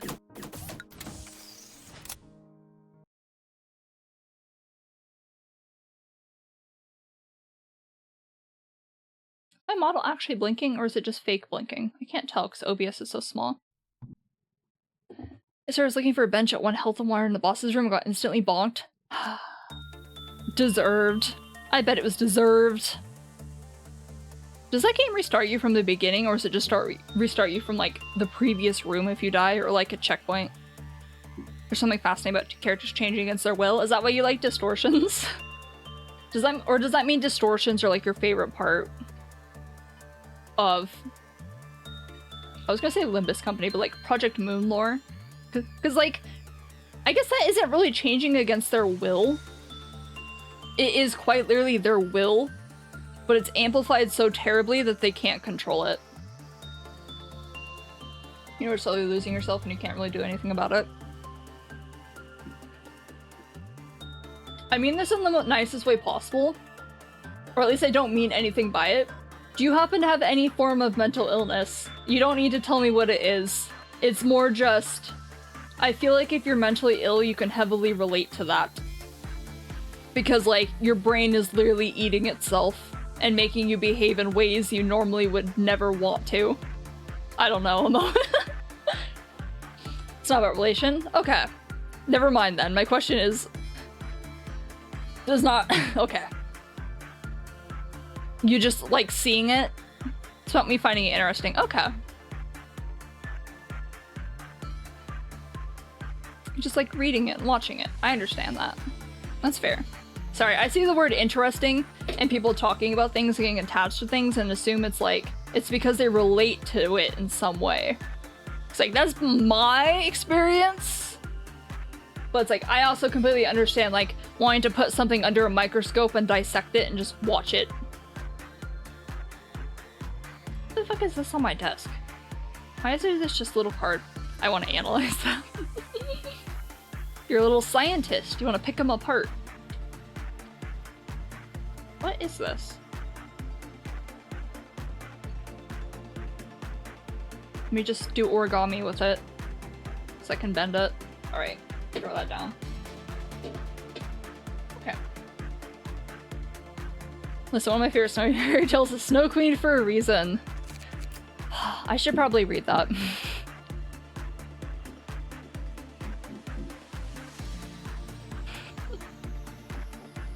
What is the character that does that? Is it the Snow Queen herself that's slowly losing it in that story? Because like I only know the very basic details of it. Kai, okay. What happens to him? Actually, this is like a fairy tale, so it's like 2 pages long, right? Hold on. I can just look it up right now. Snow Queen. Fairy tale. That's not how you spell fairy tale. 19 pages.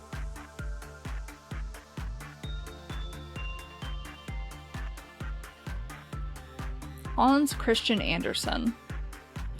Oh, you also did The Mermaid, didn't you? Hobgoblin. I'm trying to think of something to recommend to you that has stuff like that, but nothing's coming to mind immediately.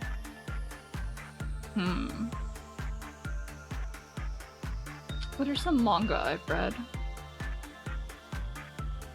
Actually, I kind of want to recommend Kubera, or Kuvera. I'm not too sure on how to pronounce it. It's a manhwa. Though I feel like the main character... I don't know if she becomes... It's really hard to say for her. It's like she's a very nice, naive person in the beginning, and then life hits her really hard. And she's still a very nice person, but she's no longer naive and she's kind of losing it mentally and becoming more aggressive towards people and people she sees as the enemy. That probably isn't quite up your alley. Or like up that alley specifically. I don't think that would work. I can't think of any off the top of my head. I mean, specifically change happening against her will. I mean, it's technically against her will because she's like, her entire town is murdered and everyone else is using her as a puppet and playing her like a puppet until she kind of loses her shit. But I wouldn't say it's fully she's being possessed. I can't think of any at the top of my head. I could probably look on my phone and scroll through all the manga I have saved, but that would fuck with my model. Let's close that. I'm gonna have to watch this Wuthering Heights trailer after I end stream so I can have feelings about it. Sweet spot between possession and change. Okay, so kind of like a character getting so overwhelmed with their emotions that they behave in a way they normally wouldn't, just because like they're pushed so hard in that direction. Or how about a character being manipulated? Like, manipulated into thinking, I don't know. Wait, I wonder if noir would fall under that. I haven't seen it, so it's really hard to say. No, I don't think that would. How did I manage to spell Snow Queen even worse than I just did? Whatever. I'll take a look over my list. Maybe after stream and see if I can find something good like that. Surreal shit? Hell yeah. Okay, how do you feel about Higurashi? Because I think that could fall under it with some of the characters, like Rena Ryugu specifically. Like, she's being possessed by a parasite and made to act in a way that is very different from her real personality because she's losing it mentally. And that's same for Keiichi too. Too bloody for me? Okay. Fair, fair. I think that's a good example though, because, you know, it's a parasite making them crazy. Which maybe... You could try reading Hinamizawa Bus Stop. It's like Higurashi. It's like a precursor, I think, to Higurashi, where it's a similar thing but short and sweet. And I don't remember there being a bunch of gore in it. Sci-Fi World. Hold on, let me look at my game list.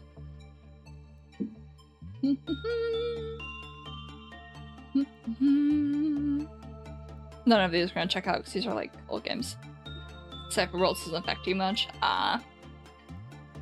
Fair. I don't mind blood, but when you start getting into a lot of gore, kind of like, think Dead Space. I can sort of tolerate, no, not Dead Space. I can mostly tolerate Dead Space. When you get into stuff like Outlast, I can't, it grosses me out too much. Too much gore. I don't like slasher stuff. Could hide my model. Close that. Then I could probably close this window too and just put it up here. Also, the fact that games are world games.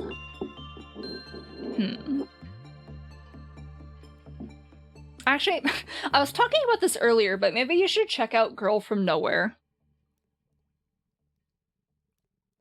Because a lot of that, though that one is like, it's explicit, but in a different kind of way than just gore. Because that series is very like, the main, probably a demon girl, is nudging people into their worst possible selves. She's not possessing them, but she's setting things up in a way that makes them behave kind of out of character. Need to show you a list of my faves? Show me. Let me take myself out of Lobotomy Corporation category so, you know, people don't come in here expecting actual gameplay. Meanwhile... Oh, if you like surreal stuff, I do have a recommendation for you. It doesn't actually get too surreal until later into it. But let me pull it up. Let me see if I remember how to spell it. What is this? Why does this have the same name? Is it the same? Ooh! Same author? And there's no chapters? Awesome! Love it! When did you come out? 1986. What the fuck? You were first. Okay.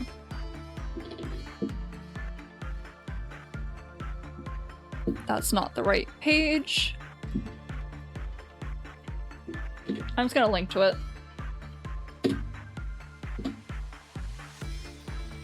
It starts off... The beginning is, I would say, is very different from how it gets later. The main character can see and interact with ghosts, and that's kind of what she's forced to do. It's just that some of the ghost sequences later get very odd. Like, it's not typical, oh, here's a ghost in the house and it's trying to kill us, or here's a ghost walking throughout the house. It's like, here's a scene where the main character is sitting in a playground, like, dozing off or completely out of it, while we're getting weird, disjointed clips of what actually happened. Specifically weird worlds. See, I don't think I read enough, like, fantasy, like hard fantasy, to be able to give a recommendation for that.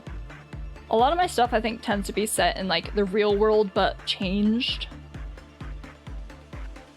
So I can't really give you that. I don't have my list. Actually, no, what's the name of it? Now that I think about it. There's something Yoshitoshi Abe made. You know, the guy who did Serial Experiments Lane. Where is it?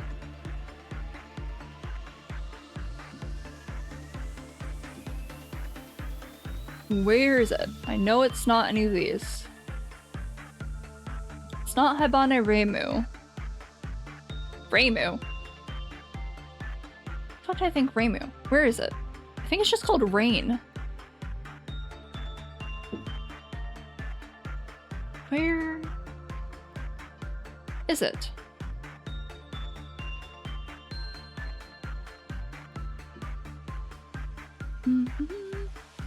You might like Alien 7. That's a weird series.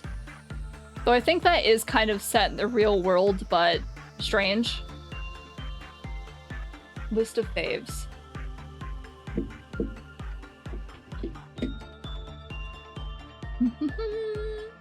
How many of these do I recognize? Obviously Madoka. Gravity Falls. I think that's Adventure Time. I think that's Deltarune rather than Undertale. Who is that? Is that Toho?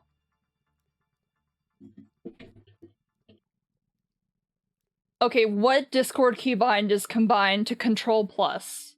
Because I am hearing it in the background. Oh, there also is Undertale. Oh. Is that Toho? The girl with the buns? I'm also pretty sure the other one is Persona. Okay. Do I have anything? Would Shirasame be...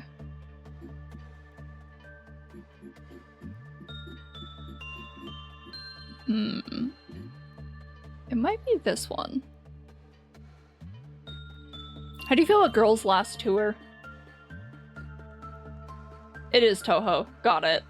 It looked like Toho, I just was not sure. Because I know Girls' Last Tour, like, I think I only read the last volume because, like, they had it in the library, but I remember that one being a very weird world. Like, it's not just apocalyptic, there's other stuff.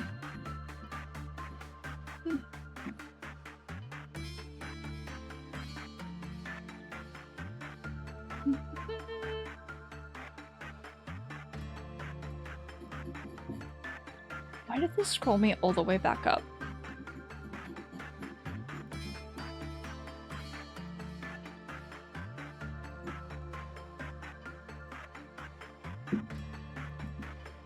One-shots.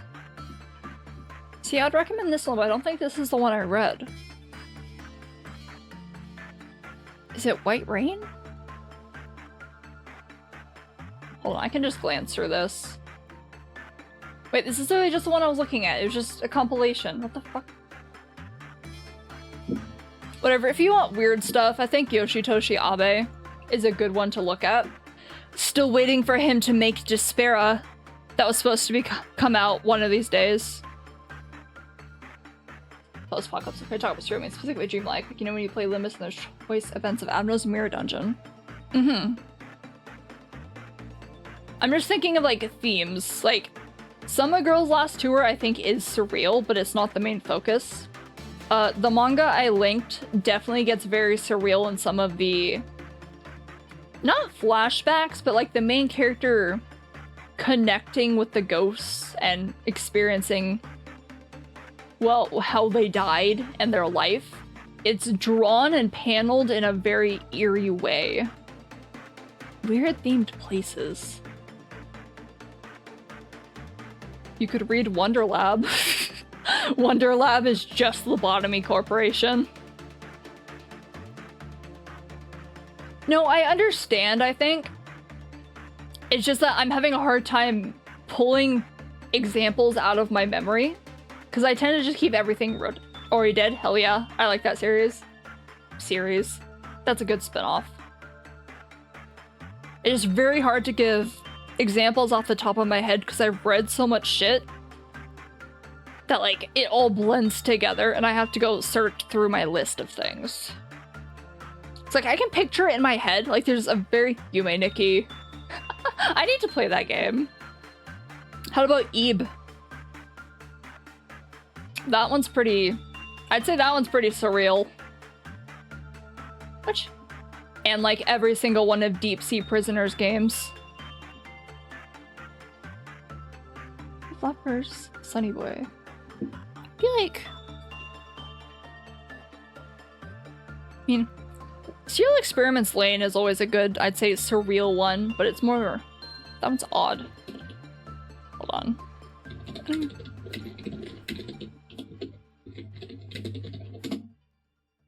It's always hard to, like, suggest surreal stuff, because I feel like a lot of people have very different definitions of it. When you bring up the Lobotomy not Lobotomy Corporation, Limbus Corp choices, like, I understand what... I think I understand what you mean by that. Because I think I get a similar feeling to reading the box names or, like, box quotes from Lobotomy Corporation. Like, it evokes a certain feeling that's hard to put into words, and I want more of it. It's real when I talk about surreal. Yeah.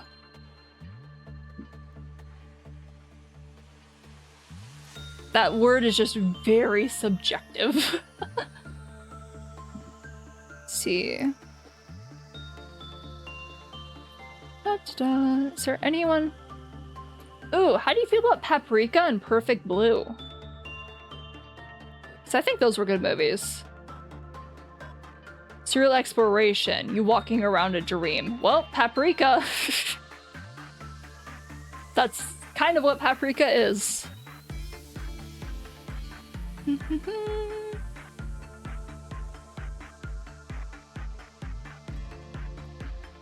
Oh yeah, watch them. Yeah, that checks out why you did. Yeah, it's so hard to say surreal because like Utena is surreal. Revolutionary Girl Utena is a surreal anime series, but it's also not like comparable to what I think you're talking about.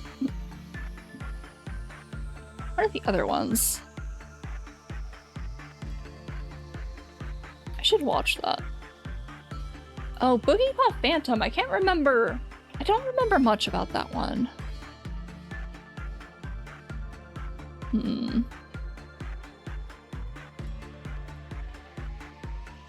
Yeah. Just, it's way too broad. Honestly, you might like Denpa as a genre. Though that's more like psychosis rather than dreamlike, though it depends on what you play. Yeah. It's hard to say. Okay, I'm going to... This is the wrong page. Where's all my crap? Right, I moved it.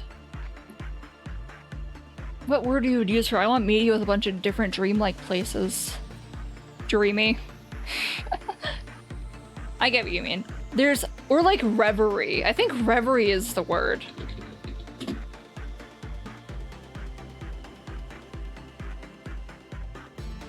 Now where's reverie but as an adjective instead of a noun? Because I want to say reverent, but I don't think that's right.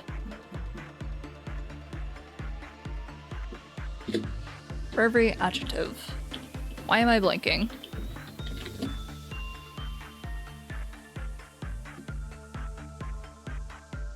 Yeah, I think reverie is the word I would use for that. Because that's very floaty, dreamlike. It's like, surreal to me tends to lend heavily into psychological and kind of almost psychological horror just because they go, oh, you might like Bibliomania. You might like Bibliomania. Have you read that yet? That one just shot in my head. Because that is very, I would say... Hold on, let me find a link to that one. Until you say you've read it already. I haven't played Persona, but I know what, like, what nighttime worlds or something look like. So I'm vaguely familiar. Anyway, here's Bibliomania.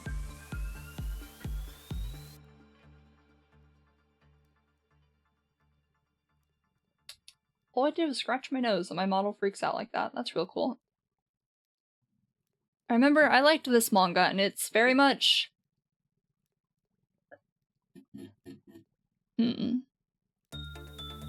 You might like it, maybe? Because it is a bunch of different worlds. And I would say some of them are very dreamlike. Just in the sense of being disconnected from everything. Hold on, let's go here.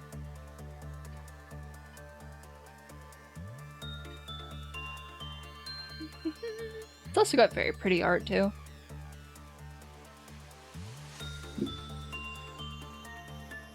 Need to know something cursed? Alright. How... You know... You liked Homestuck? I mean... Is that really cursed? Is it? I had a friend in elementary school who was a big Homestuck fan. I don't think that's super cursed. I think that's fairly normal. I don't know anything about the series, so it's like... Everything I've heard is secondhand. Did I just... I might be drinking a tissue later, but that's okay. I don't think that's super cursed. I thought you were gonna say something like, fucked up. That's like normal interest. I think Homestuck is fairly popular. It's like, what, you're gonna tell me you're into Doctor Who? Oh, did you ship yourself with them?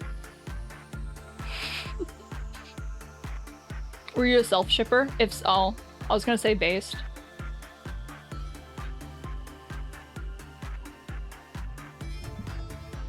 I love self-shippers. But unfortunately, you are not one. Unfortunately, as if it... You never self-shipped? But it's so fun! You gotta get attached to a character and then become so attached that no real person will ever match up to the fictional character that you've molded into your own. I also love self-shippers who post their shit online, because I've found multiple people who've created characters for self-shipping who I genuinely wish were actually in the original series because of how good they were. And I collect art of them and collect as much art of them as possible because I love their character. You gotta self-ship, you gotta live a little. Liminal space of sexuality. Fair. Fair. See, I just gender bend characters. Like, you're gonna give me a sick-ass character like Ricardo and you're gonna make him a man? Nah, he's a woman now.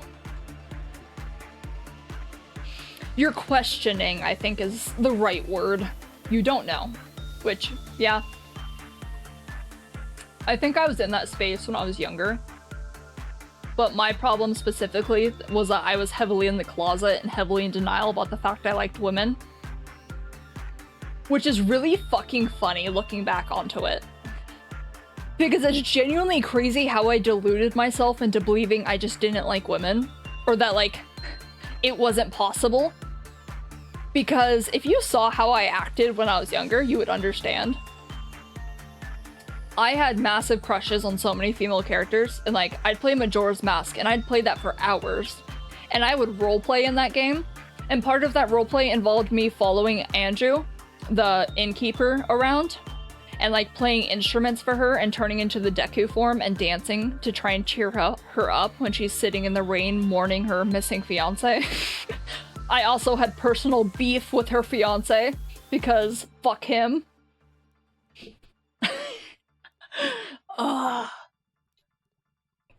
Fun times. I should go into the full story of that someday. Made a list of like what sinners mirror who. Sure.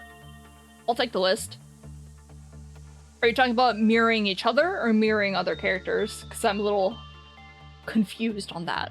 And in the meantime, I'm gonna pull up the stuff I was gonna show. Oh, Glass Mask, I still have you in my screenshots and I still haven't finished you because I'm so mad about you. Wait, ego I really want to exist? Which one? You could make it yourself. Then you can force it into existence. That's not what I'm looking at. Dream of Black Swan. Isn't that just like Garden Gregory? Though that's white rather than black. Honestly, okay, that checks out. Because, you know, Black Swan being heavily connected to the Smoke War. Siblings.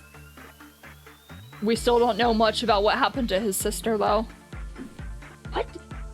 They haven't expanded, specifically Dream of Black Swan. Oh, like the abnormality itself versus the... Wait. I feel like I'm getting ahead of myself.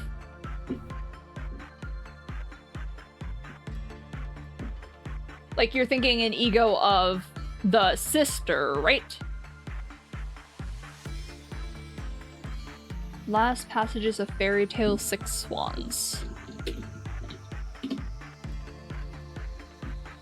3 pages. Wait, that's a preview.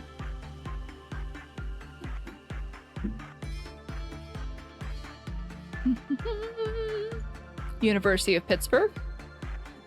Thank you kindly. And you said last passages.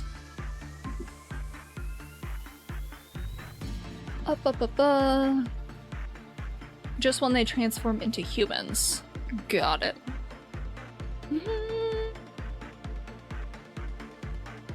I'm trying to skip through. She was sentenced to die by fire. Awesome.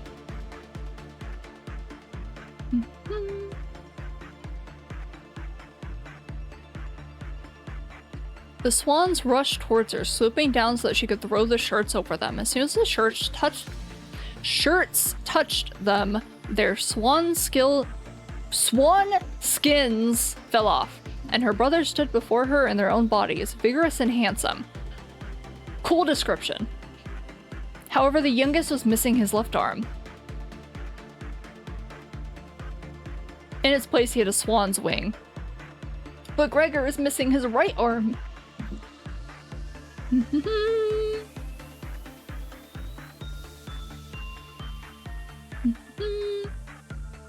And then they were murdered. Interesting.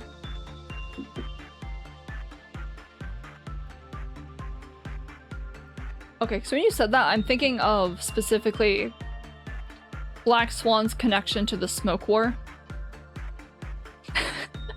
It's a different arm, so they can't be the same, but I get it. Checks out. Honestly, I think he's the most likely to get it anyway, just because, again, Smoke War connections. Siblings. We don't know what happened to his sister or if she's even still alive. It would look cool. Give him a feather arm. Actually, that's sick. I love harpies. That's kind of like a harpy if he just has one arm that's covered in feathers, right? They've given him a hook hand, they can give him a bird hand. I'm sure. Honestly. I should go look through all the ego list. It's like, there's certain things I'd also love to see as egos. I remember one last stream we were talking about what abnormalities would work best as IDs or egos for other characters. There's one I was thinking of. Like, I think Nothing There. Was it Nothing There in Don Quixote? It might have been. Who the fuck is calling me? Yeah, that's definitely a scam phone number. I should answer that and tell them. I can't say that.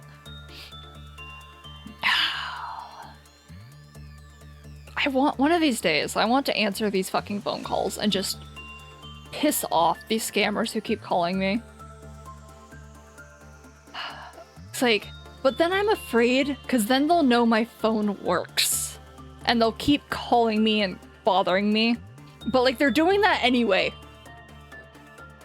Yi-song, Starbuck. Starbuck. I know it's from Canto 5, but I'm trying to remember. Rain, Dongbak, Martin, Gubo, Wei. Faust, Sasha. Is this referring,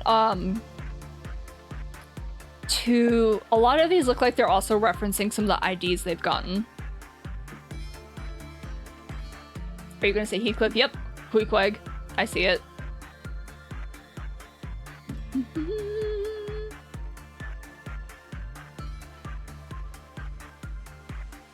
Ryoshu, Pierre. All I know about Pierre is that they're fucking cannibals. I got their announcer pack early in the game, and I don't know how I feel with that. Also, Ryoshu and Pilot is certainly a comparison. When did she get her pilot? Like, is this just the IDs? Right, also interesting, Heathcliff married only women. I know, right? It's like... all the tragically doomed women. Waiting for him to get his Ricardo ID, as he is guaranteed. And then we get funny Heathcliff. Olga. When did Ryoshu get a pilot ID? What ID is that? Ryoshu, pilot.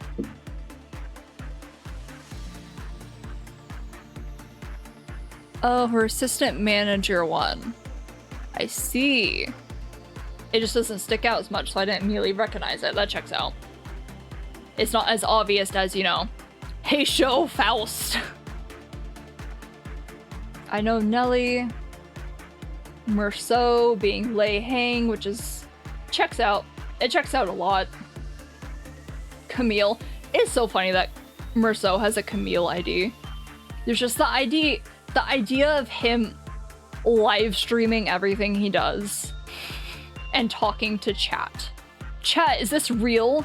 Crazy. Crazy, man. He'd also be really good at it, is the icing on the cake. He'd be really fucking good at it. Honglu only has like 2. Ishmael, Olga, hell yeah. I love Molar-ish. Shichun, Ahab, it's Captain. Rhodia, I can never remember how to pronounce her name. I think it's just like Dulcinea? Dulcinea? I don't fucking know. I call her Dulce, which is very wrong. Sinclair, Werner. Wait, 2 of them have the rain.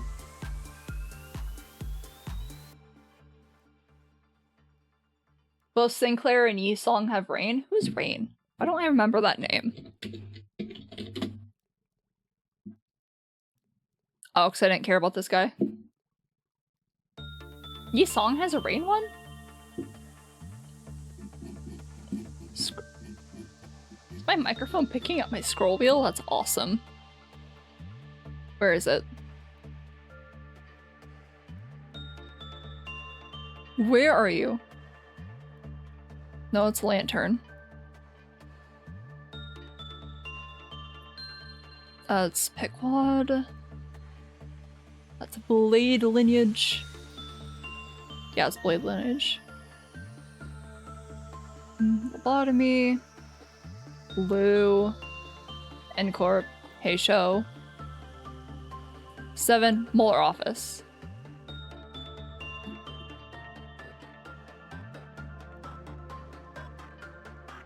Huh. They both have Rain? One Runa, another Limbus. Ah. Aren't they technically the same character?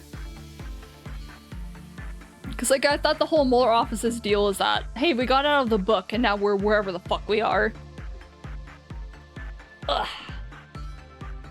That's a funny way to get around only having one character per one ID. Fuck's sake. One character attached to each ID. Just be like, it's a different universe. It's a different game. That's dope, actually. When do we get all the characters, like, connected to Sephiroth? I want Sephiroth IDs. Like, I know we have Lobotomy Corporation IDs, but I want actual, like, Sephiroth. Give me my Hode Dawn. Because I think they would pair together very well. Because I think they have a lot of parallels. Then who's the other one I said? Like, Angela and Yi-Song? Possibly them. It's like, I feel like Benjamin... he could almost fit there. It's my list of every abnormality in LobCorp Limbus world. I feel like that list is gonna be very long. That's dope, actually.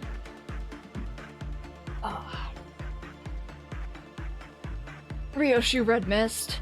Yeah, I guess. I can't remember, who did I say nothing there paralleled really well last time? Something trying to be human. Was it Dawn? Did I say Dawn? I feel like it was someone else.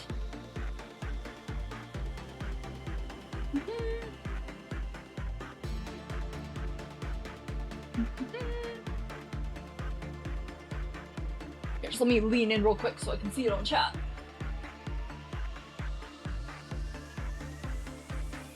So I've got my nice big screen. Why is my mouth not moving? Is it because I'm not... hold on, let me get... it's because I'm at an angle instead of... look, my model can lean. It's actually leaning, but it's really scuffed, so I don't want to zoom it out and show it off. Oh my god, I'm getting distracted. Fuck. Let me pull my shit up. Where... there we go. There's 1. Where is 2? Should be backup. No, it's not. Wait. Other SSD is all my games. Backup is just backup. Oh, it's just on my... no, it should just be in my Live 2D folder. That's a study file. VTuber models, there we go. Chibi. Art. There's 2.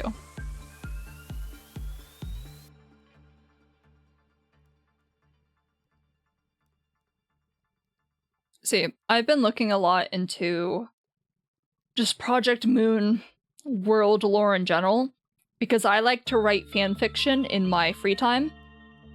no, it's not publicly available because it's more like personal writing for the sake of just practicing writing skills. No, I haven't showed them. I've been like pulling them up. I have them now. Just give me a second.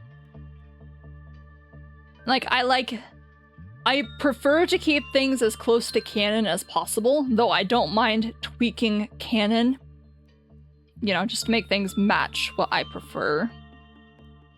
What do you think about the list? So you said Lobotomy Corporation, Limbus World. Are these the abnormalities that have been in both worlds? It's like, I know that's not the entirety of all the abnormalities that exist in between both, because I know it's so much longer. It's like Queen of Hatred, I have Despair. Ricardo's a woman. Ricardo's a woman in my world. She'd be perfect. I'd flirt with her and then she'd kill me. Specifically mentioned in Meal World, a facility. Okay, that's what I figured. See, I recognize most of them. It's like Meat Lantern is obviously Lantern. Fragment of the Universe, I don't think I've seen that one yet. Void Dream, I think that's Merceau's, right? Or is that, am I thinking of Electric Sheep? Urbald, when the fuck did Urbald come up? Okay, let me capture, window capture. Photos. Can I edit it from here? No, I cannot.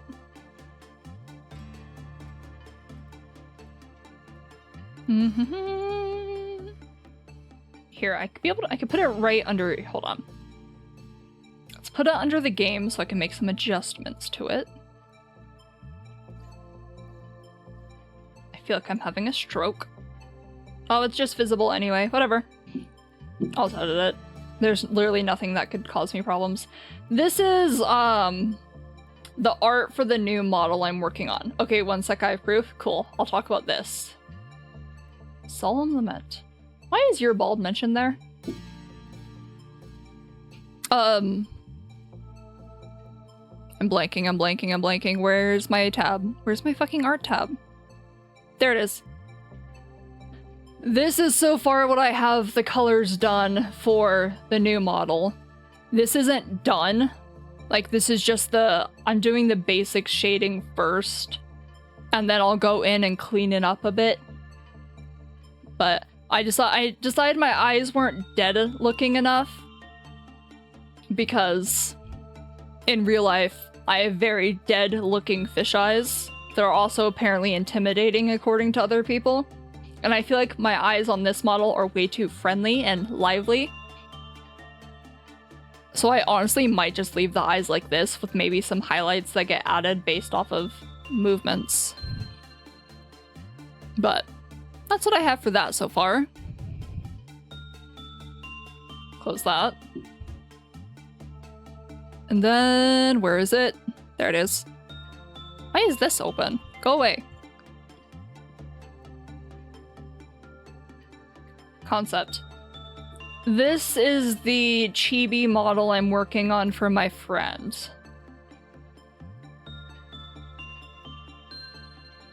That's the concept art I did for her. I can make this bigger. Go here. This is the concept art I did for the original model I made, which I've showed off on stream, I think like once. And I don't think it made it to a VOD. But this is her character. I've made it into a chibi. And now I just have to, you know, cut it, draw it, rig it. Because the point is to have a lot of this merged together. You know. Merged together so it's low resource cost. Because right now her actual model has a shit ton of parts and toggles and extra art pieces. Well, this one, I will likely be merging like the bow with the hair maybe. Then it might turn weirdly. Anyway, it's supposed to be a lot lower in resource cost because my normal VTuber model canvas size is usually like 6K by 4K. I cut this in half, so it's 3K by 2K, which takes up a lot less space, which is exactly what she needs. And also it's nice and small, because I'm gonna add, the only other toggle I'll add to this is like a kneeling emote. Why is this not capturing my mouse? There we go, I have to actually click onto it. There we go. I'm gonna add a kneeling toggle, and the entire point of a sitting toggle is so I can put her on my shoulder if I use my actual model, or on my head or something, if we stream together. And then this is just like a PNG tuber. If you've ever seen from other VTubers where they have these emote looking things that light up whenever they talk in Discord, that's what it is. It uses Fuji Tech, I think. So I thought Fuji Tech was going to become defunct, but the website is still up, so who knows? Anyway, that's what I've been working on. I need to get rid of these 2 window captures. What the fuck are they doing here? Be gone. There we go. That's what I'm going to be working on. I was working on my model a bit before stream because I was awake for hours, you know? Okay, where...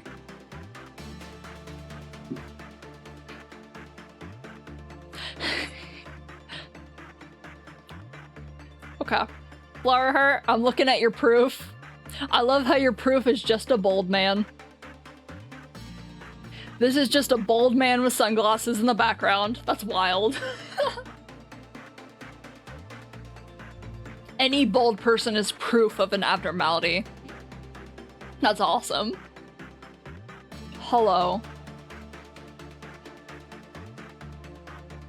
Sunglasses is an ego gift, I figured.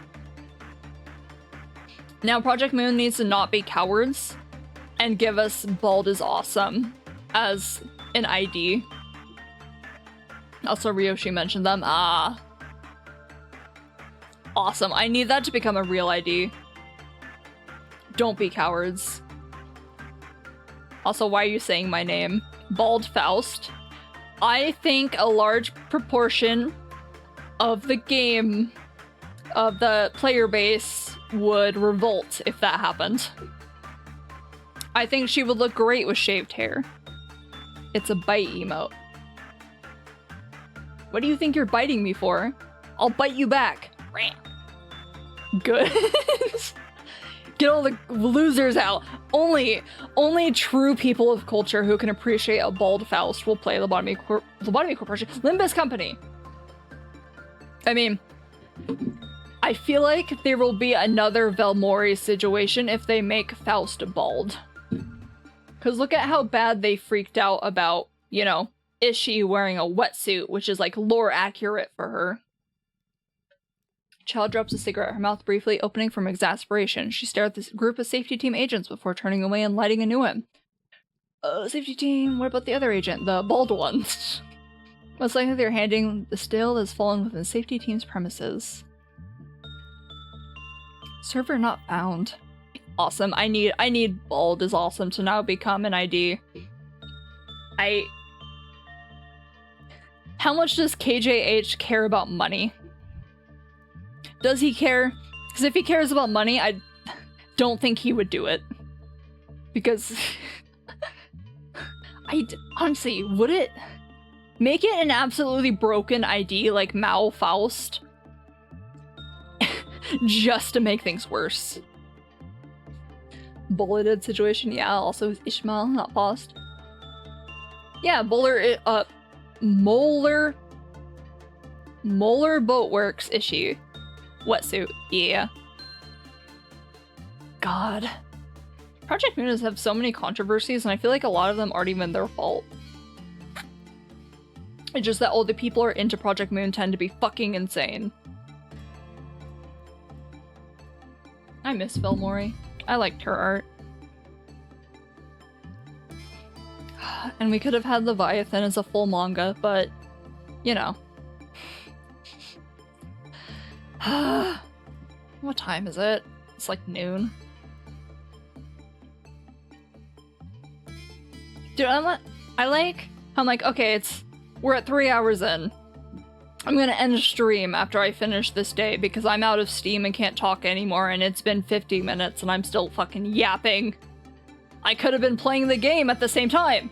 I could have gotten to day 40. We're on day 28. Remember reading about the whole situation from one side, people coming into building and another trucks? Dude. That situation just makes me so mad. Because it's literally just like a bunch of men got butthurt that Ish was wearing a wetsuit and not a bikini. But also, like, you're playing a Project Moon game, and she's wearing an ID that mirrors a character who is introduced to you in a wetsuit. Why would this character be in a bikini? It doesn't suit her at all. Ugh. My favorite are the death threats that people sent and bomb threats. When they were talking about nerfing Malfaust because she's broken. And God forbid you nerf a character. That's apparently worthy of death threats. Insane behavior. And that's not even like a Project Moon specific fan thing. That's like gacha fan. That's like a... That is very gacha fan behavior, and it's one of those things that makes me... I don't really like the fact that Limbus Company chose the gacha. Fucking... What's the word? I can't think of the word, I'm blanking really hard. I don't really like the fact that Limbus Company went the gacha path. Like, they are very good about it, like giving you shards so you can just get a character immediately after they're done selling it, I guess, after you're done being able to pull for it, so like you can get everything. But it being a gacha opens it up to like the worst of humanity, the absolute dregs. Because gacha game is like synonymous with porn bait, garbage. Ugh. I have so many mixed feelings on it. I wish... Like, I know it's to fund their future, because gacha makes a shit ton of money. Just, like, it just prints money. It doesn't matter how terrible the gacha is. Again, looking at the One Punch Man gachas. Those are bad. But they just print money. People would rather gachas go into a power creep death spiral and having their characters nerfed. I know! It's so, like... God forbid you nerf Ryoshu. Oh my god. She's also dumb, ridiculous, strong. The ending of Ruina. I've avoided reading too much about that controversy because I don't want to be spoiled on the end of Ruina. But I'm vaguely aware that they had an ending and that a specific part of the fan base freaked the fuck out for some reason I don't really understand. And then they changed it. Fandom was like that before gacha. That is true. There's a special kind of fan base here. It's just that gacha has a very specific type of person who plays it most of the time. And when you throw a stone at a game of gachas, it's a guarantee that, like, they're all, like, fetish bait. Like, I love Grand Blue Fantasy, but, like, look at a lot of the character designs. Look at the drafts. You know what they were doing with those. And it attracts a certain type of person who doesn't like actually care about the gameplay or the balance of the gameplay, because balance and gacha is a really funny... They don't fit together.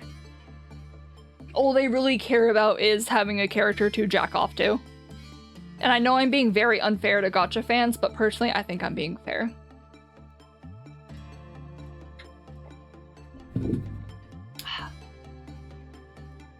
Grand Blue itself stopped caring about its fan balance. Oh, I know. I know. I'm not like a day one player, but comparing some of those earlier units to later units, fucking crazy. I feel like, I don't know what it is about gacha that makes it like, they start off fairly normal characters where there's nothing super special about their kit, or they have one special thing that makes them good. Like, you'll take a tank character who has, like, an ult substitute, so they always direct attacks to them, which is okay. But then you get later in the lifetime of that game, And now they have another tank character who also has that same ability, except it's a million times better. It's like, okay, they tank attacks, and they also nullify all to 0 damage, and also they heal when they take damage on it.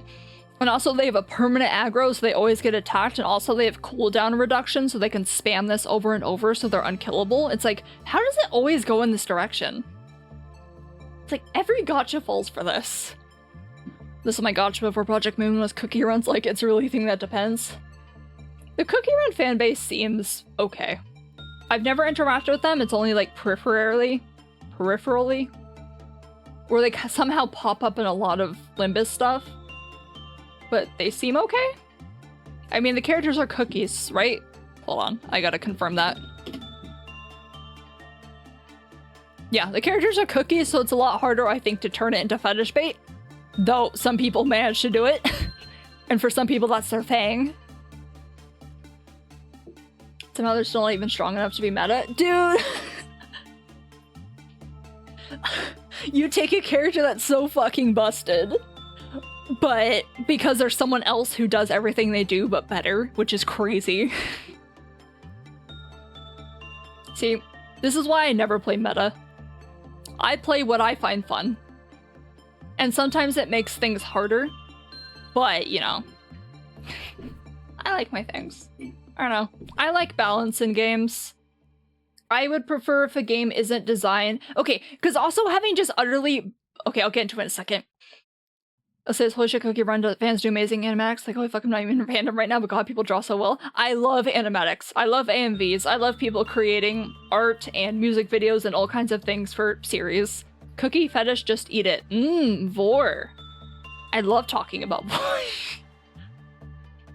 How was I was gonna rant about something. Oh, balance. These broken ass IDs that they refuse to nerf make things so much harder, because then it's like, it puts the makers of the game or whatever into a really tough spot where it's like, if I don't up the difficulty of the content, anyone who has this character is just gonna breeze through it and never suffer. So it's like, do I make this content harder and made specifically to counter this type of character, which then makes it much more difficult for everyone else who's just playing normally if they don't have the character that can achieve these certain things? Or do I just like let a certain portion of the player base, and eventually all of the player base, because you can shard all the characters, just breeze through content? I've had to balance the whole game around it. It's Granblue and Summer Zoe. Oh, Summer Zoe. What did they do to my dark enmity team? Oh. That's like, just nerf the character. I know it pisses off the fan base, and some people will probably protest or send bomb threats, aka Mal Faust, her whole thing. But I don't like my game... I don't like the entirety of my game's balance being balanced on one character. And it's like, you don't get to progress in the game unless you get lucky, unless you have this specific character. It's basically, do you want to play the game further? Do you want to have a good time? You better have this character, because everything is built around it. I mean, games really think about mechanics. I'm always a story person. See, I love story. I love visual novels like that don't have gameplay. It's just that if my game is gonna have game mechanics, they better be good and they better be solid. Because if you're gonna make me engage with them, they better be worth my time. And that ties back to why I didn't like Limbus Company at first. Is that I thought the unfocused encounters were utter dog shit. And it makes you do a bunch of them in the tutorial and in the very beginning. And I hated them. They're awful. They're so boring. It's literally just like win rate, maybe occasionally switch an attack over to an ego or a defense skill. Win rate. Well, at least with focused encounters, like there's multiple ways I can play it. And I do have to kind of strategize depending on what I'm fighting and what the levels are.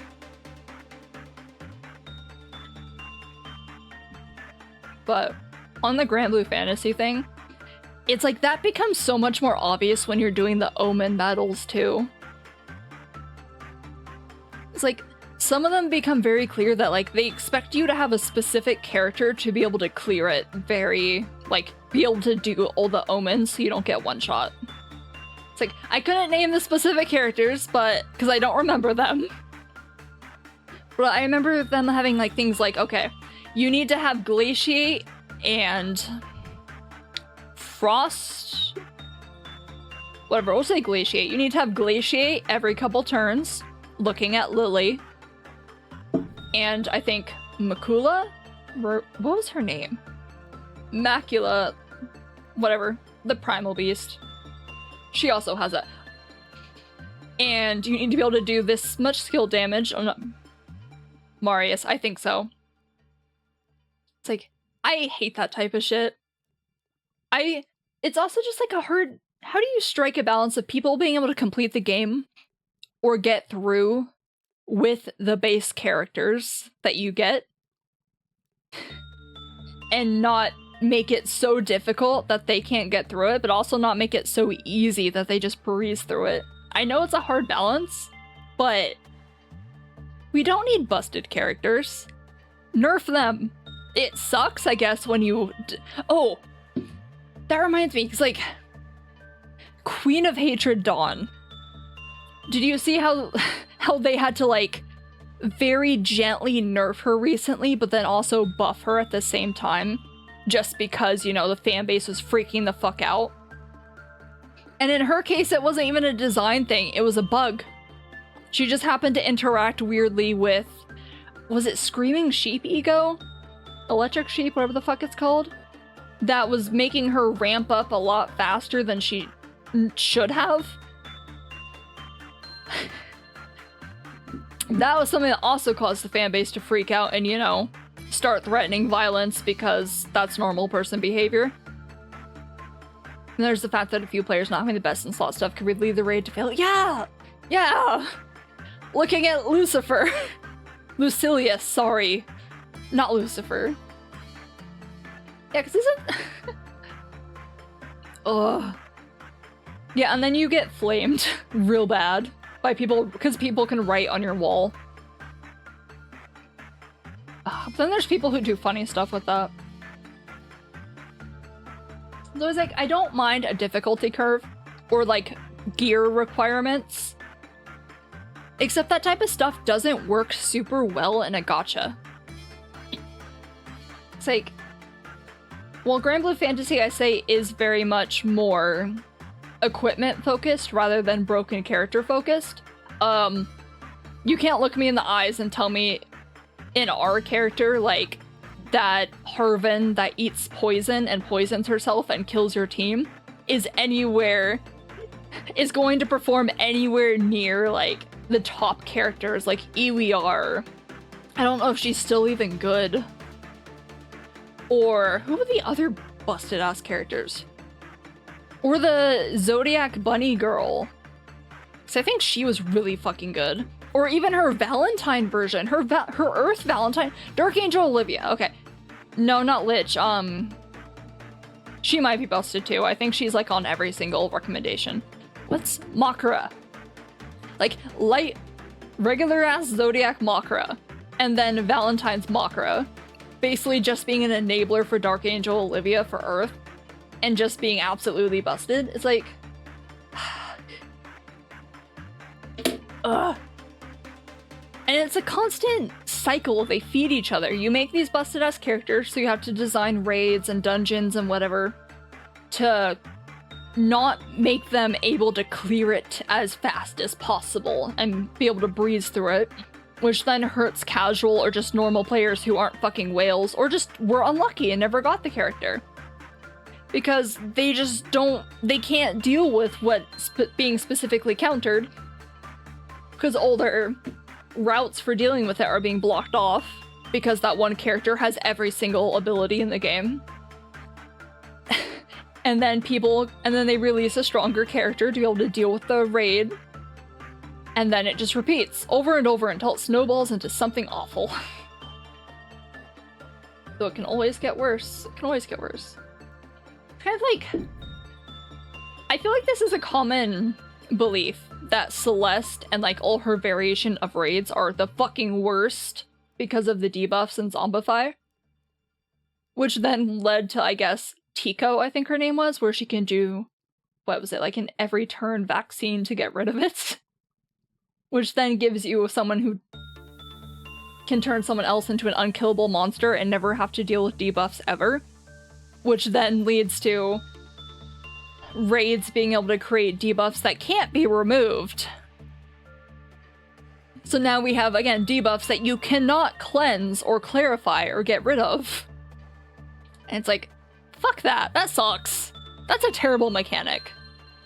If it's a unique debuff that does something interesting, sure, whatever. But I do not need fucking Zombify to be unremovable. Fuck that. Celeste Omega was nerfed once. Was it? It's like, I think I had a pretty decent grid and she was still hitting like a fucking truck. And also Zombify every single turn. Ugh. It's like, I feel like for that raid you just have to have Tico. Because I was running Doctor with Vaccine and Clarify, and I think I even had another character who had Clarify, and it still wasn't enough. She just casts every turn, then she has the ones you can't remove. Hiding important buffs behind 10 layers to useless buffs you can't dispel it. Dude. Looking at Celeste. Looking at Guild Wars bosses. Oh. So annoying. Yeah, and then that makes it hard. That basically makes one character meta. Like, whoever can double dispel or remove all dispels. I would say looking at Indala, but... you know. Apparently she's not that good. I love her, though. She's cute. And that her thing doesn't really work if it's an unremovable buff. Or I think it's too long, but she takes so long to ramp up that she's probably gonna die before she even can get rid of those fucking things. Ugh. Yeah, the Snake Zodiac. I like her a lot. She's cute. I liked using her in combat, but it takes a while to get her permanent debuffs up and make it so the enemy can't buff themselves. Which I guess works if you're soloing, but if you're playing with a bunch of people, it doesn't seem to play super nice. God. See, I remember back in my day when I played a lot of Grand Blue, like, Bahamut raids. Bahamut raids were certainly an experience. Not Proto-Bahamut. Well, actually, it might be Proto-Bahamut, but it's the... Which one is it?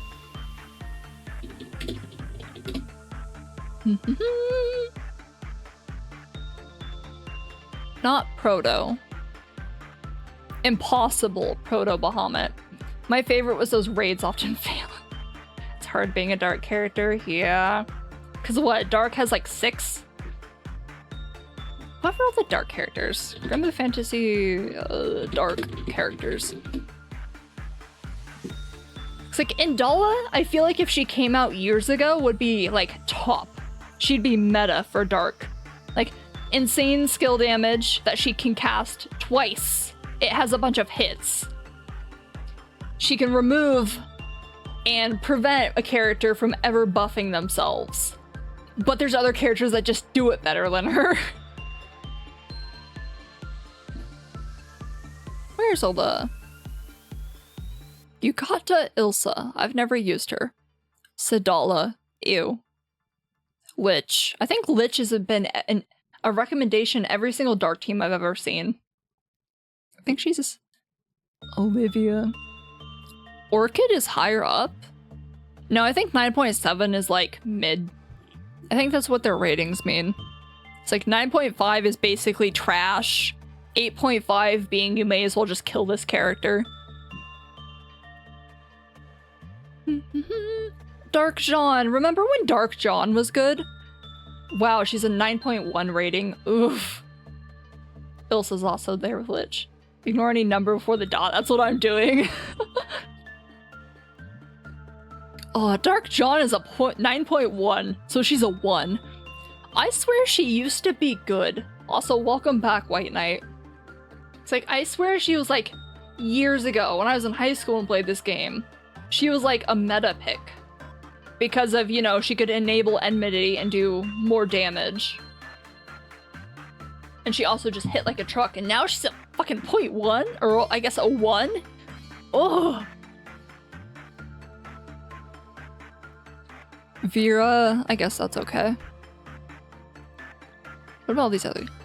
Fairy's a 3? Fairy Grand is a 3. She's been so popular too, she even crashed the server before. Hasn't that happened multiple times with John? It's like, I think Summer John did that too. Or maybe that's might be who you're talking about. I feel like he, I think she's dropped in popularity and now it's like all about UL and Societe. But that's crazy to me that Grand Fairy is a 3. Because this is like a good as fuck character too. I would run her on every single team because she provided so much that I just couldn't get on my own and let me be more damage focused on my main character. Like, she caps defense down and attack down, or at least gets it very close to cap when you combine it with Miserable Mist. Okay, it does just say it caps if I read a bit further. Gives multi-attack, gives plain damage, boosts dark attack, makes one target like unkillable because she gives them a revive. She gives revitalize and heals, which is really funny during Celeste raids. Summer Jean should go up several tiers in other elements. I think Light Jean was like super busted, right? I think I had her. Lyco Pet Pet when? I don't know. We'll see. What is this? What the fuck is this? Pet Pet Park? That game doesn't exist anymore. And why am I getting a beware about Pet Pet? I like how it's not what I was looking for. Emote. Hold on, I can go in here.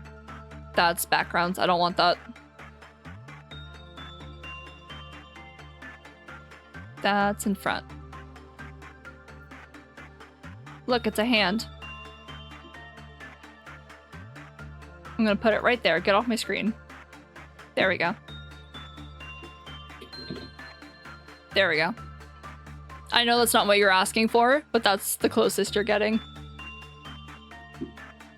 Yeah, I remember I think Light Jean was... I could just look at the advanced... What was it? I think it's advanced grids, because that also includes character. Character recommendations.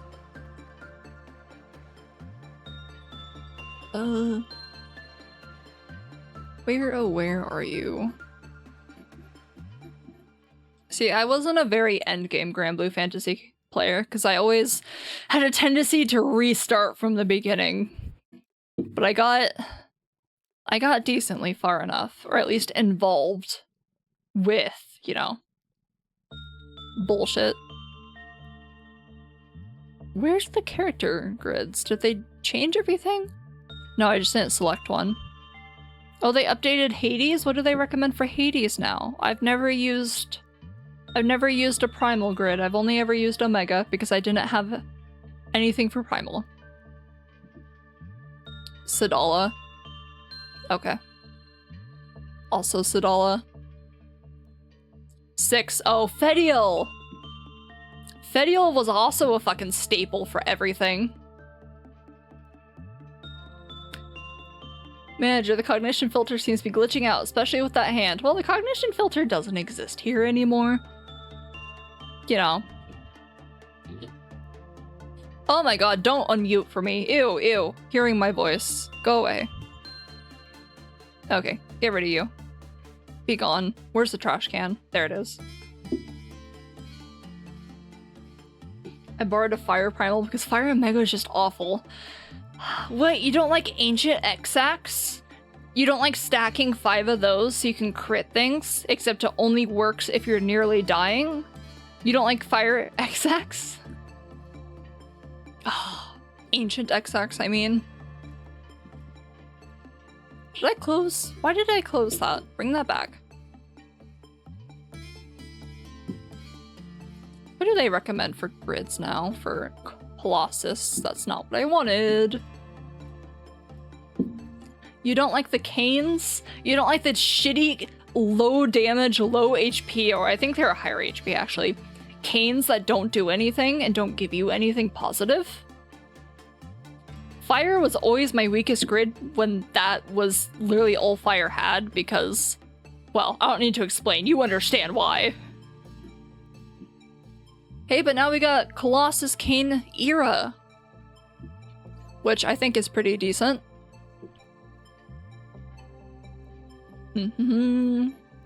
It's actually crazy to me now that like every grid was always Ancient XX, and now that we have Colossus Cane Era and other stuff, they actually put regular Colo Canes into grids. Insane. I think it's like very specific type of grids, but the fact you even use them at all ever is crazy. Maybe that's changed because I'm not seeing it pop up anymore. Was it for the HP value? It might have. Oh yeah, Percival. Percival being fucking stupid. He was also a busted character. He probably still is a busted character. I think he's set the baseline for fire. Ugh. I think I have Percival on my account. Yeah, the king. It's like the team for him is like him, Zeta, and then there's someone else. It was like Michael in the background for, you know, the buff.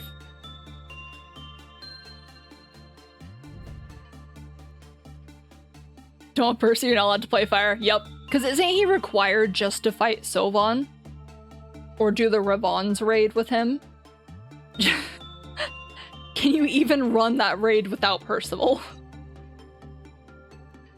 Like, every recommendation I've seen for that is Percy, or you don't do it. It's like, I don't have Zeta. I have Holiday Womdus and Percy, who I tend to run together because multi-attack is cool. And also she hits like a truck. Then I think I have Michael on my account too. I don't ever use her because I don't like her. I like her as a character, but she doesn't feel good to use. She just hangs out in the background.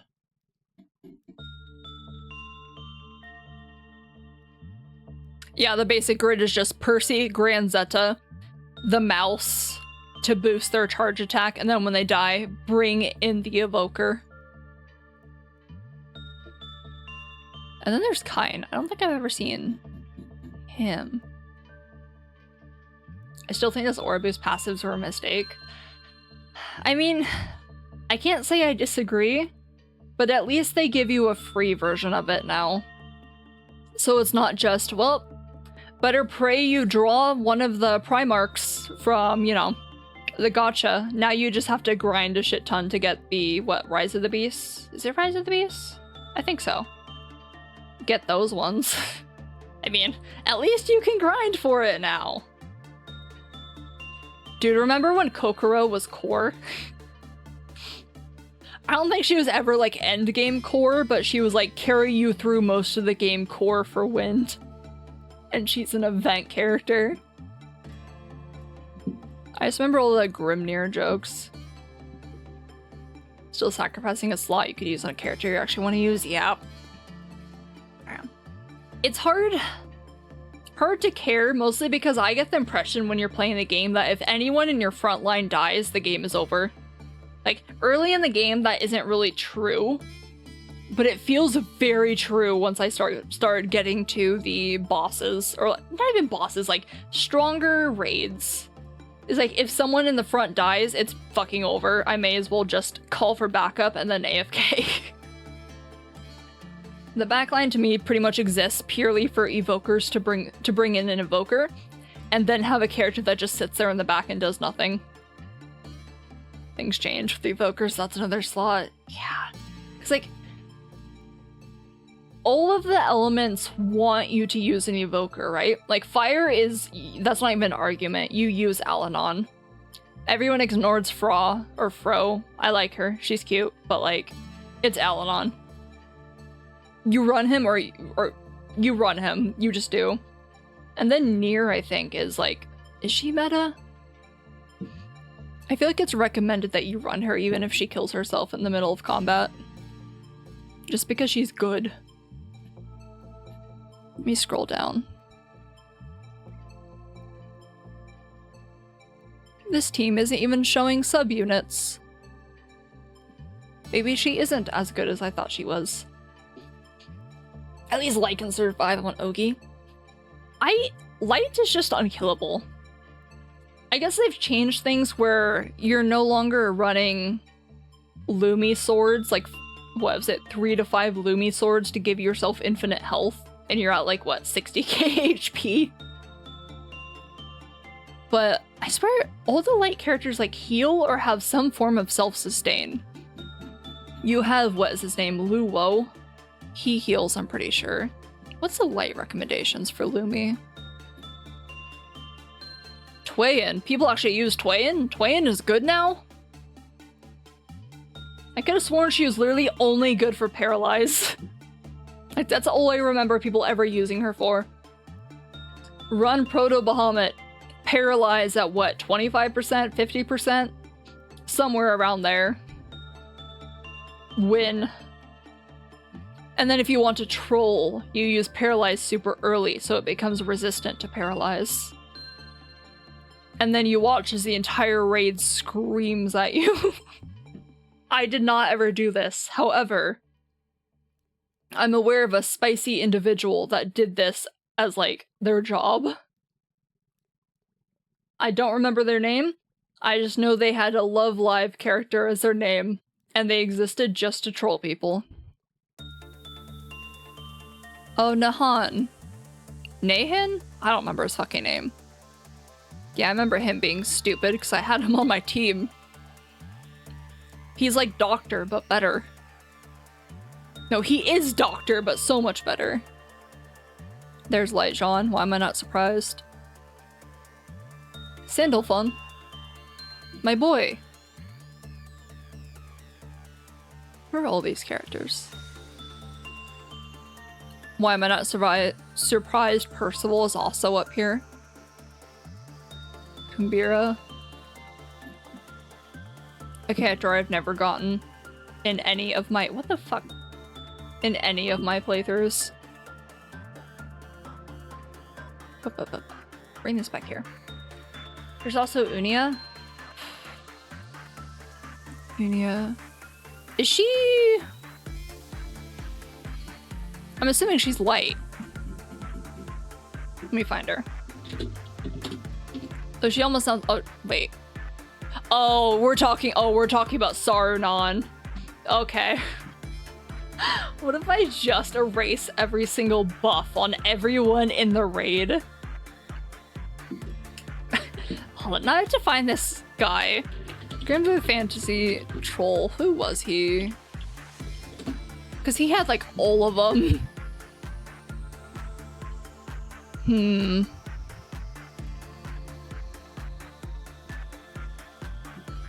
Ah.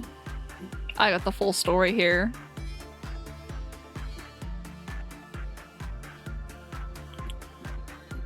Yeah, I see you, Twain, being in your party. Asshole. Okay, we got Twain for Paralyze and creating resistances. We got Dark Saruman for removing the entire raid's buffs at a critical moment. We have Lunalu, so she can really make sure whatever they want to do happens. And then the back line is what? Summer, Zoe, and Tian, Esser, whatever I want to call her. What did they do? I think she's just there for treasure. This fucking crazy person. I respect that level of commitment to being an asshole. Like, I think their entire message board is full of people yelling at them. The fact that people actually have to look up their last logged in status and don't do a raid because they logged in not that long ago. I respect that. You basically become part of the game's lore by being that awful. Okay, that's why he was using Threo. Ground Zero. And then just Leech. Blaze of Carnage. I'd never run into that dude. I've run into people that are like that dude, but not as actively malicious. It's more like, here, I'm doing a difficult raid. They come in, they attack once, and then they just fuck off. The worst is when they do that and you're like a new player, so you don't have the weapon grid or characters to be able to do some of the early raids. So you have this one asshole who comes in to like basic beginner Tiamat raid, taps her once and then fucks off, and you're sitting there as a low rank that can't kill her. And they could literally kill her in 5 seconds if they just hit a couple more buttons. Rage-inducing. Ugh. Okay. Wait. Sucks people join one of the higher end raids and leave the raid altogether. Oh. People need to actually participate in raids. You need to do something. You cannot join the fucking Lucilius raids and then just fuck off in the middle of it. You're gonna get us all killed. Oh, I'm also a big fan, because this is the one I experienced the most, is one of the Bahamut raids. Whenever it hits around 25% is when everyone in the raid just decides to go to sleep all at the same time, and they stop doing anything. It's like all of them nuke it down to 25%, and then they just disappear. And no one ever does anything after that. So I'm stuck there trying to push it down. It's like, where did you all go? They all do it at the same time. There's like 20 of you here. Surely you're still alive. Ugh. Online games. Games where I have to play with other people piss me off. Okay. I'm going to end stream there, because I've been yapping too much, and I have pushed past when I should have been talking. That one poor sap stuck selling the boss so everyone else watches. It's fucking crazy, like... Where did they all go? I know all of them didn't nuke it down and then die. Where are the rest of you? Stop using Treasure Hunter. Stop increasing drop rate. Drop rate doesn't matter if we don't kill this damn thing. And it's even worse because, like, I'll paralyze it. And no one helps me kill it, and it's paralyzed. Where are you? Where did you go? Okay. Alright, stream is done there. Thanks for hanging out. It's nice talking to you and complaining about gacha game design and terrible, terrible players. Goodbye.